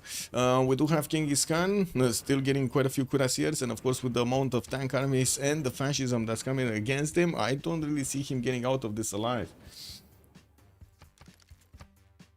They still have gold in the bank, that's good. Production capabilities, we do have Lin Xia on 480, Rome 347, and looking at Lin Xia, let's actually see the attack of Mikado. His artillery did not attack into a unit yet, and it looks like he's switching target to another tank army. He definitely needs to build more railroads for these artilleries to move and shoot, since he doesn't have a general. But he's gonna get a general, right? He's one-turning artillery armies, one-turning projects, I mean, one-turning encampment training projects. It's fine. It just needs a few more, like 3 more projects, 2 or 3 more projects is fine. Did get advanced flight, so he's now gonna upgrade his biplanes into fighters, gonna get some more, and I'm pretty sure that he's gonna deploy them against Japan and also in the south against England. Probably wants to take out Japan before he goes to Baptiste, because, well, at the moment Baptiste doesn't have the strength of the army of Japan, and Baptiste is not actually taking out one of his allies, right? Baptiste, Lin Xia is going against the cities of Gran, Colombia, and trying to do as much damage as possible, while Apeul just in time got the tank strength. He's gonna need to get these tanks inside of his city centers to beef them up as much as he can to slow down Japan from doing the damage, or slow down the takeover of his cities, basically. Damori, 250 tourism. We did jump up like 60 since the last time we checked. Has a few tank armies for probably cities defense strength. I don't think he actually cares that much about anything. Defending himself, I mean, except putting up a defense against Japan to the northwest. He's probably gonna block these chokes with fighters, and we do have biplanes coming around from his territory, finishing research labs to get the extra science going. He has 419 culture, and I do see him on 534 science points. Looking here, let's actually see. Mikado, can you do this? That's the question. Oh, he's not doing enough damage, is he? That's not even gonna Victor defended city, but now with the fighters coming in, that is gonna be a problem for Japan. These fighters will not take damage in return and can actually take out so much damage, so much health from these tank armies of Japan, of Hojo.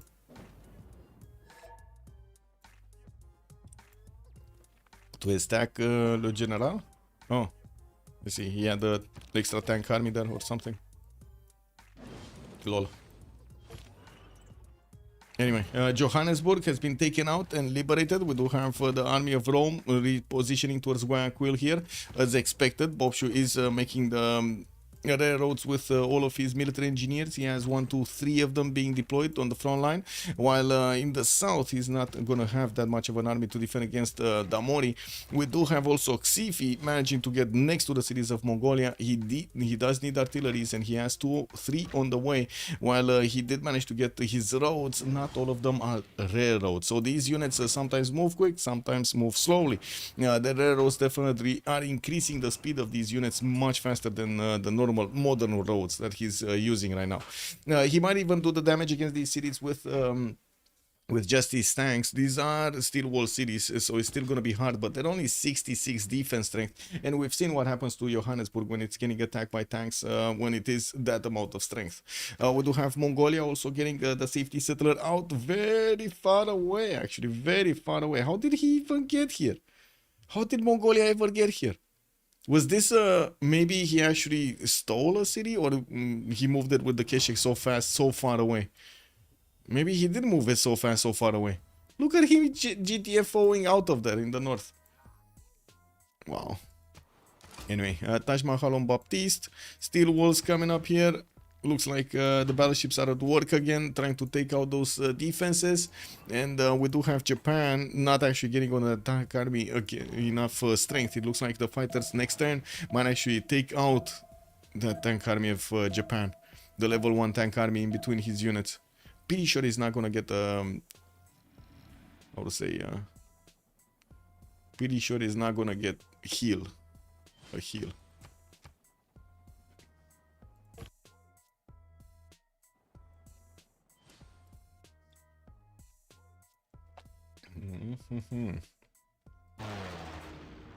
Okay. Wow, Baptiste actually putting fighters on the front line. Okay. Okay. He's trying to defend his ally there, putting them in the north, while we do have a wave of artillery coming up from Mikado. He does have some anti-air guns, but mostly in the city center in the south. And actually, he doesn't have any in the north. He's just gonna get his fighters to do the damage here.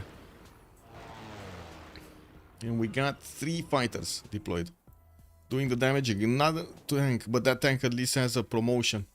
Lin Xia needs to be careful on this. Click the promotion button. Repair the tank. And I'm quite surprised he didn't take this one out. He could have 2-shot this with his fighters. Oh well, it is what it is. He wanted to damage another tank and take it out of commission, push it back to heal itself. While on the right side, it looks like the Japanese army of Hojo is managing to get Cartagena de Indias working on Bogota. That's the capital city of Gran Colombia. We'll also go for Caracas in the southeast, and well, we're going to need to see how quickly he can actually get to Cuenca. Now with English tank armies and battleship armadas on the coast here, it does seem like there's going to be some extra defense coming out from Damori to help out his team. With new biplanes also getting built here in Damori's territory. Next turn he's going to get advanced flight, so he is going to get to deploy at least 2 fighters to defend against Japan's incursion into the cities of Gran Colombia. Not to mention also making a line of defense so he doesn't let those armies pass through to his territory. Big band getting built in Plymouth, broadcast centers coming around for more of those music works, especially in the capital city. And of course we're going to need to see if his tourism is going up. Not fast enough. 267 right now. Okay, did Japan keep moving? Like Mikado here? Does seem like Mikado has quite a problem. His artilleries plus his fighters are doing enough damage, but oh man, he cannot push at the moment. So many fighters coming in. Okay, 3 more coming out from the cities of Tokugawa here, and of course multiple artilleries are also getting commissioned. We still don't see any unit that can take over the city of... Oh, there is one. There is a cuirassier, Mikado, after like 30 turns or whatever it is since he actually started attacking into Brighton. He's getting that in there, but that's a... Oh my god, that's a destroyer strength city over there in Brighton.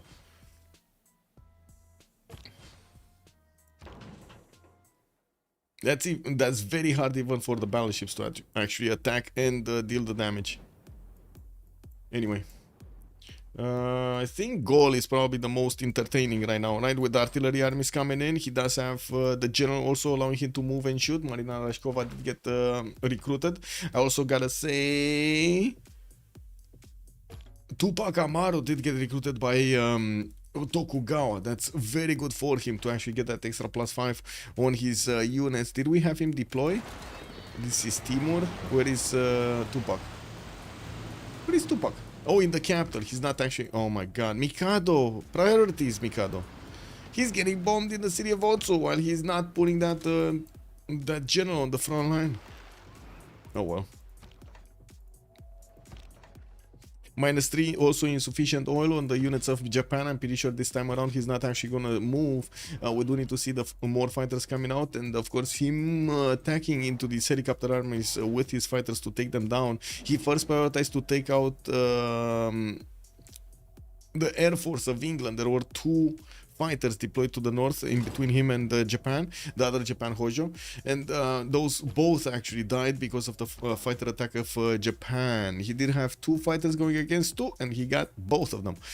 We do have in the south also a single bomber available for... Actually no, sorry, there are 2 bombers available for Baptiste to attack into the city of Otsu to take that one down. If he does have tank cores, it's not going to be strong enough to defend against the bombers for too long.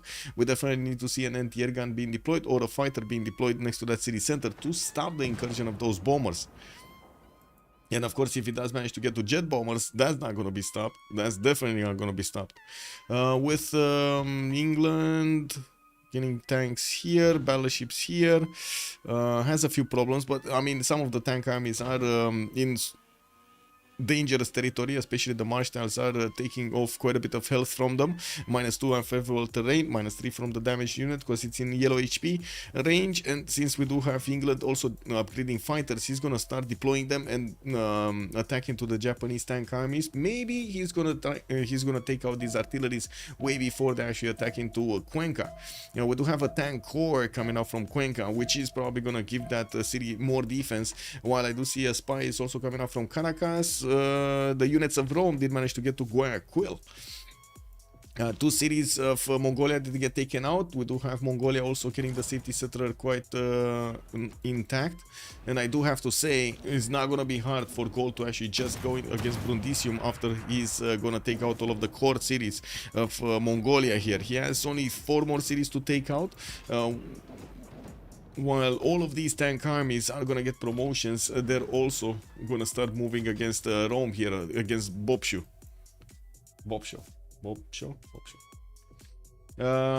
Communism, first time seeing that government. Where is communism? Oh, Mikado. I mean, he's internal trade routes, right? So he's getting the extra points from communism on that.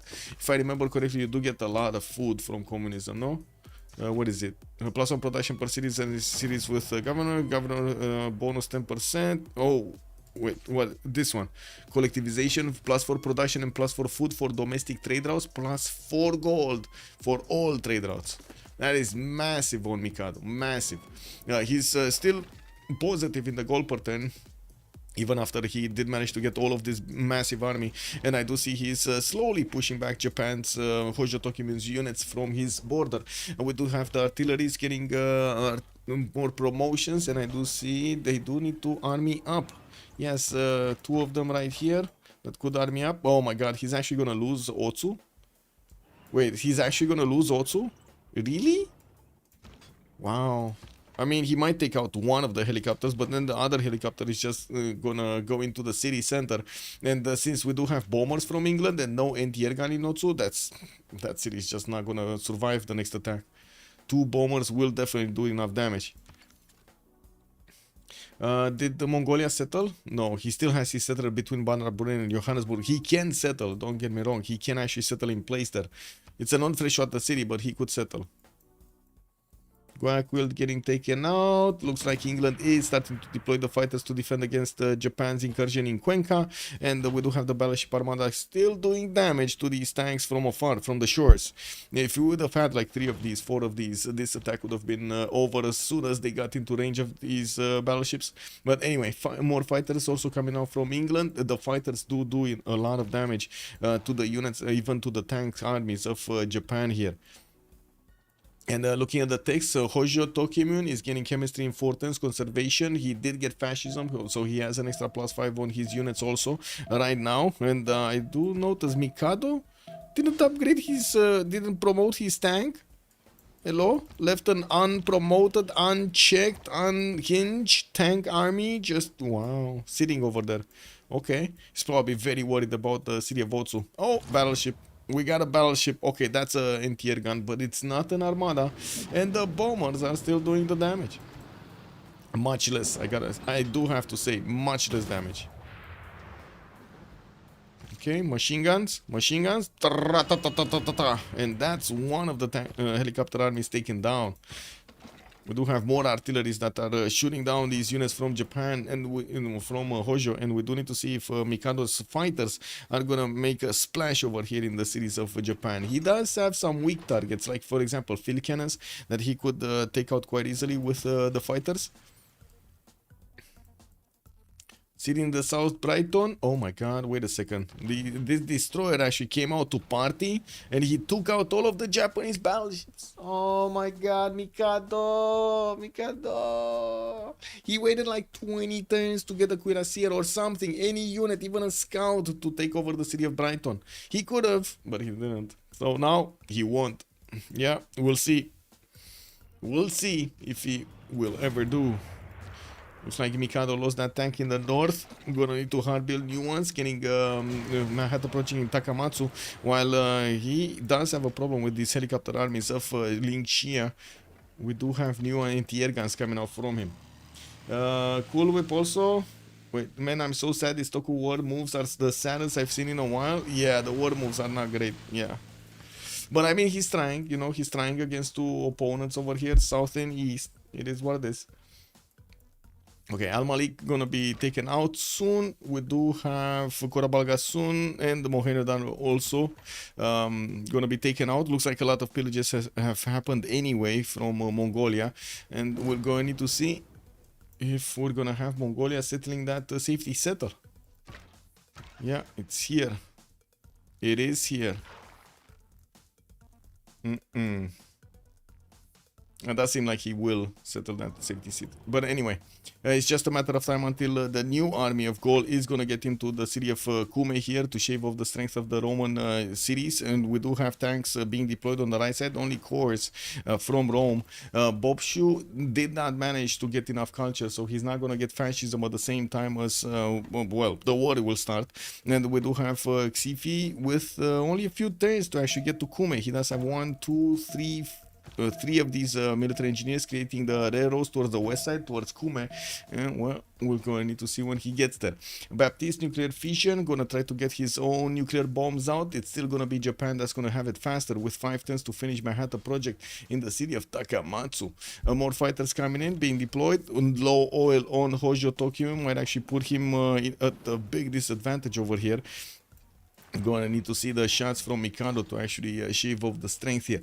Hojo deploying some anti-air guns to fend off attacks from these fighters. These are gonna be extremely valuable, and we'll see how Mikado is gonna try to get around these anti-air guns so he doesn't actually get damaged on his fighters. Looks like he's deploying 2 to the south, 3 to the south in the city of Otsu, so he can stop any kind of incursion, new incursion from either England or Japan, Hojo, into that territory. Brighton got saved. Baptiste destroyer is well on its way to take out another battleship here, and it does seem like Japan takes damage in the city of Takasaki from those biplanes of England or the fighters of England. Here Eleanor could not manage to stop the takeover of that city center from Gran Colombia, but I do see he is stopping him from taking Cuenca. He does have multiple fighters deployed around that city center, while Rome did shave off another city here from Gran Colombia. We did have a safety city, Cali, being settled to the south of York, in probably the best Petra city we've seen in a while. And the thing is, Cuenca does have Governor Reina inside of it, so it does manage to get quite a bit of gold generation going. So yeah, it's quite important. Actually, talking about the gold pattern here, we're negative on Golden Age. So minus 125, minus 80, that would be minus 205, right?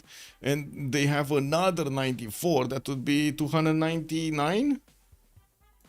Minus 299? And Baptiste is making 250 only, so they're minus 49.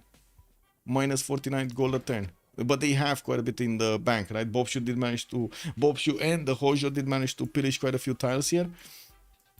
But they kind of ran out of tiles to pillage. Anyway, Gaul, Xiffy, Gorabalga soon took out the city on the western side, shaved off quite a bit of gold from his opponent's coffers, especially not allowing Genghis Khan over here to have positive gold in the bank.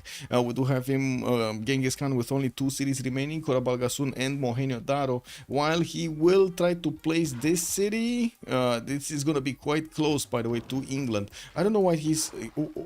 guys, why do you think...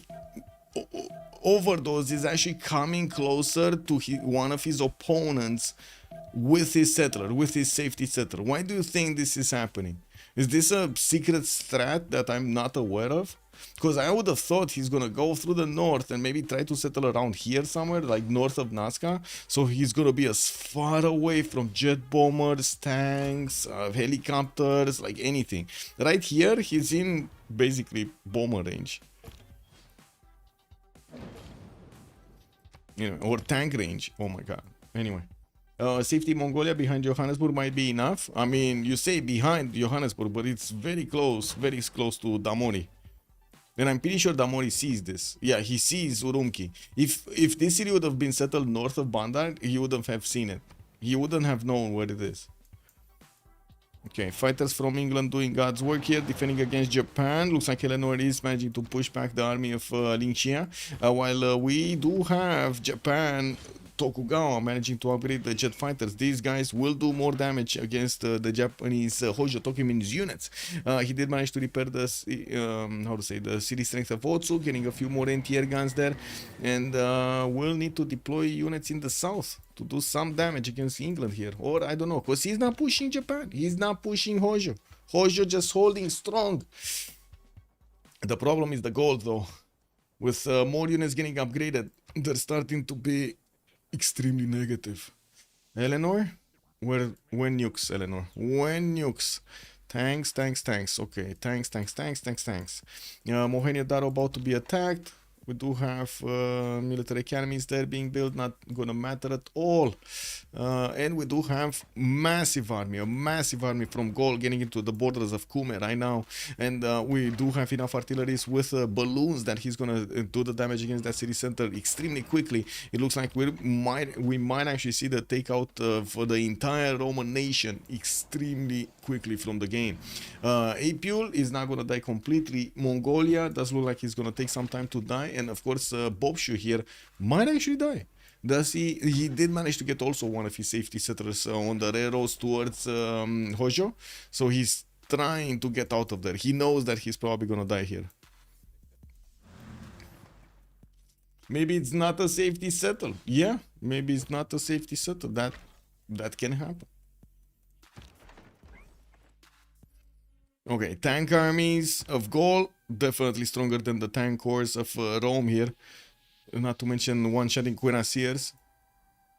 We do have Damori, 1270 points of production on Eleanor, and I do see Mikado did jump up to 470 science after he did finish the majority of his research labs. 2 turns away from getting Manhattan to drop a nuke on his next door neighbors.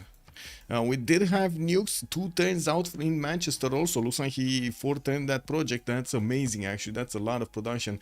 While Mikado is going for rocketry here, we do have Baptiste going for his... Oh, another loyal.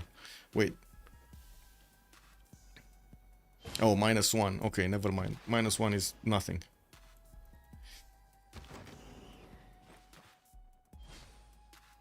Yeah, so nukes might come out at the same time from both Baptiste and Mikado. That's gonna be quite a nuke fest going on here in the next few turns. Okay, Mohenjo-daro does have a road, right? Yeah, it does have a road. We do need to see this artillery actually moving closer, and it looks like it's kind of tough for it to actually move where it needs. Doesn't have a general for the artilleries. Wait, he only has 1 artillery? Yeah, he repositioned the other ones actually towards Rome. That's a big army going against Rome. He does need to actually take out the encampment, and he does. Yeah, there we go. He's starting to attack into the encampment to take it down.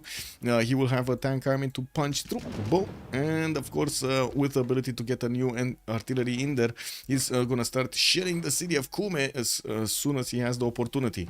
Even if Rome did upgrade his tanks, these are not doing anything for the defense. They're just gonna be a Gallic food at the moment. Xiffy Research Labs, we do have him getting another commercial. Looks like he's getting another spy, and I'm pretty sure he's spying on Rome already. He doesn't have a level 2 spy, but still it gets 1 extra intel on opponent's movements. And taking a look at the production difference, Boubsho definitely doesn't have the same production of Xiffy. 302 versus 781 here on Xiffy.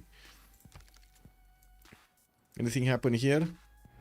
A lot of jet fighters upgraded. Now these jet fighters are still gonna have a problem attacking into the English fighters, especially when they're close to each other like this.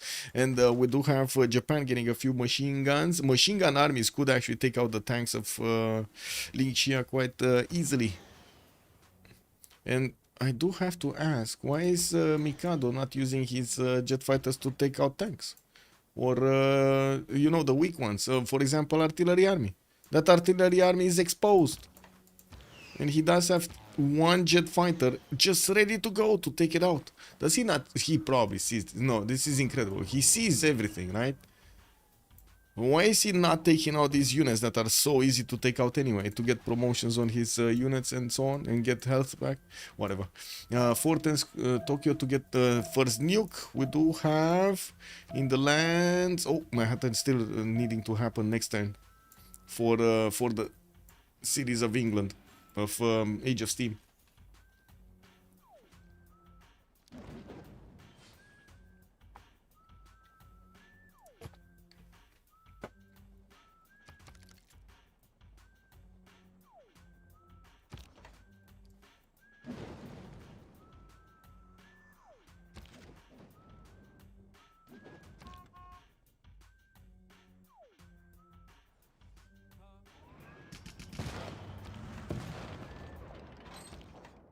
Well, it does seem like Gaul is just gonna go through butter here in Rome's territory. That doesn't seem like there's gonna be units defending anything from Gaul. While I do notice Mohenjo-Daro is still gonna wait for that artillery to show up. It will get in there in the next two turns to be available to attack into the city of Mohenjo-Daro. That is an 82 defense strength city, and the Gallic tank armies are, by the looks of it, still milking the city's defense, or I should say the city's improvements. They just did manage to milk everything except the campus, the actual campus. They're gonna start attacking into the city center and get promotions, not to mention take out the city's strength. Urumqi did get settled. Rome, wow, Bandar Brunei is 129 defense strength. Like, these artillery corps are nothing compared to that one, that strength. And I do see England is pushing a battleship armada in the north. Just want to see if there are any more units over there. And he did manage to successfully defend the city of Cuenca from the incursion of Japan, of Hojo. Okay, there is an air war happening here. Japan, Tokugawa is attacking into Baptiste fighters, and it looks like two of them are very low HP, with another one quite close to dying. We do have England getting a few more bombers, and we're gonna need to see if he's gonna find the target that he could actually bomb safely. We do have also Japan, more tank armies, and I do see the nuclear device coming up in 3 turns. Oh, wait a second, actually England is gonna get the bomb before. Oh my god, he's actually gonna get the bomb before. Yeah, look at that. 2 turns in Manchester. 2 turns to get the nuke in Manchester.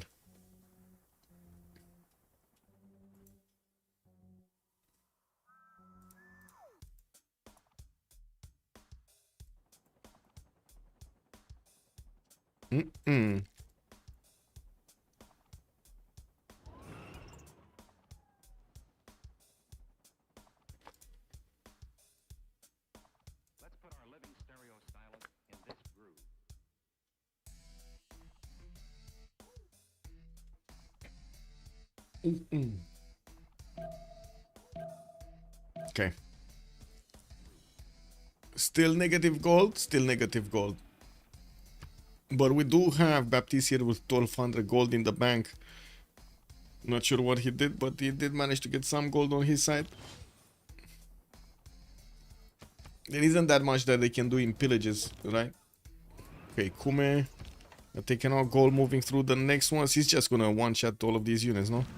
One, yeah, he just needs to get the flanking bonus, and he should one-shot or two-shot these.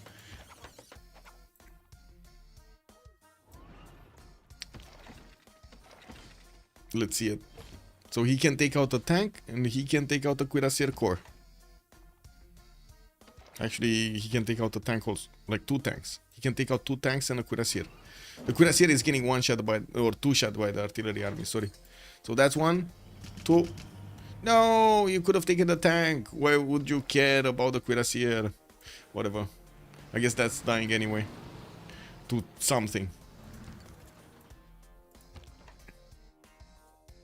Does have the ability to take out another tank here. Interesting that he's not actually choosing to do so. That has also a military engineer on that tile. But anyway. Let's see. Mohenjo-Daro did get liberated, so just as Johannesburg did give them 100 Diplo favor points on Team Golden Age, we do have Arcane managing to get 100 Diplo on their side.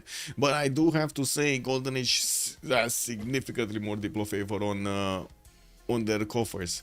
We do have a bit of a problem here for Tokugawa. He's negative right now. And still cannot push through Japan's defenses, Hojo's defenses. Alan Turing got up, okay. Nuclear devices 2 in 2 turns, while we're gonna have already England getting 1. Let's see what is he gonna drop it. Oh my god, he can actually take out Takasaki. He could just nuke Takasaki in the south, like get it on the mine over here, and then move in with one of his maybe allow Japan's helicopter corps to get in there? Or does he have enough movement? No, he doesn't have enough movement on the cuirassier. He needs to move 1 turn and then take out Takasaki. So ideally, he could last move this one, last second attack into Takasaki with the nuke, and then next turn take out that city center directly. But is Baptiste actually gonna wait for the last second attacks or not?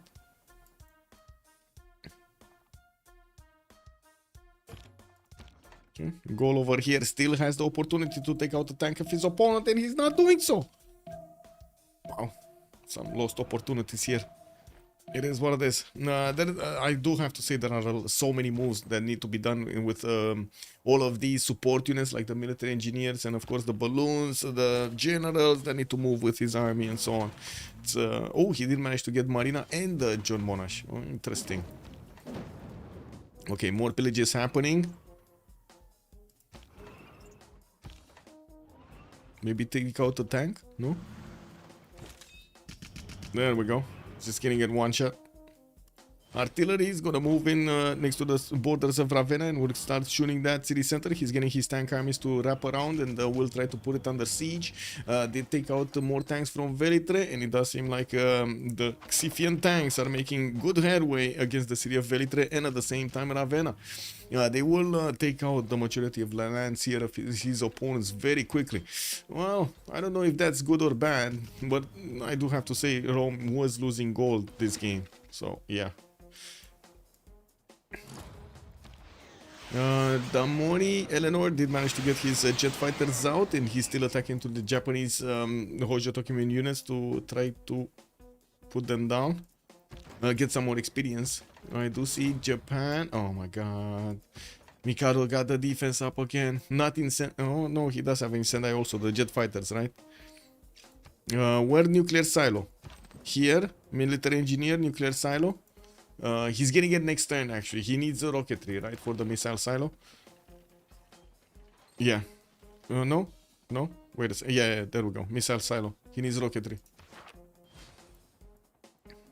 So he's gonna put a missile silo here and he's gonna start attacking into the cities so he doesn't actually get stopped. The bombers do get stopped by the jet fighters, right? Which is kind of sad. So, yeah. Also, next turn we're gonna have 2 nukes from Tokimun also. Oh my god, man. He let another helicopter in. Lin Xia got a helicopter in. He's milking his next door opponent here for all the gold he can get.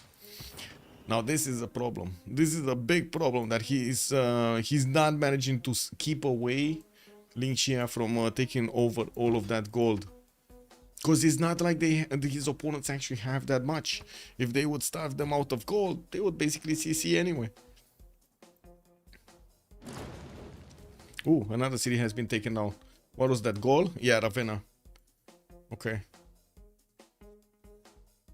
And so Rome is down to 4 cities. And I do have to say, Gaul is just gonna keep on taking his units through the railroads directly to Urumqi. He's like a few turns to getting to Urumqi to take out Mongolia entirely. We do have a builder here, Reina establishing that to give him a little bit of gold. He's getting another builder, and I would imagine Mongolia is going to want to chop a settler as soon as he gets his second population, or even buys a settler as soon as he gets his second population. But that's 4 turns from happening unless he gets his builder on a wheat tile to get, yeah, that's exactly what he's doing. So he can collect the population from the wheat tile and then build the settler. Ooh, nukes, nukes. Woo! Where's the nuke? Oh, actually, wait a second. Mikado shot first. And that's gonna be the capital city of Manchester. Okay. Well, I guess there's an advantage of having a nuke and actually shooting it. There's definitely an advantage. It's taking out stock upon Trent's defenses in the north, took out quite a few jet fighters, and even if Baptiste did have the nuke in the chamber, he did not use it, and now his defenses are breached. We had Mikado immediately shooting the nukes as soon as he had them. And that's a GG right there. Though yeah. its face may Now that was quite a long game on the Rich Highlands. We did have Golden Age Age. written from the hand of the Succumbing to the strength of the Arcane, the Mystic. We did have Xiffy getting that Gallic production going. We did have also Damori managing to get Eleanor to shine, get the goal from his teammates, and then Mikado got the army to take out everything. We had nukes coming in to destroy his opponents, and it does seem like Arcane won the day.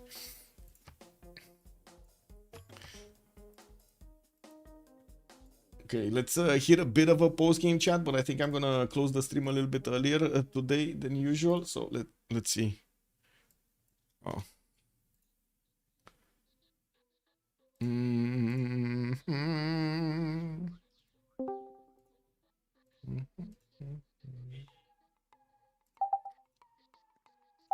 Bon, Lin Xia, tu pouvais up des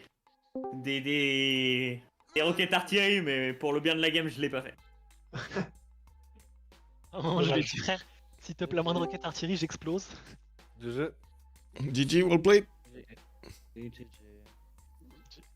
Ouais. So you had a nuke, but you didn't shoot it. You kept it over there in the chamber. Yeah, I was waiting to have fascism and more nuke to use it. In the missile silo, right? You're waiting for the missile silo? Yeah, and fascism. Yeah, I was fucking afraid that if you nuke me first, it's GG. I have chopped my project, but I think I can nuke one turn before. Yeah, but he already has a nuke. That's the issue, right? He could have actually shared one, but yeah. And you had the city of Takasaki exposed, actually. He could have taken that city, I think, last time. Yes, big mistake by me. I don't have Sam in every city. That's a big mistake. Yeah. I have too much shit to do, so... Oh, I see. C'était tour combien le CC, sorry? 107. GG. I'm sorry, Michael. I will continue in French if it's okay for you because it's easier for me. Yeah, n'est pas de problème. Maybe just. Merci, c'est bien. Michael, if you have like one or two questions and then we go full French, maybe. No, it's all good. It's all good. Okay. Yeah, GG will play. Oui, puis de toute façon, on va pas faire un débrief si vous voulez. Si vous avez des questions, des trucs comme ça, vous aurez le cast. Et puis après, vous aurez vos débriefs personnels parce qu'il y aura quand même un BO3. Okay, I'm gonna stop it here. Gonna send you to Lich to actually get this post-game chat. I will need to actually take a look at all of the schedule for tomorrow. We're gonna need to take a look what kind of games we're gonna have, and I'm gonna put them into my schedule. I only know about the game on Saturday, and we do have the Civ game on Sunday. I did put up the games that I know about over there in the schedule, and yeah, we're just gonna need to put whatever's missing. Thank you so much for everything. Much appreciated for the follows, and of course for your support of the stream. Thank you so much for the primes and the subscriptions, basically putting bread on my table. Thank you. And I do also want to say, let's see each other in the next stream, and of course don't forget to like and subscribe on YouTube, not to mention on Twitch. Have a great evening, everybody, and see you next time. Bye.